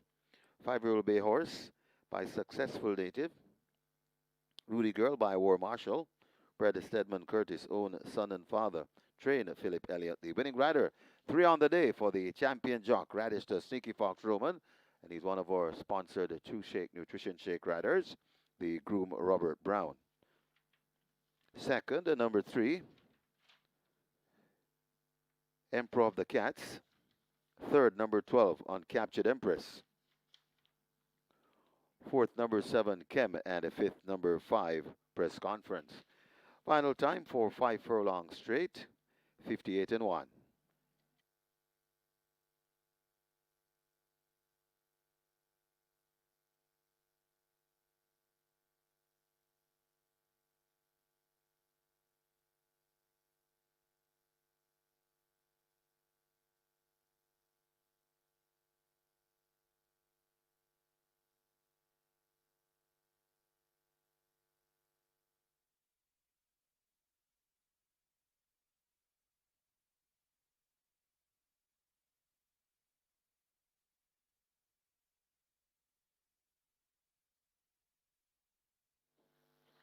Often racing.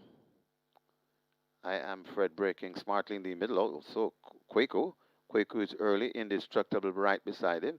Then comes tacking across to the middle of the track. That is Emperor of the Cats. So Emperor of the Cats joining up with the first offense over on the far side, a press conference, and furthest of them all, that's James and Laban. They're spread right across the track, Indestructible and Emperor of the Cats matching stride. Just behind them, an Ask for More, that's first offense. Right there too, that's Kemp. But this race continues up front as they come with just about a furlong and a half to travel. Indestructible and Emperor of the Cats, Indestructible, looks to be gaining the better. It's Indestructible, Emperor of the Cat, still chasing. Uncaptured Empress comes running on. It's Indestructible in front, but not by far. Indestructible now begins to go away from Emperor of the Cats, who have no answers. Indestructible, 3 for the Sneaky Fox Radish Showman. Emperor of the Cats is second. Then comes Uncaptured Empress. Kem is next, and maybe back in fifth. That's press conference.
Result of the 8th now official. Horses to the testing barn. 5 press conference, 9 indestructible. 5 and 9 both go to be tested. Splits 23-2, 45-4. They raced 5 furlong straight in 58-1. The margins 1 3/4 by 2 3/4.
On to race number 9, and when I'm looking at the tote prices here, it seems to be a pretty competitive betting race in the tote. However, at the fixed odds windows, it's a one-horse betting race, one-way traffic.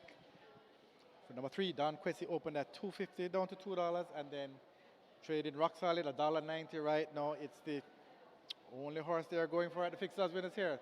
Rock solid. Number 3, Don Quessy, currently at $1.90, by far the best backed runner for race number 9. Good luck.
Horses take the track for the 9th. It's the Royal Dad Trophy, an overnight allowance for 3-year-olds and up. The distance 1,820 meters or 9 furlongs, 25 yards. One Sheer Delight, the weight 51.5 or 114 pounds. 3 Don Quessy, 54 or 119. 4 Captain Sparrow, 53 or 117. 5 Divine Force, 53.5 or 118. 7 Cookie Day and Night, 50 kilos or 110 pounds. 8 Rainsville, 52, 115. 9 Mark My Identity, 54 or 119. 10 American Aviator, 53.5, 118. 12 Whiz Kid, 54 or 119. Wagering on double event, Exacta, Quinella Trifecta, Superfecta High Five has a carryover in excess of $217,000. It's heading for $400,000. Get your wagers on.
time for the Royal Dad Trophy. On your monitor right, there was a photo of horse of the year 1981, Royal Dad, owned by Messrs.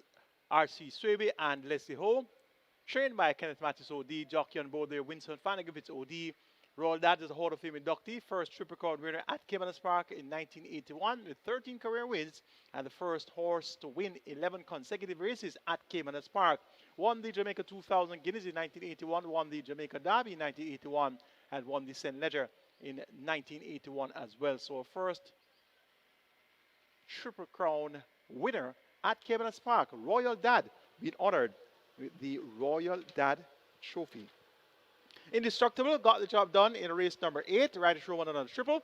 And Indestructible really finished powerfully there to get the better of some seasoned $1.5 million claimers. That ticket count on the Twilight 6. It's now down to 85 with 6.4 million plus in the net pool. And the catch time, that ticket count down to 9 with 622,000 in that net pool. It's on to race number 9, the Royal Dad Trophy.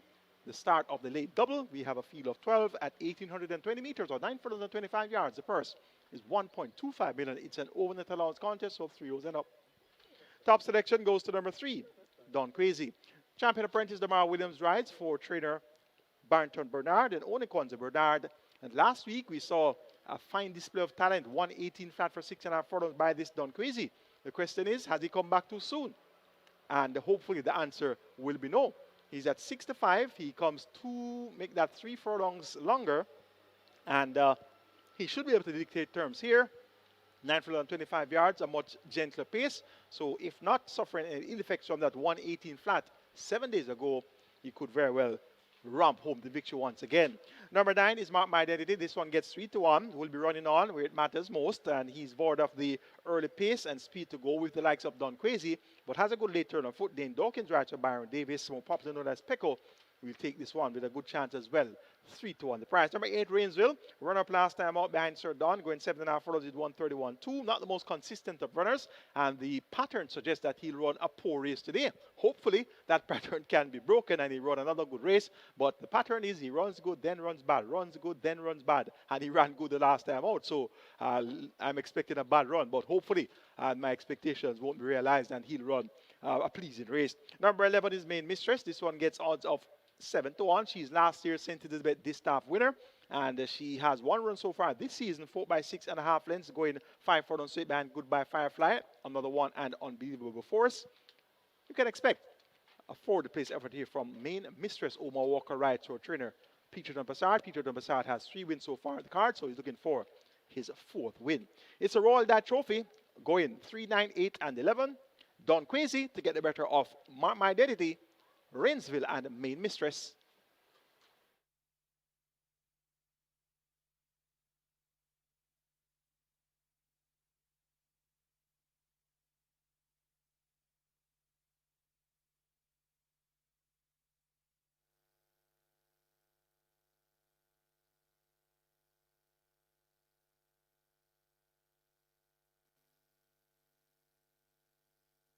So they're closing up the front of the gate for the start of race number 9, the Royal Dad Trophy. High 5 carryover in excess 217,000, approaching 500,000, the high 5. And reminding you the late double starts here. You'll see it flash on your screens momentarily on the late double pool. A big one. Get your wagers on.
Late double on its way to 1.8 million. High five with a carryover in excess of 217,000, now heading toward 600,000. Get your wagers on quickly. Loading up, about to begin.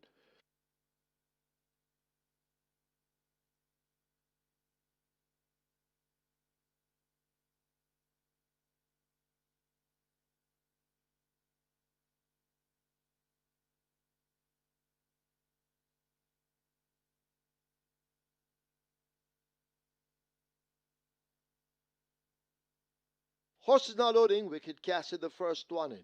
Divine Force will load at 5.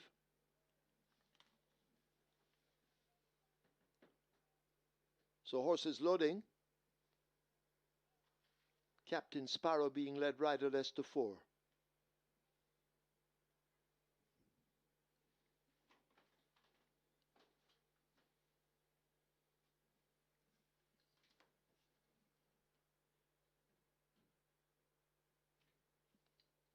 Divine Force in at 5.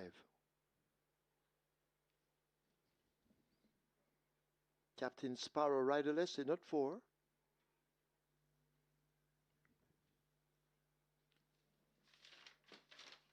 Mark My Identity in at 9. Rider will climb up.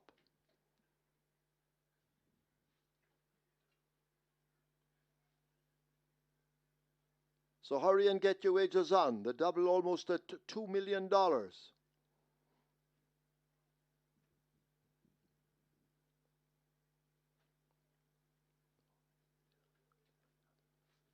Cookie Day and Night coming into 7.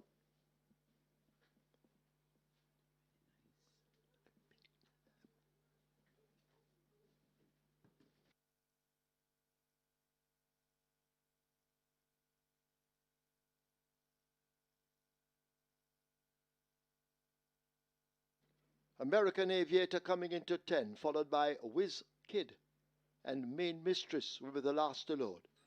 Whiz Kid in. Here comes Main Mistress.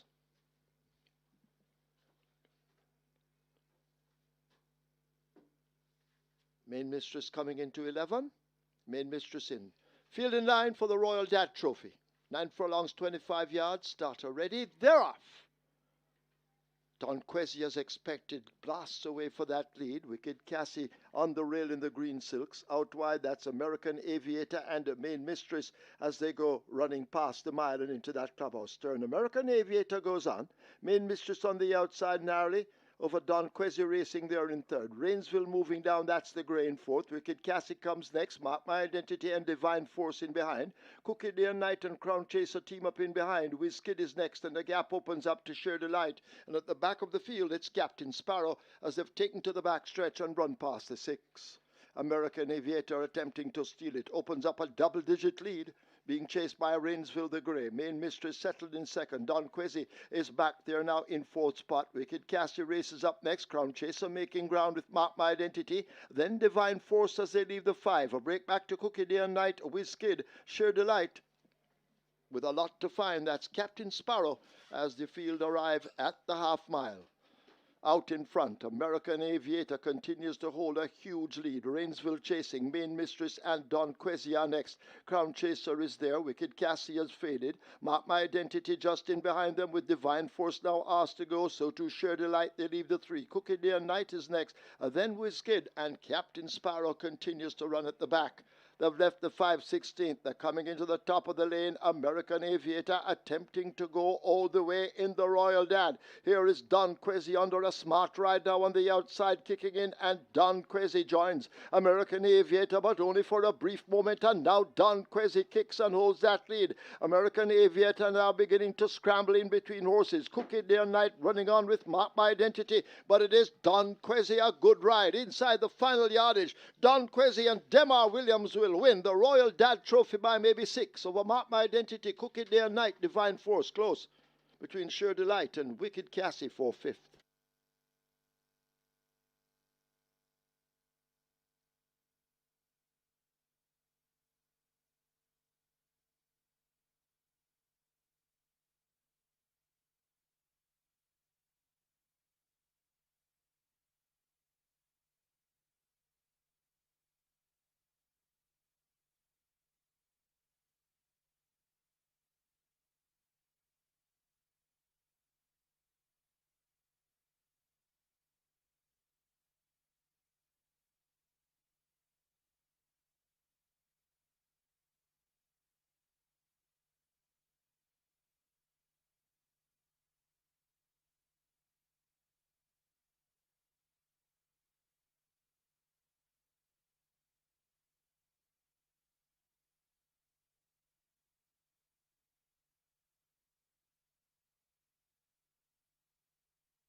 In the winners' enclosure, the unofficial winner of race number 9, the Royal Dan Trophy, number 3, Don Quessy.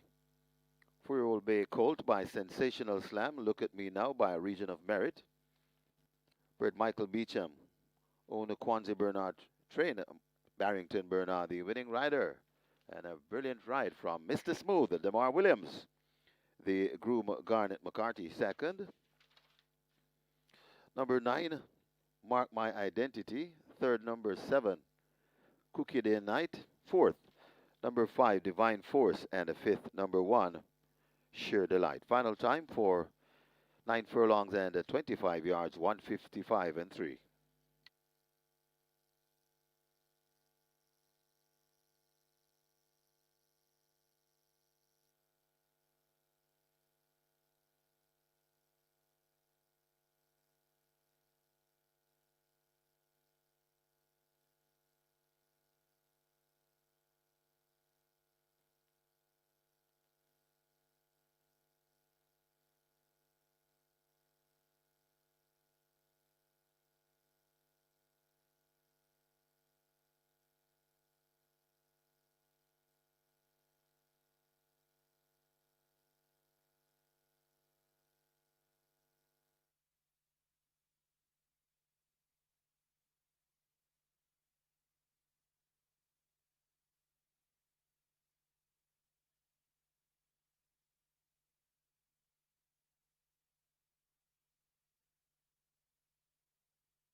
Nine furlongs, 25 yards. Starter ready. They're off. Don Quessy, as expected, blasts away for that lead. Wicked Cassie on the rail in the green silks. Out wide, that's American Aviator and Main Mistress as they go running past the mile and into that clubhouse. Stern American Aviator goes on. Main Mistress on the outside narrowly. Over Don Quessy racing there in third. Rainsville moving down, that's the grey in fourth. Wicked Cassie comes next. Mark My Identity and Divine Force in behind. Cookie Day and Night and Crown Chaser team up in behind. Whiz-Kid is next, and the gap opens up to Sheer Delight. And at the back of the field, it's Captain Sparrow as they've taken to the back stretch and run past the 6.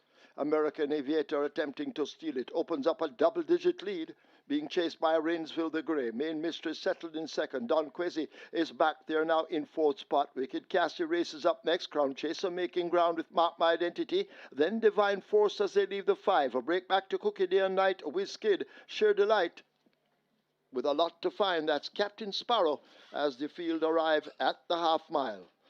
Out in front, American Aviator continues to hold a huge lead. Rainsville chasing, Main Mistress and Don Quessy are next. Crown Chaser is there. Wicked Cassie has faded. Mark My Identity just in behind them with Divine Force now asked to go. So to Sheer Delight, they leave the 3. Cookie Day and Night is next.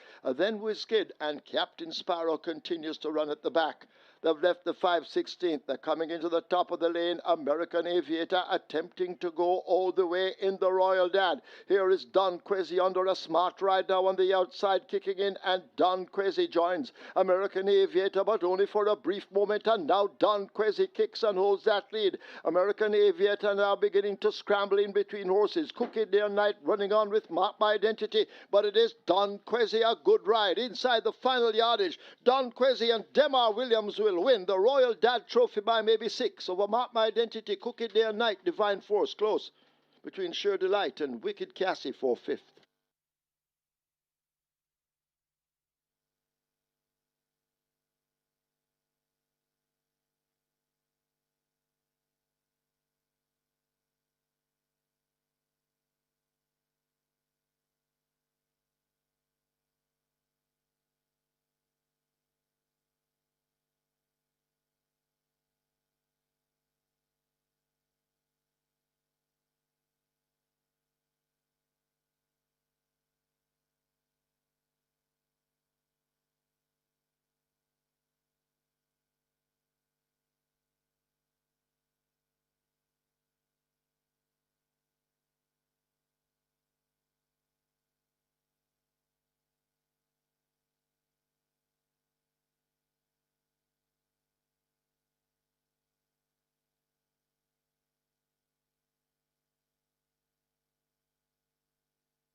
Result of the ninth now official. Horses to the barn. 1 Sheer Delight, 3 Don Quezzy. 1 and 3 go to be tested. Splits 24-3, 47-3, 113, 140 and 2. 9 furlongs, 25 yards raced in 155.3. The margins 5 3/4 by 2.5.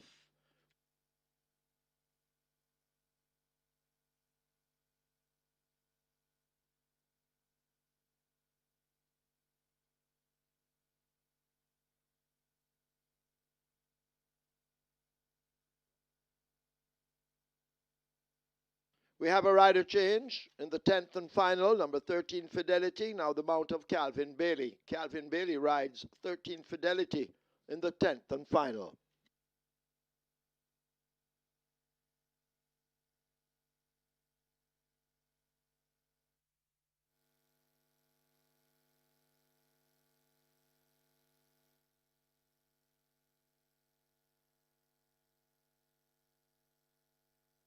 Ladies and gentlemen, your attention called to the winners enclosure for the presentation of the Royal Dad Trophy.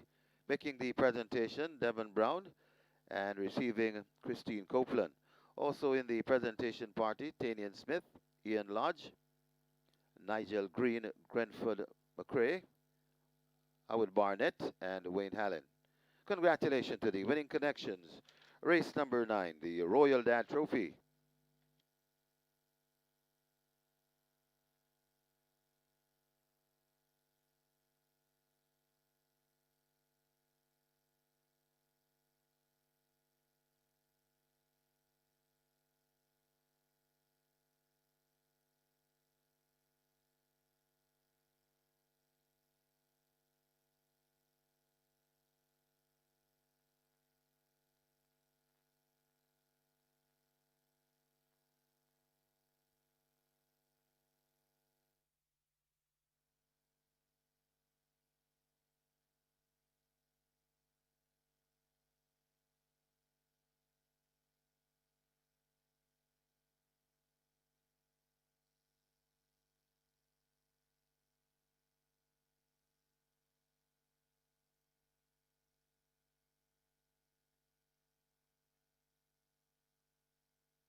And we're at the 10th and final, so great, great, not even good.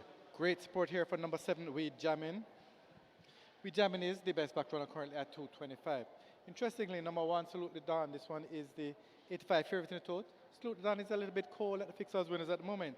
However, number 10, God's Plan is taking a little bit of money. I mean, it's noticeable, so the real betting is We Jammin' and a little bit is going on God's Plan, and Salute the Dawn is a little bit cold here, so maybe when we get closer to the jump of the race, things will be different. But as it is now, it's We Jammin', best back runner here at 225. Good luck for race number 10.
Horses take the track for the 10th. It's the 33rd running of the Prince Consort Stakes, a graded stakes for native-bred 3-year-olds, colts and geldings only.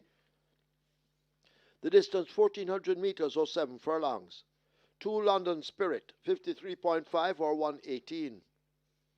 3 Darwin, 51 or 112. 4 So Lucky Am I, 55 or 121. 5 Dash All Day, 51 or 112. 6 Senor Biscotti, 51.5 or 114. 9 Red 32, 53 or 117. 10 God's Plan, 50 or 110. 13 Fidelity, 53.5 or 118. The rider Calvin Bailey. Wagering on Exacta, Quinella Trifecta, Superfecta High 5 on its way to 400,000. Get your wagers on.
It's now time for the Prince Consort, and it's the Horse of the Year of 1986. On your monitor right now is a photo of Prince Consort, owned by Albert G. Lee and Hilton Dallas, trained Filipino D, jockey on board the Winston Fanagovich OD.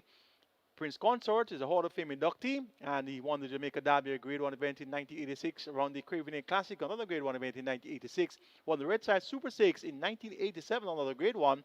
The Governor General Stakes also won by Prince Consort in 1987. He also won the Harry Jackson Memorial Cup in 1987, and they won the Pepsi Mile in 1988, all Grade 1 wins. We celebrate the illustrious Prince Consort with the upcoming Prince Consort Stakes.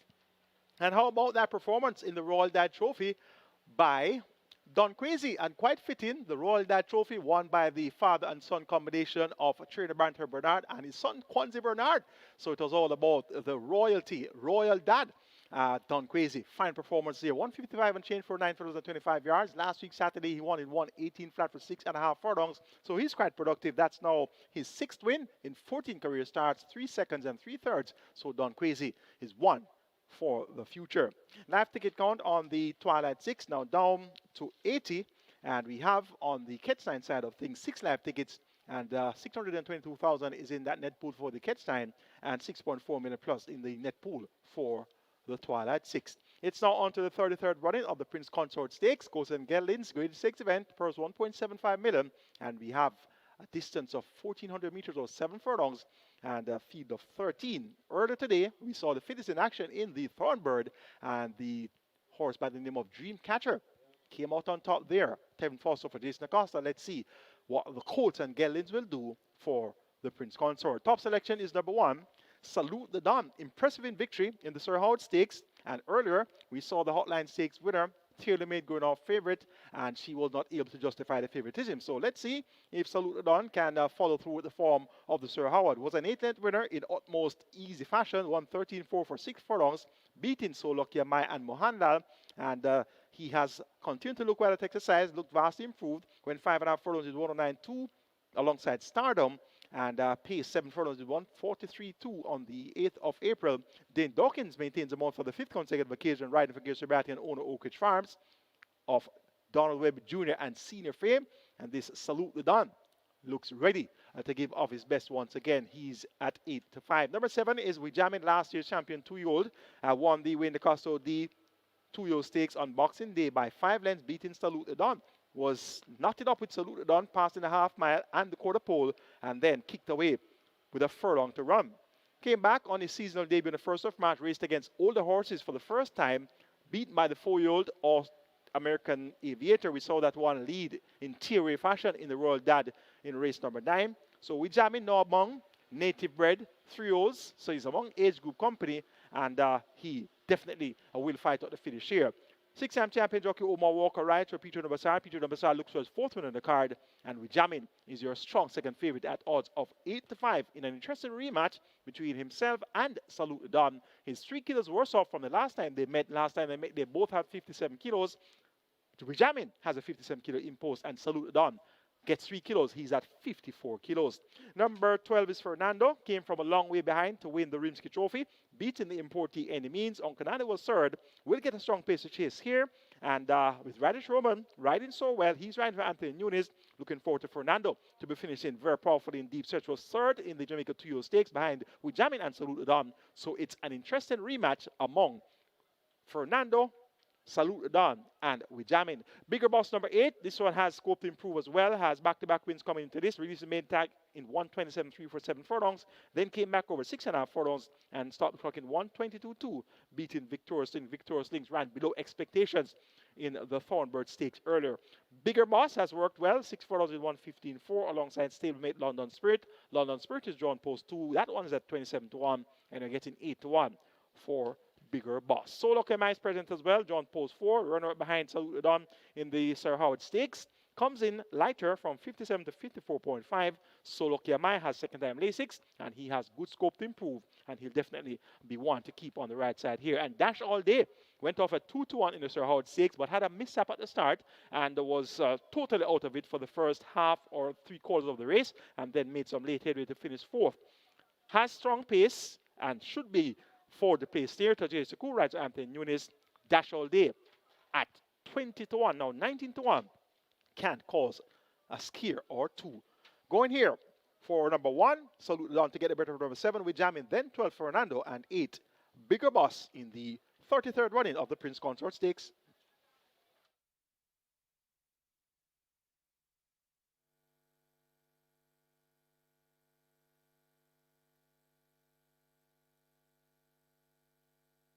They've closed up the front of the gate for the running of race number 10, the 33rd running of the Prince Consort Stakes. And we have a big high five pool as per usual, the last event. High five pool approaching 500,000. Your high five approaching 500,000.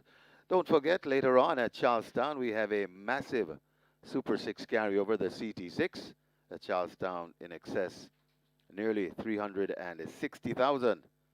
already in the kitty. A massive carryover in the CT6 at Charlestown later on, the first post at 6 p.m. sharp.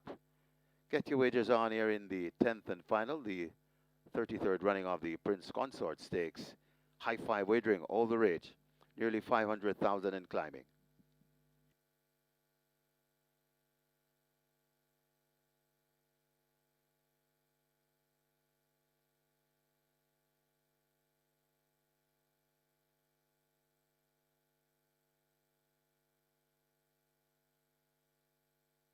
Horses loading. London Spirit, the first one to load.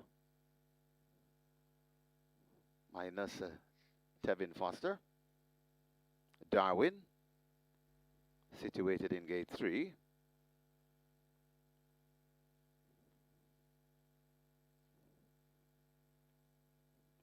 So Lucky Am I comes to gate number 4.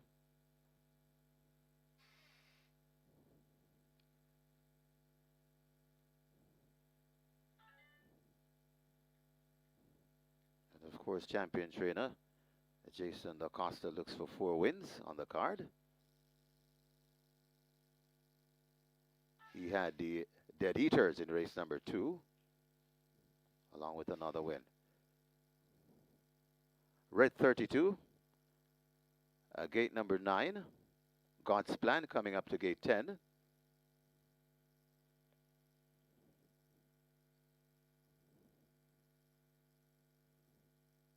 God's Plan is in.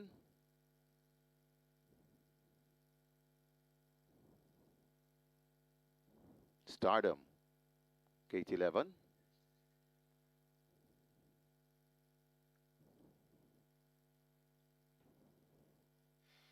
Stardom is in.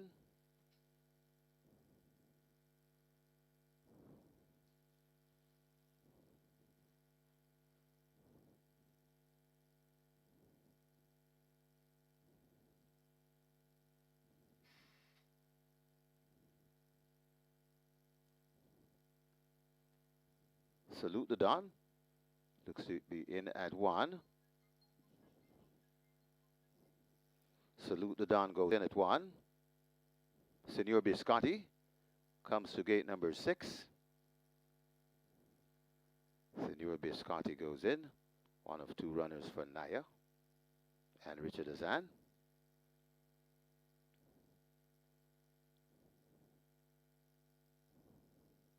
We jam in.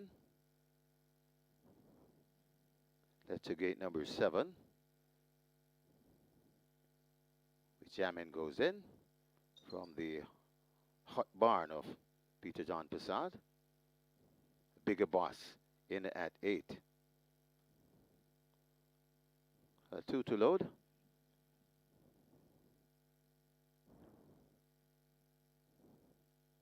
Fidelity and Fernando. Fernando goes in at 12. Fidelity to complete the line. 7 furlong the trip. This is the 33rd running of the Prince Consort Stakes. Starter Michael Sims is ready. And now they're off and racing. London Spirit steps a bit slow and is racing at the back of the field as they make their way down the back stretch. And it is Salute the Dawn in front of We Jammin'. Fernando out wide, just on the outside of Doe. That's a Fidelity. Right on the inside, that's Darwin. Also in the mix, that is So Lucky Am I. Just behind So Lucky Am I, that's Fidelity. Then comes Dash All Day. Right on the, then comes Darwin. Stardom comes next. A gap before we come to Red 32, God's Plan, and racing still at the back of the field. That's London Spirit. They head toward the 3, and it's on that lead. Salute the Dawn, tackled all the while by Wijamin. These 2 are about 3 lengths in front of Fernando and hard at work. That's Bigger Boss. They're coming at the top of the lane, and these 2 glued together. Salute the Dawn and Wijamin now looks to take a slim lead from Salute the Dawn. Fernando left back against the rail. Bigger Boss and Dash All Day comes running on late, but this with Jamin not messing around in the Prince Consort Stakes. With Jamin begins to stretch away from these, and with Jamin is pulling and pulling clear. Still they're fighting on for second. That's Salute the Don. With Jamin, Omar Walker and Peter John Prasad landing the Prince Consort. Got tight for second. Either Dash All Day or Salute the Don. Then comes Bigger Boss, even tighter for fifth.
And the trainer, Peter John Passad, has 4 wins on the card, having a fantastic day here at Caymanas Park.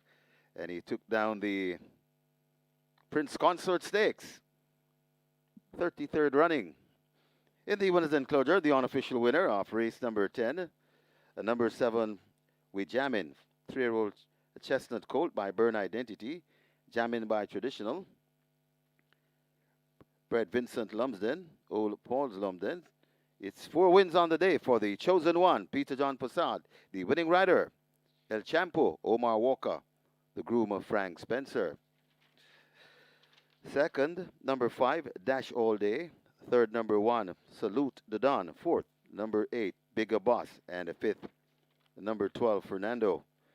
Final time for 7 furlongs, 1:25 and 4.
So Michael Sims is ready, and now they're off and racing.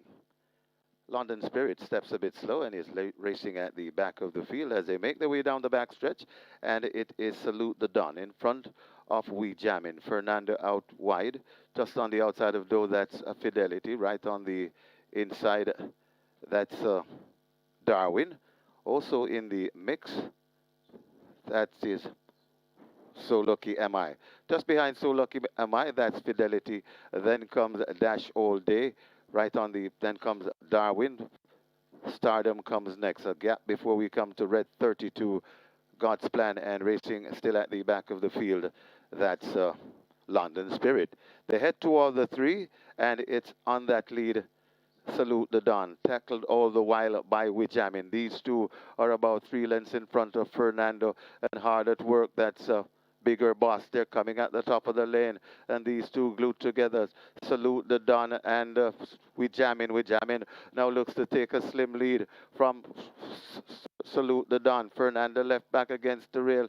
Bigger Boss and Dash All Day comes running on late, but this Wijamin not messing around in the Prince Consort Stakes. Wijamin begins to stretch away from these, and Wijamin is pulling and pulling clear. Still they're fighting on for second. That's Salute the Don. Wijamin, Omar Walker, and Peter John Passad landing the Prince Consort. Got tight for second.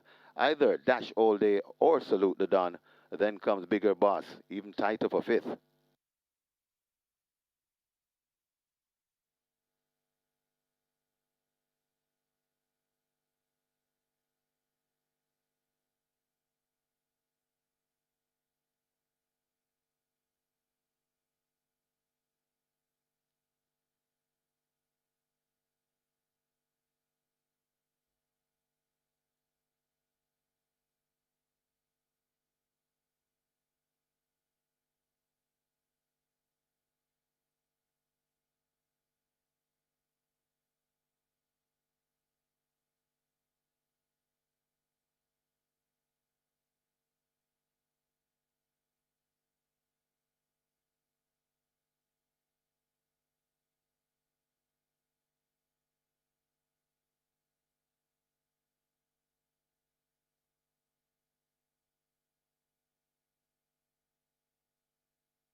Ladies and gentlemen, your attention called to the winners enclosure for the presentation of the Prince Consort.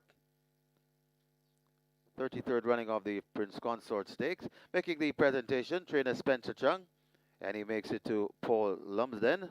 Also in the presentation party, the trainer of the moment, the chosen one, Peter John Passard. Congratulations to the winning connections. Race number 10, the 33rd running of the Prince Consort Stakes.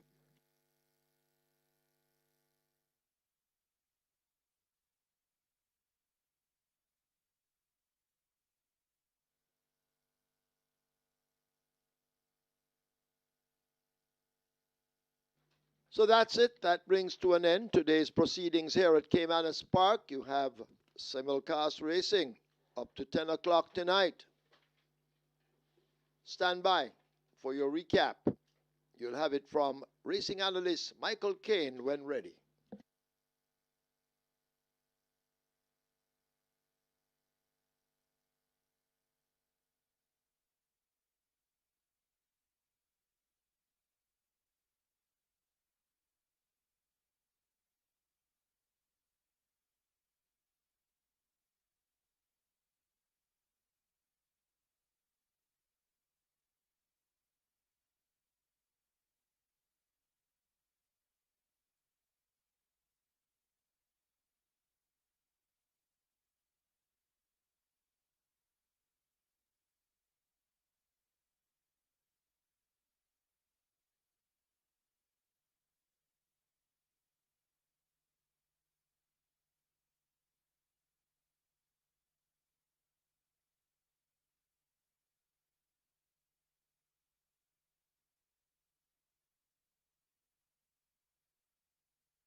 A great day of Thorbird racing has come to a closure here once again at Caymanas Park, and today was a special day for the 3-year-olds. We had the Thornbird Stakes for the fillies, and we also had the Prince Consort Stakes for the colts and geldings. So that's the next stepping stone to the season's first classics. The next big stepping stone is going to be the Kingston for the colts and geldings and the Portmore for the fillies. So that's going to be one to look out for. In the Jockey's Column today, Radish Roman started the show with a triple. He's the leading rider, and the other riders, it was singles all round. Well, actually, there was another rider, Jaheim Anderson, that had a double. He was in a dead heat with Robert Hannadine in race number 2. So Jaheim Anderson had a double, and Radish Roman had a triple. In the trainer section, Peter Dumbassard had 4 wins on the day, so a big day for Peter Dumbassard. And the champion trainer, Mr. Costa, he had 2 wins. He won 2 races. He actually had a dead heat in race number 2 with the Teacher and Star Quest. So a good day for Jason Acosta as well. We had 3 trophy races today. The first trophy race was the 33rd running of the Thornbird Stakes, race number 7. And we had a field of 9 fillies, native bred 3-year-old fillies. The purse 1.75 million at a distance of 7 furlongs. The favorite was the Hotline Stakes winner, Taylor Made. Robert Haldane for Jason Acosta. Good support came in for giving thanks. Bebita Harvey for Filipiano D. Also well supported in the market were Victorious Links, Ryan Lucille, Lawrence D. Mantle. And another wow came in for good support as well. Teresa Go for Anthony Nunes, and Dreamcatcher was also fairly well supported with Tevin Foster riding for Jason Acosta. We have a look at the closing stages of the Thornbird Stakes.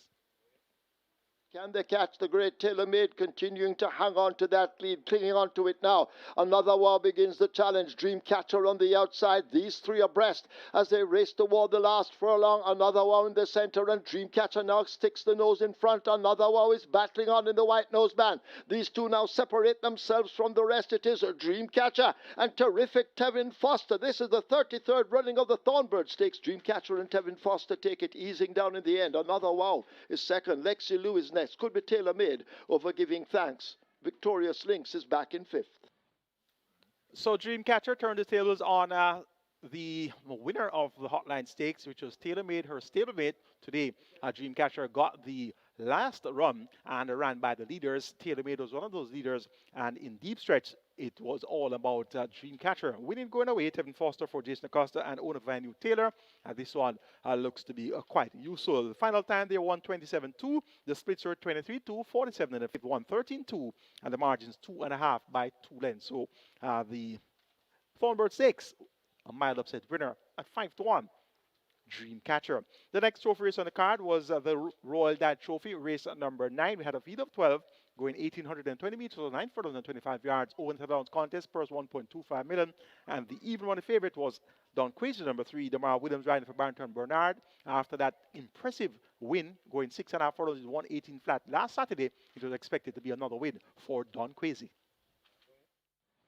They've left the 5/16. They're coming into the top of the lane. American Aviator attempting to go all the way in the Royal Dad. Here is Don Quazy under a smart ride now on the outside, kicking in, and Don Quazy joins American Aviator, but only for a brief moment. And now Don Quazy kicks and holds that lead. American Aviator now beginning to scramble in between horses. Cookie Day and Night running on with Mark My Identity, but it is Don Quazy, a good ride inside the final yardage. Don Quazy and Demar Williams will win the Royal Dad Trophy by maybe 6 over Mark My Identity, Cookie Day and Night, Divine Force close between Sure Delight and Wicked Cassie for 5th.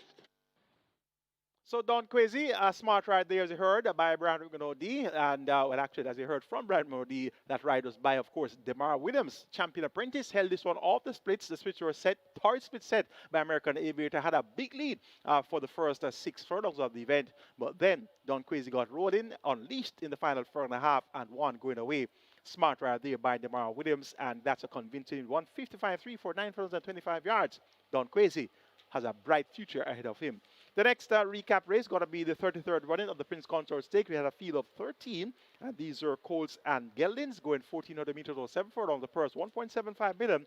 And in the event, we had the Sir Howard Stakes winner, Salute the Don, John Post 1 was the favorite. The Dawkins ride for GR.II, and we had last year's champion 2-year-old with Jammin making the second appearance of the season, Omar Walker for Peter Dumbassard, and these were the two horses responsible for the bulk of the betting. Good support came in as well for number 8, Bigger Boss, Robert Haldane for Jason Acosta. There was also a lot of support for Stardom, stablemate of Salute the Don, Clive Lynch aboard for GR.II and the Unaware family, and Fernando, who rider showman riding for Anthony News, also came in for a lot of support, but most focus was on last year's champion 2-year-old with Jammin versus Salute the Don. They were first and second in the Wayne Acosta the Jamaica 2-year-old stakes last season. They're coming at the top of the lane, and these two glued together. Salute the Don, and we jamming. Now looks to take a slim lead from Salute the Don. Fernando left back against the rail.